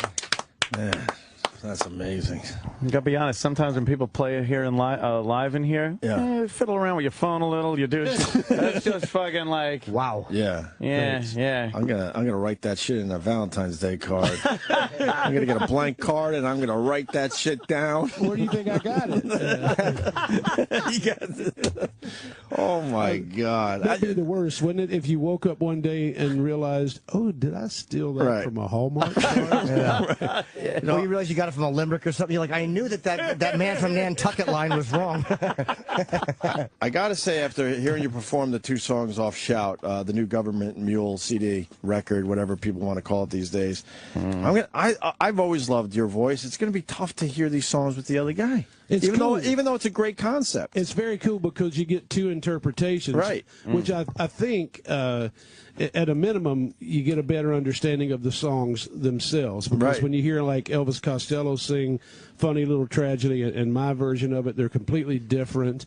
Toots from Toots and the Maytals singing "Scared to Live" is amazing. Everybody did an amazing job, but I just think it's cool to. Well, for me as a songwriter, it's just great hearing other people interpret sing stuff, right? Yeah, and you've always loved having other people work with you, obviously. Yeah, it's something that kind of keeps me. The one thing when I go see the Allman Brothers every year at the the Beacon is the guest every day is just coming in and you guys fool around with it. It's awesome. And we do that at the Beacon more than any other place. Really, but that's cool. Because if we're there 11 shows or 13 shows or whatever we do, it just kind of makes it interesting every night. Absolutely. I've seen you guys there, I don't know, it's got to be 5 or 6 times now. Whatever. Another band you got to worry about. I don't know what else to do with Warren Haynes. To be honest with you, I mean, that song just blew me away. Yeah, I think the music spoke for itself right there. You're just great, dude. The voice is great, the guitar playing. I'm watching your fingers while you're doing that, and it's just so effortless and making such a nice sound. And I'm like, I could never do that. If I had 8 fucking hands, I couldn't do that. You'd be clunking something, right? But it's just amazing to watch this beautiful. If I had 8 hands, I could save a lot of money. See, I'm thinking like you now. That's true. Play the drums. All right, he's fired. Play the fucking harmonica. That would need 2 mouths. I fucked it up already. What about where are we at with tour dates with Government Mule? We start in Atlanta day after tomorrow. Oh, okay, you're ready to go. And so we're going to be on tour for about a year off and on, promoting the new record because it's the first one in 4 years, and we're psyched to be back out on the road. So how do you handle that with the 2-year-old? He comes out sometimes, and we try and strategically book the tour where I can go for a few days and come home and that kind of stuff. And it's nice to have him out for a few days at a time. He actually came out for 10 days one time, which was the most he's ever been out. Oh, wow. But I'm torn between thinking that's, for me, selfishly, I like having him out there, but I'm not sure it's the greatest place for him to be. Right. But I sure miss him when he's not there. Would you like him to be a musician? If he wants to be, he seems to have some sort of knack for it, and he's got good rhythm and coordination. He doesn't just bang in the normal baby way. He bangs kind of in a rhythmic way, and it's. But if he wants to be a baker, that's okay too. That's cool. That's the way it should be, right? Yeah. All right, Warren. Great, man. Wow. The great Warren Haynes, and your Warren Haynes. Oh, it's the Warren Haynes on Twitter. Oh. Okay, that's great. That means there's another Warren Haynes somewhere? So good. Looks like he might not be a tweeter. Warren may not be twittering himself too often, but I still have a rotary phone. He writes enough. He doesn't need to be writing, on Twitter. And WarrenHaynes.net. Allegedly. And Mule.net. Mule.net's a good place you can go to Mule.net and kind of link up to anything. Very cool. Well, shout us out today, and the 2 songs you played were beautiful. So absolutely. Thanks. And again, the record's not a mellow record. Those 2 songs may seem that way with me standing here by myself, but it's rocking, and it's I think it's the best thing we've ever done. I'm really proud of it. One last question. Have you ever put out an acoustic CD? The only thing I did one year at Bonnaroo, I played a solo acoustic set, and we released it. Wow. So it's just me live at Bonnaroo, but I've never gone in the studio and done that, which is something I really want to do. I'm going to search that out now, the Bonnaroo set. Yeah, it's just like the entire set that I played that day, warts and all. Cool. Which opens up with a Radiohead song. So it's like which one? Lucky. You know that tune, Lucky. I'm not going to fake it. I don't know. It's a really cool song. Yeah. But I didn't do it thinking it was going to be a live record. I had to play it like 12:30 in the afternoon, and I was like, well, what can I do that's going to kind of freak people out? So, so opened with a Radiohead song, and we wound up using it for a live record. Oh, nice. All right. Warren Haynes, everyone. I think we're done for today. I have one plug. Yes. November 1st, I'm at the Beacon Theater with Dice. And I don't know where tickets are at. I know they were selling extremely well, so hopefully there's tickets left for that. But go to Ticketmaster, and we have one show together. Sure. That's it. And right. Government Mules at the Beacon the 30th and 31st of December for the our New Year's shows, and I think tickets go on sale October 4th. Great. Oh, wow, New Year's Eve there, huh? 30th and 31st. Great. Cool, man. Thank you, guys. Warren. Thank you, sir. How would you know? You left us. I know. I had him for You left us. All day I thought of what interview he liked me in. It probably wasn't even me. It was probably Patton Oswalt. Fucking someone else. You left us to try to get the Metallica picture. Yeah, I had to play that one out. A lot of people don't know what happened. Even know what happened, yeah. Because they might not follow us on Twitter, or maybe they didn't listen to the after show yesterday. We kind of left them hanging on the regular show. I didn't even address it on Twitter. When I walked out of here, was there a hustle and a bustle out in the lobby area? It was very crowded. Something had just happened, it looked like. People were talking. And I saw Florentine there, and he was talking with... Young Sam Roberts was out there, and Club Soda Kenny, and Roland. And everyone was on high alert and very, very nervous. And from everybody that I had spoken to as I was leaving, the scuttlebutt in the lobby was all about Jimmy Norton. That's right. They weren't nervous because Metallica was in the building. They were very nervous because they were all trying to get Jimmy's picture with Metallica. And it had already happened or not happened. Right. But that's what everyone was talking about. When I walked up, I saw Florentine. He was standing there, and he looked at me, and he just shook his head. And he shook his head no, and just went, oh. Like it didn't happen. It did not happen. Yes. So walk us through it after you left during the Tony Danza. Well, I didn't know how long they'd be in, in Howard Studios, so saying. we were hanging outside. I just wanted to, preparedness, like a good Boy Scout. Yes. I wanted to be prepared. And there was just a lot of standing around and speculating. There was, there wasn't much that could be done until they walked out of the... I didn't want to just stand there and look at Howard's studio. So I was standing back a little bit, but I was like looking into the fishbowl. But the reflection, I could see the door. So this way I looked like I was casually chatting. That's not crazy at all. No. That's Jim, actually, we had left during a break to take a piss or whatever, and Jim was the only one in here. And Sam handed Jimmy some copy, and Jim is reading the commercial. As he's reading the spot, he's scrolling through his phone, waiting for that text to come through. Have to be there. Yes. So it was paramount. I knew this one wouldn't. I mean, I wasn't pissed about it though, because people tried to make it happen. It wasn't like anybody was a dick about it. It was one of those things where they all just came in separately. Yeah.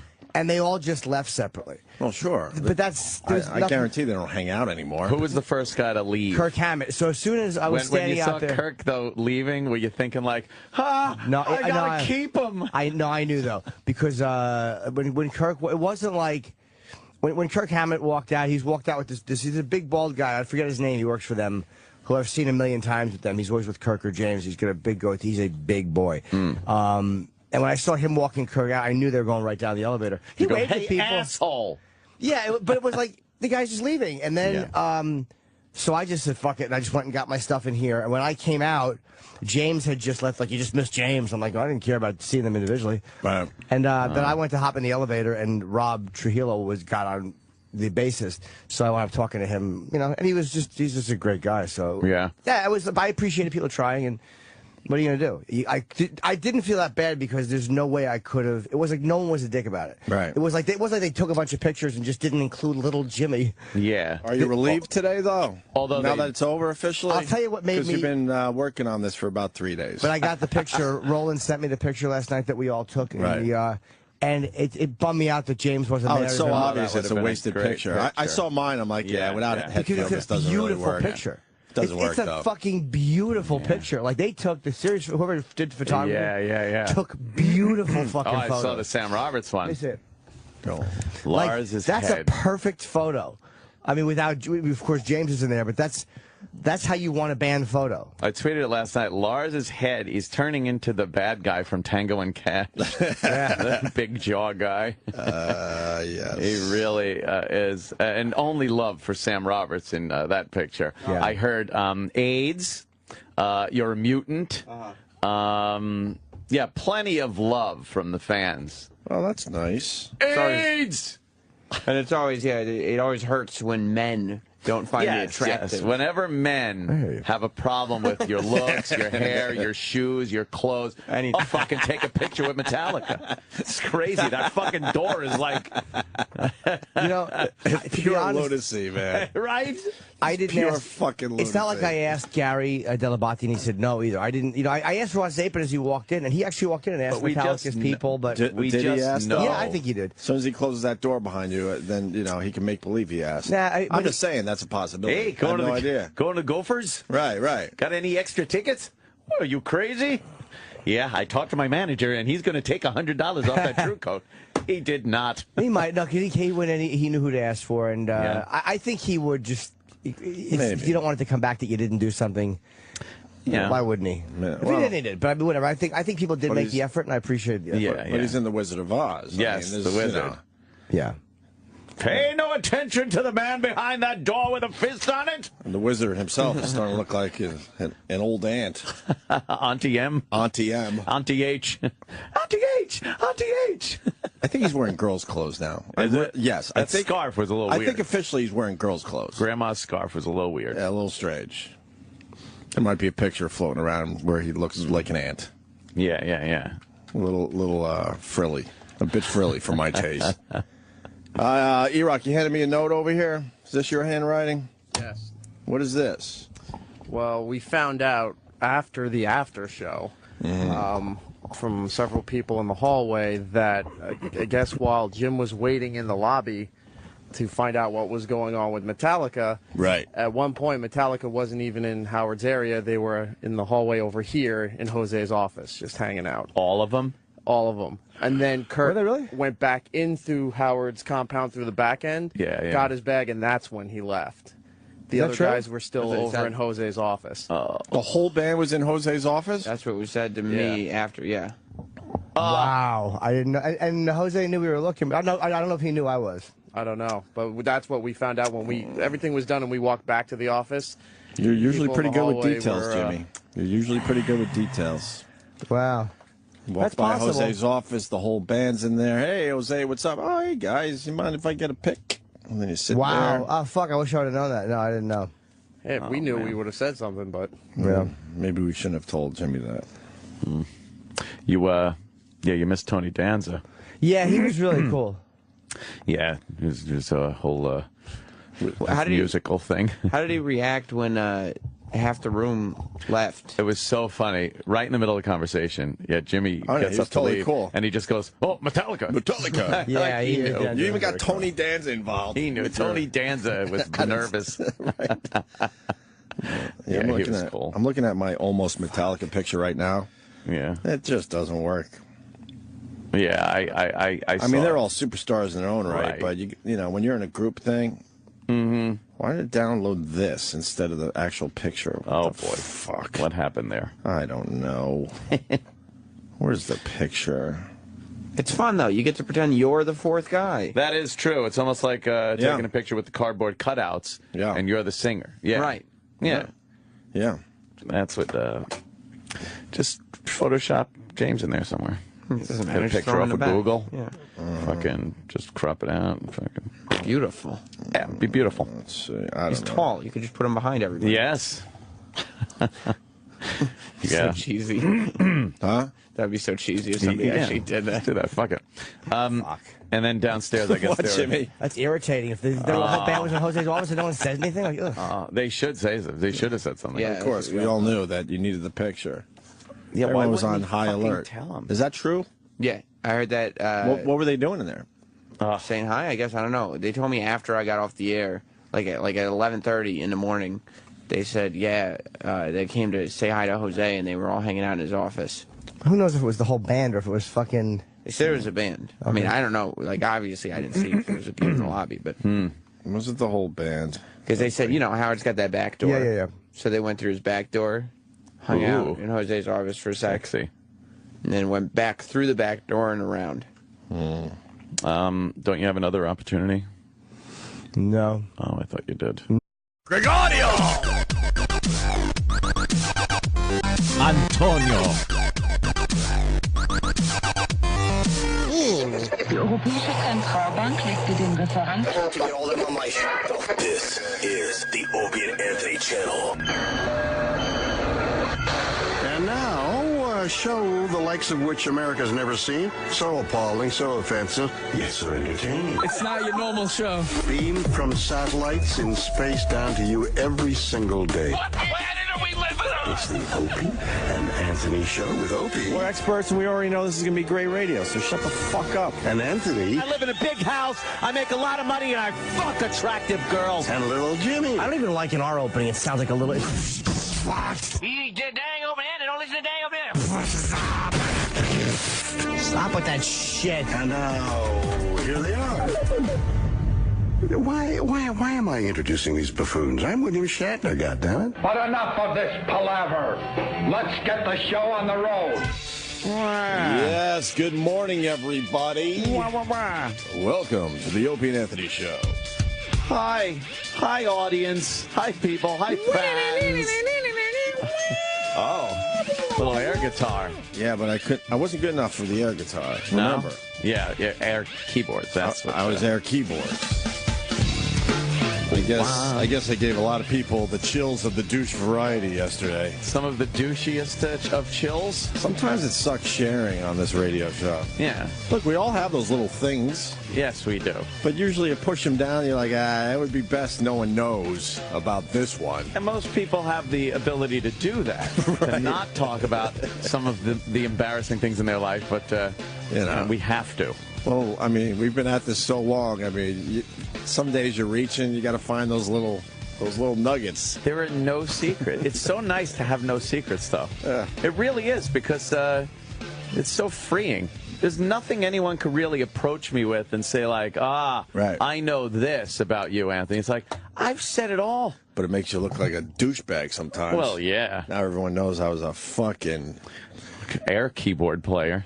Oh, thank you. Yeah. I thought you were going to call me, way worse. Faggot. No, that was... Quay. Some things just... Pussy. Some things just speak for themselves.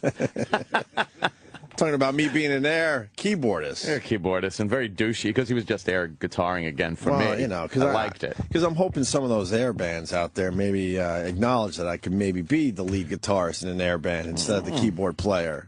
That's what makes that story way worse. The fact that it's a band. Half the time I just had to kind of sit there. Oh, Yeah, what if there's no keyboards in there? Do you play an air tambourine? Actually, you just break one out? Actually, it was Won't Get Fooled Again. Yeah. Oh, right. Where I had to do that. I just had to sit there with one finger. But I moved like this. I moved. Fucking working the crowd as my one finger's hitting the fake non-existent keyboard. Dude, you should have talked him into doing some Emerson, Lake and Palmer. Right. You could have fucking 3 tiers of fucking keyboards all around you. Like Elton John. Yeah. Elton John. But I was just there with the... Yeah. And then fucking lead guitarist is waiting for that fucking chord head. Flock of Seagulls, you could have done that. No, man, we were rock gods. Oh, in the classic air rock. band fucking world. Yeah. It was the Clash, it was the Who, it was Zeppelin. Hence the keyboard player. It's not around a lot during Zeppelin, for the most part. Just watch them rock. I had to watch them rock. It's an art form to watch the rest of your air band. Is it? Yeah. Dude, why not just play an extra air guitar? Yeah, why not? As long as you're going to They feedback. wouldn't allow me. I wasn't allowed. I would have switched instruments right in the middle of the show. I was just flattered that I was recruited. Wow. You know, I think it was only one gig, though. One gig. I think. I'm not positive. That's so terrible. That's so terrible. That's terrible. Terrible. Well. Hi, Jimmy. We're back. Hi, guys. After yesterday's program. Yes, the Metallica. How great was Tony Dan? I felt really bad not talking to him. He seemed amazing, right? He was fun. He's a fun nice dude, man. He's just Nope, that's it. That's it. That is it. You sure? Yeah. Not good. No. It does suck. Yeah, it does. I knew that, right? But that one I kind of saw coming, though. That one I was like, it's just not going to happen. Yeah, you could tell the vibe. Yeah. Yeah, It's a bad and I don't vibe. really know anybody well in their area. Like, I don't know their individual managers or the band's I don't know any of the people I would need to know to walk right up. Should be able to. We're in the same fucking building. Yeah, it would be nice. Amazing. What are you going to do? Life goes on. Life as they goes say. on, right? Life must go on. And then, of course, You didn't get a Tony Danza picture. I already have one from years ago at NEW. Oh, perfect. And then I have a big cum stain on my shirt. I forgot. I didn't have it with me to get signed. I thought they did. But I remember at NEW, I had a giant load on my stomach. Yeah. What, when you got the Tony Danza picture? The black shirt, I had been, you could see it, like, it's a washed out load stain. Were you edging? No, that was a full batch. No. And I hate playing those things out on the air because the fans I know, some of them like it. Awesome. No, but some of them like it and some of them hate it. Really? Yeah, I know some of them do. Well, you know what? That's just how it goes. With everything. But I With wound everything. up in a Twitter battle yesterday. Over this? Oh yeah, it's amazing. This is just how it goes. They're just assholes. I get as soon as you accept that they're assholes, you can sleep better. I get a tweet from some girl because it was a cancer benefit for this fan that they've been asking me to do. Right. And me and Levy had texted about it, but I don't know if I'm going to be in New York. It's on a Saturday afternoon, the October the 19th here in New York, and I just don't know if I'm going to be there. So I guess I didn't see the emails from a couple of the fans. Oh boy. So this girl goes on Twitter and says, like Jim Norton's fanboy is disgusting. He does something. I'm paraphrasing. He doesn't even care about a guy with cancer or something. It was like some real cunty thing.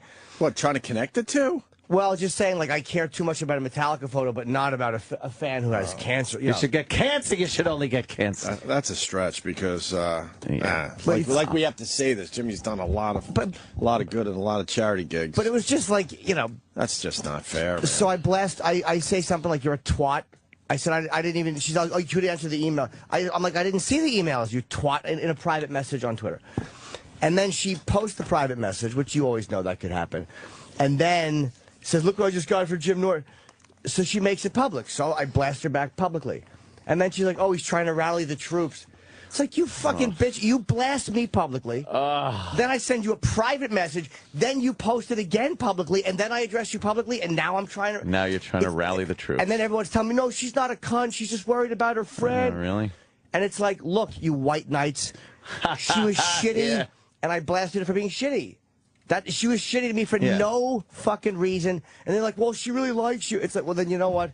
Well, then act like it and don't be a shithead publicly for no fucking reason. Fuck her, bitch. I addressed it with Bob Levy. I don't have an answer yet. Yeah. Sorry, I don't know where I'm going to be. I'm trying to book. I just booked Rochester for the end of October. So there's 1 week in October that's open. It's that weekend, and as of now, I'm in New York, but I'm trying to fill it because I'm warming up for a Dice gig. So I want to make sure that I'm on the road those 3 weeks. You're going to Rochester? When? I literally just booked it yesterday. Well, if you go, I go. Period. Whatever. The thing is on sale yet. I think it's the last. Not around Halloween, though, right? No. All right. We're going to do this. But it's amazing how... I got a Rochester weekend in my plans. These fucking fans want to tell you what great big fans they are and how they follow you. And I'll never unblock another person on Twitter. No. Never. Because the guy yesterday, one of the White Knights, why'd you block me? Because, they all want to at-mention you. It's like, you can shit-talk me, but don't at-mention me, because I don't search my name out. I search out my at-mentions. So if you at-mention me, you're saying something to me. So you want me to react or you want me to hear it. So... Oh, I love a good block. But I've unblocked a lot of people. Blocking me? I don't unblock. I won't anymore. I think I've given 1 or 2 reprieves over the course of it, and that was because it was a blatant error. I hit the wrong fucking block thing, and they were able to convince. Oh, it really just busts me up. It's just a little creepy. Yeah. We had our own run-in with, not run-in, but... Oh, boy, our James Hetfield sighting. Oh, boy, when we went downstairs, me and Ope went downstairs, and there was a fan standing there, and he had some pictures and whatnot, and he goes, "Oh, guys, big fan, can I take a picture?" And he had a buddy with him, so he hands his buddy the camera. We were feeling good. Oh, yeah. Like, oh, look at us getting recognized, and someone wants our picture. Yeah. We stand there, ready to snap, and he goes, "There's James," and it goes, "Whoa," and runs off. he goes, "I gotta get James. I gotta get James," and he walks up to James. He's like, "James, could you just sign this?" And James is just like, not even acknowledging him, just walking. I don't like that at all, man, and I'll tell you why. There was no one else around. I've seen it a bunch, and we're lucky enough to be in this spot where we see celebrities leave, and they're leaving in an area where there's no real fans around at all. I mean, outside the building's a whole different story. Dude, this guy happened to be in the lobby, and it would have taken James fucking 5 seconds tops to take a quick picture with this guy, and not only did he not take the picture, he just kept walking, and he was kind of just nodding at the guy, but more like looking for the door and get the fuck out. I saw Lady Gaga do that shit and a few others. It's like, I saw Miley Cyrus do that. Did you think because we leave with a lot of the celebrities because everyone's ending at the same time. That guy seemed like an eBay guy. That's what I was going to ask you. And he didn't seem like, because he had pictures in his hands, a folder. Whatever. A folder? Yeah, they got a lot of those guys. Man, whatever. If we are lucky enough to be that famous, I don't give a fuck if someone makes a few bucks on eBay off our photograph. Yeah, I think a lot of those guys hate them. Like, I think they don't. I don't know. Yeah, I think they just hate them. Yeah, they hate them. He was looking for a picture though. So that's was he? Yeah, I heard signed. Someone told me he tried. Someone told me he tried to get James to sign. I heard that story about James. I didn't hear about you guys. Yeah. Then me and Anna standing there. We watch him run after James a little, and then we're just like... And we're like, fuck this. Fuck this guy. We ain't waiting around. So he didn't get a James picture or signature, and he didn't get our picture. Right. Fuck him. We just left at that point. We're like, fuck, we're not waiting around now as he tries to get something off Hetfield. Waiting with our arms still out for him to come in there so they're around him. Look, a lot of celebrities do that. I don't like it. I've seen it with my own eyes, and, I'm sure they have their reasoning. Yeah. Their reasons, whatever, but... It's just, I don't know, man. I understand, like, if they're walking through, like, a busy area and they stop, that could be a problem, because then everyone's like, oh, fuck, that. Who's that? Oh, fuck, I need a picture, too. Then it becomes everyone starts swarming. But when you know it's only 1 or 2 guys and no one else is around, I don't see what the harm is, really. I heard on the Sam Roberts after show yesterday that... Jim Florentine was on it, and Jim said every time the Howard area door opened, he saw like flashes going off from people taking pictures with Metallica. But it might not have been Metallica. Like I'm sure they took band pictures. Yeah. But after that show ended, because I think Scott knows Lars pretty well, because Lars was the last one out, and then after James left, it was Trujillo left. And then Lars was still in there when I left. So I imagine they were back there all talking. I don't imagine they were just standing there for long taking a bunch of as Metallica pictures. And if they were, they were. But I have no access to that area. I don't feel... Which is crazy. Nah, you know what?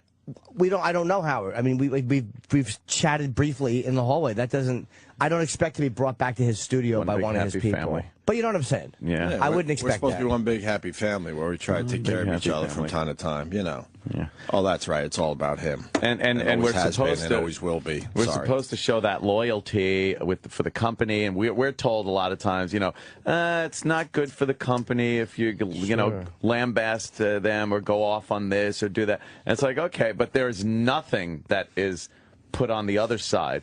Like when they have guests over there and they keep them long so we don't get them. If we ever did that, they'd be hell to pay. There's a double standard, obviously, with both of the shows, and I think one of them is the fact that, you know, we would get shit on and not have an opportunity to maybe just walk through that sacred fucking door into the Wizard of Oz and